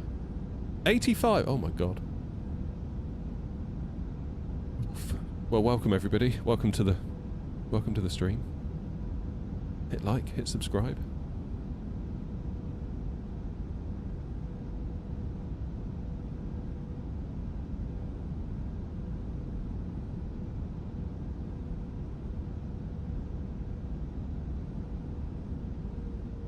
Okay, 160. Flaps 3.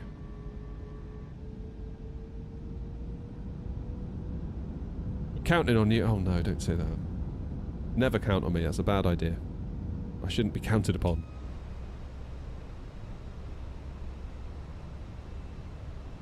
Okay, ground spoilers are armed, our lights are on. Auto brake medium is configured.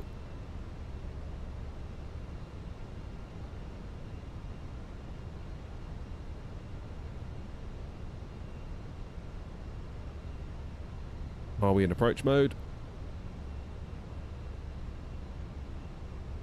We are now. Yeah, France 215 vacated runway 14 right to lose traffic.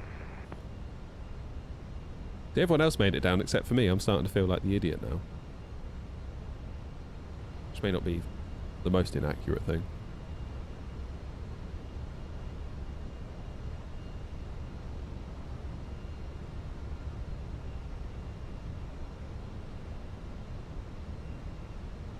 Just wait until we're established. Leak and feel of butter coming on.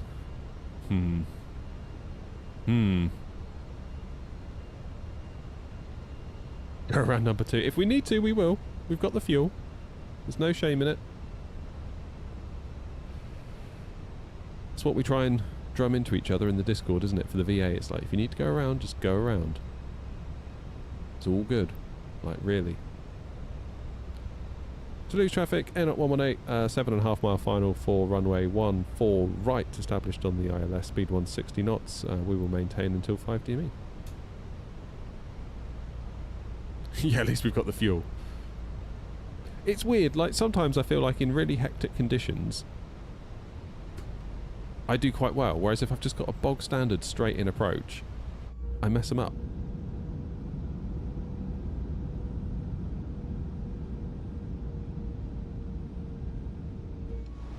It's really weird. Hey, get down.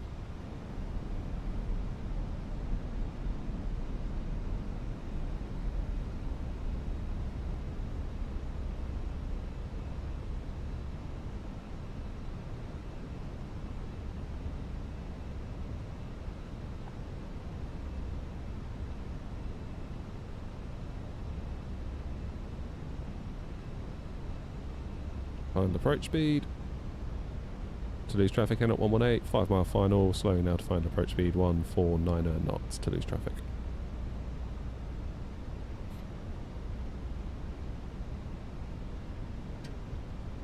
My plane then.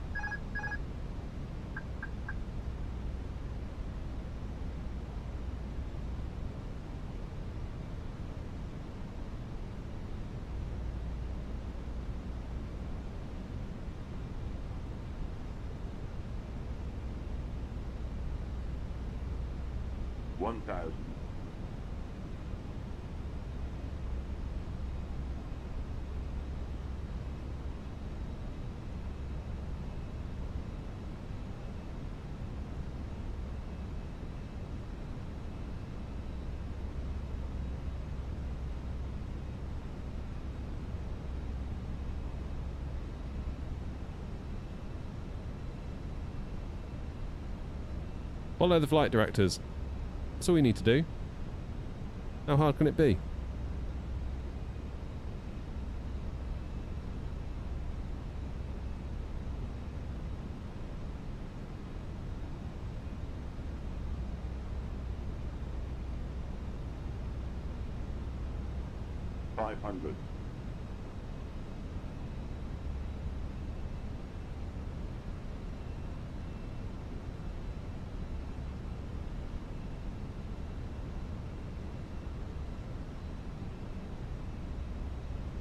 Above.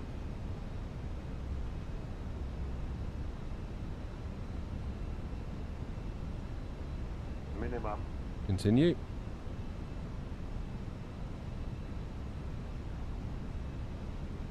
$100.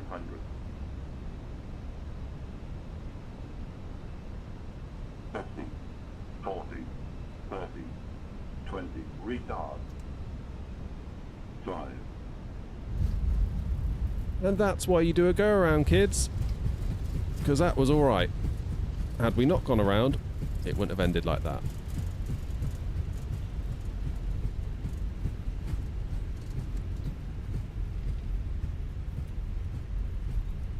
Very happy with that one. Very happy with that one. Right, where am I going? Let's keep her rolling.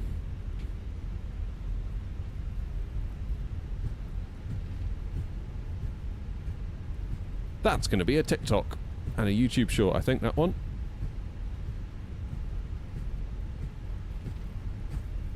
God, I got to be careful. That was almost a tramp dance. I've got to be careful doing that.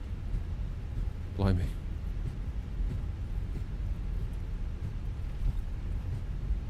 Come on, Mike 4, where are you? There's a lesson there, isn't there? Go around. And the VA won't penalise you for it. Just go around.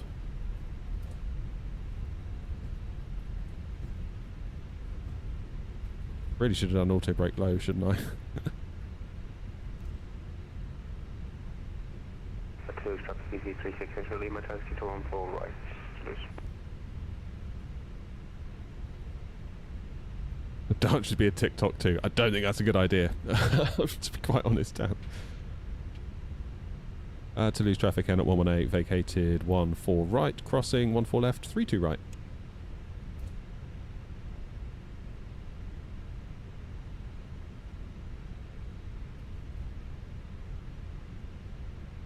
Is this a Phoenix A321? Yep.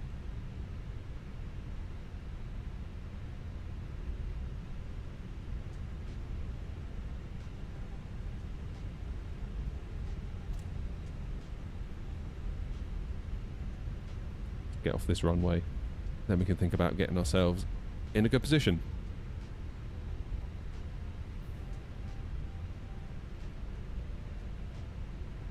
Or a GIF. No, what have I done? Alright, APU. Toulouse traffic out at 118, clear of 14 left. Strobe off, taxi was off. Toulouse traffic out at 118, taxiing to stand Foxtrot 10 via Tango 40, Tango 42 and Tango 44.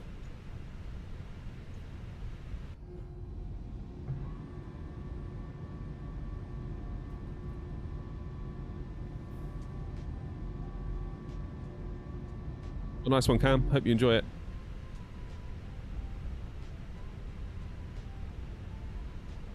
Baxter, how you doing? We've just landed, Baxter.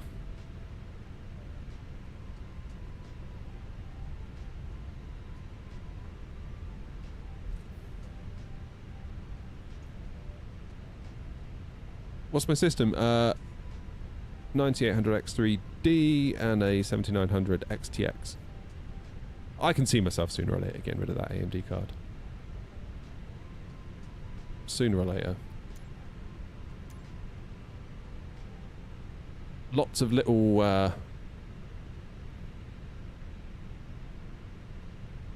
Lots of little gotchas with that card, I fancy. It is a good card. It has solved my problem, but there's...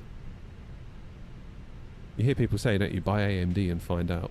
You kind of get it. That was a lovely landing. I'm really pleased with that. That's why you go around. And here we are at Toulouse. The Holy Land, as Grumpy calls it. Oh, bit heavy on the brakes there, weren't we?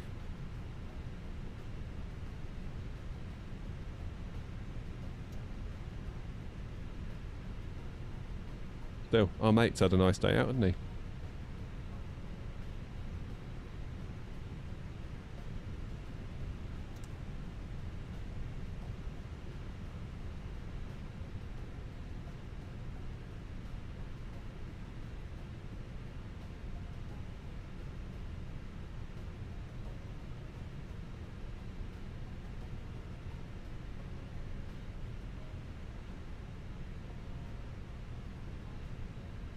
Come on, 0, 0, 0, 0. Let's do it.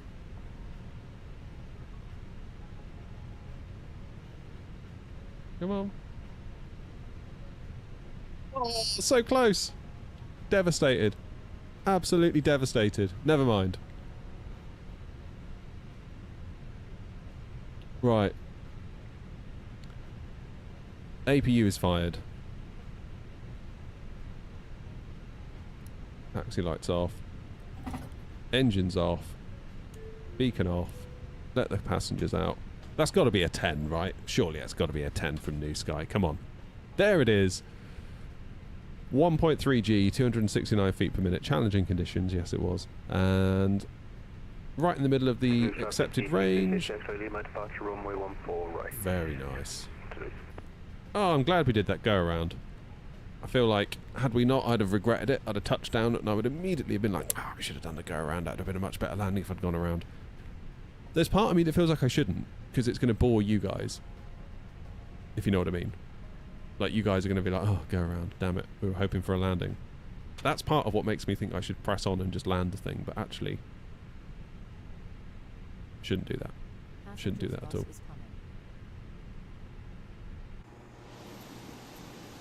It's a big old plane, the 321, isn't it? You forget. Oh, here comes the bus. Insane realism. Like being dragged across the apron like a toddler drags around like a little toy car. Love it. Do it right. Yeah, that's the way.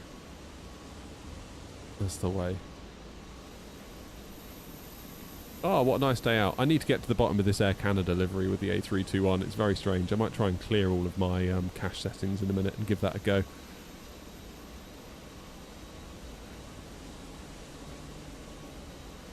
You definitely feel it, don't you, Joanna? Like that press-on-itis, they call it. That press-on-itis feeling. Just get it down, just get it down. You come all this way, just get it finished, get it done. It's like, no, actually, do it right.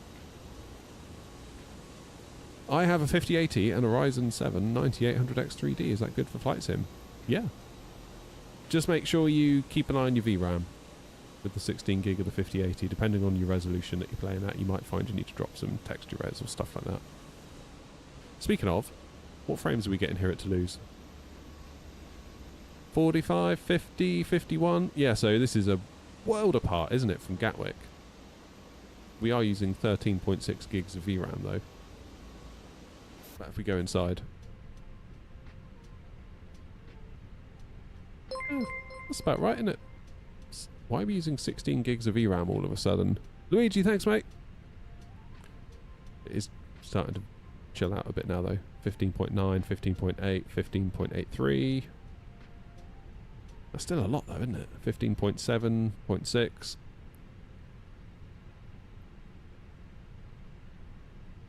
Main thread is a bit up and down still, isn't it? Maybe that's GSX, I don't know. I don't know anymore. How am I liking the throttle? My only flaw is the flap detents for Boeing, but I'll manage. Yeah, that's basically it. Although,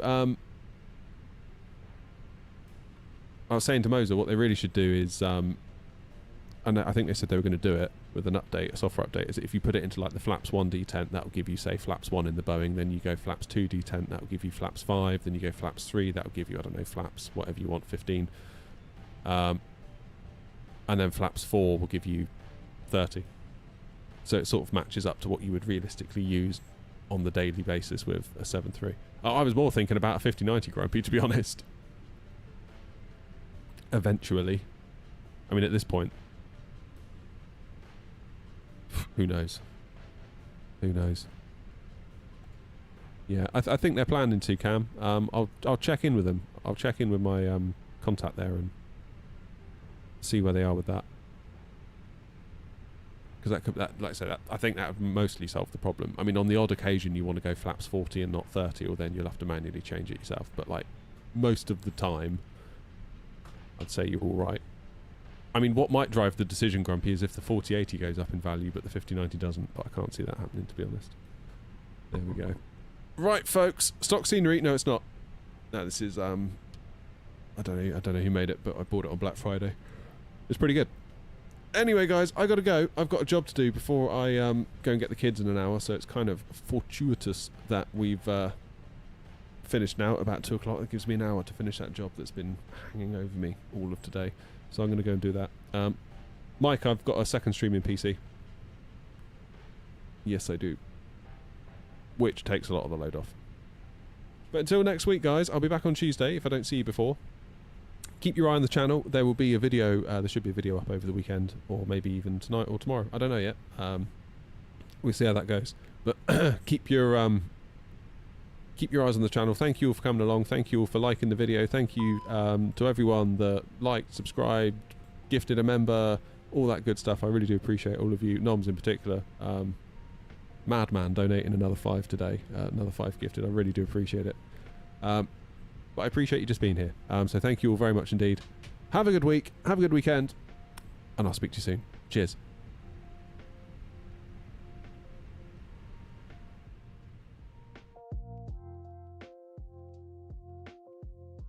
Sorry, Derek.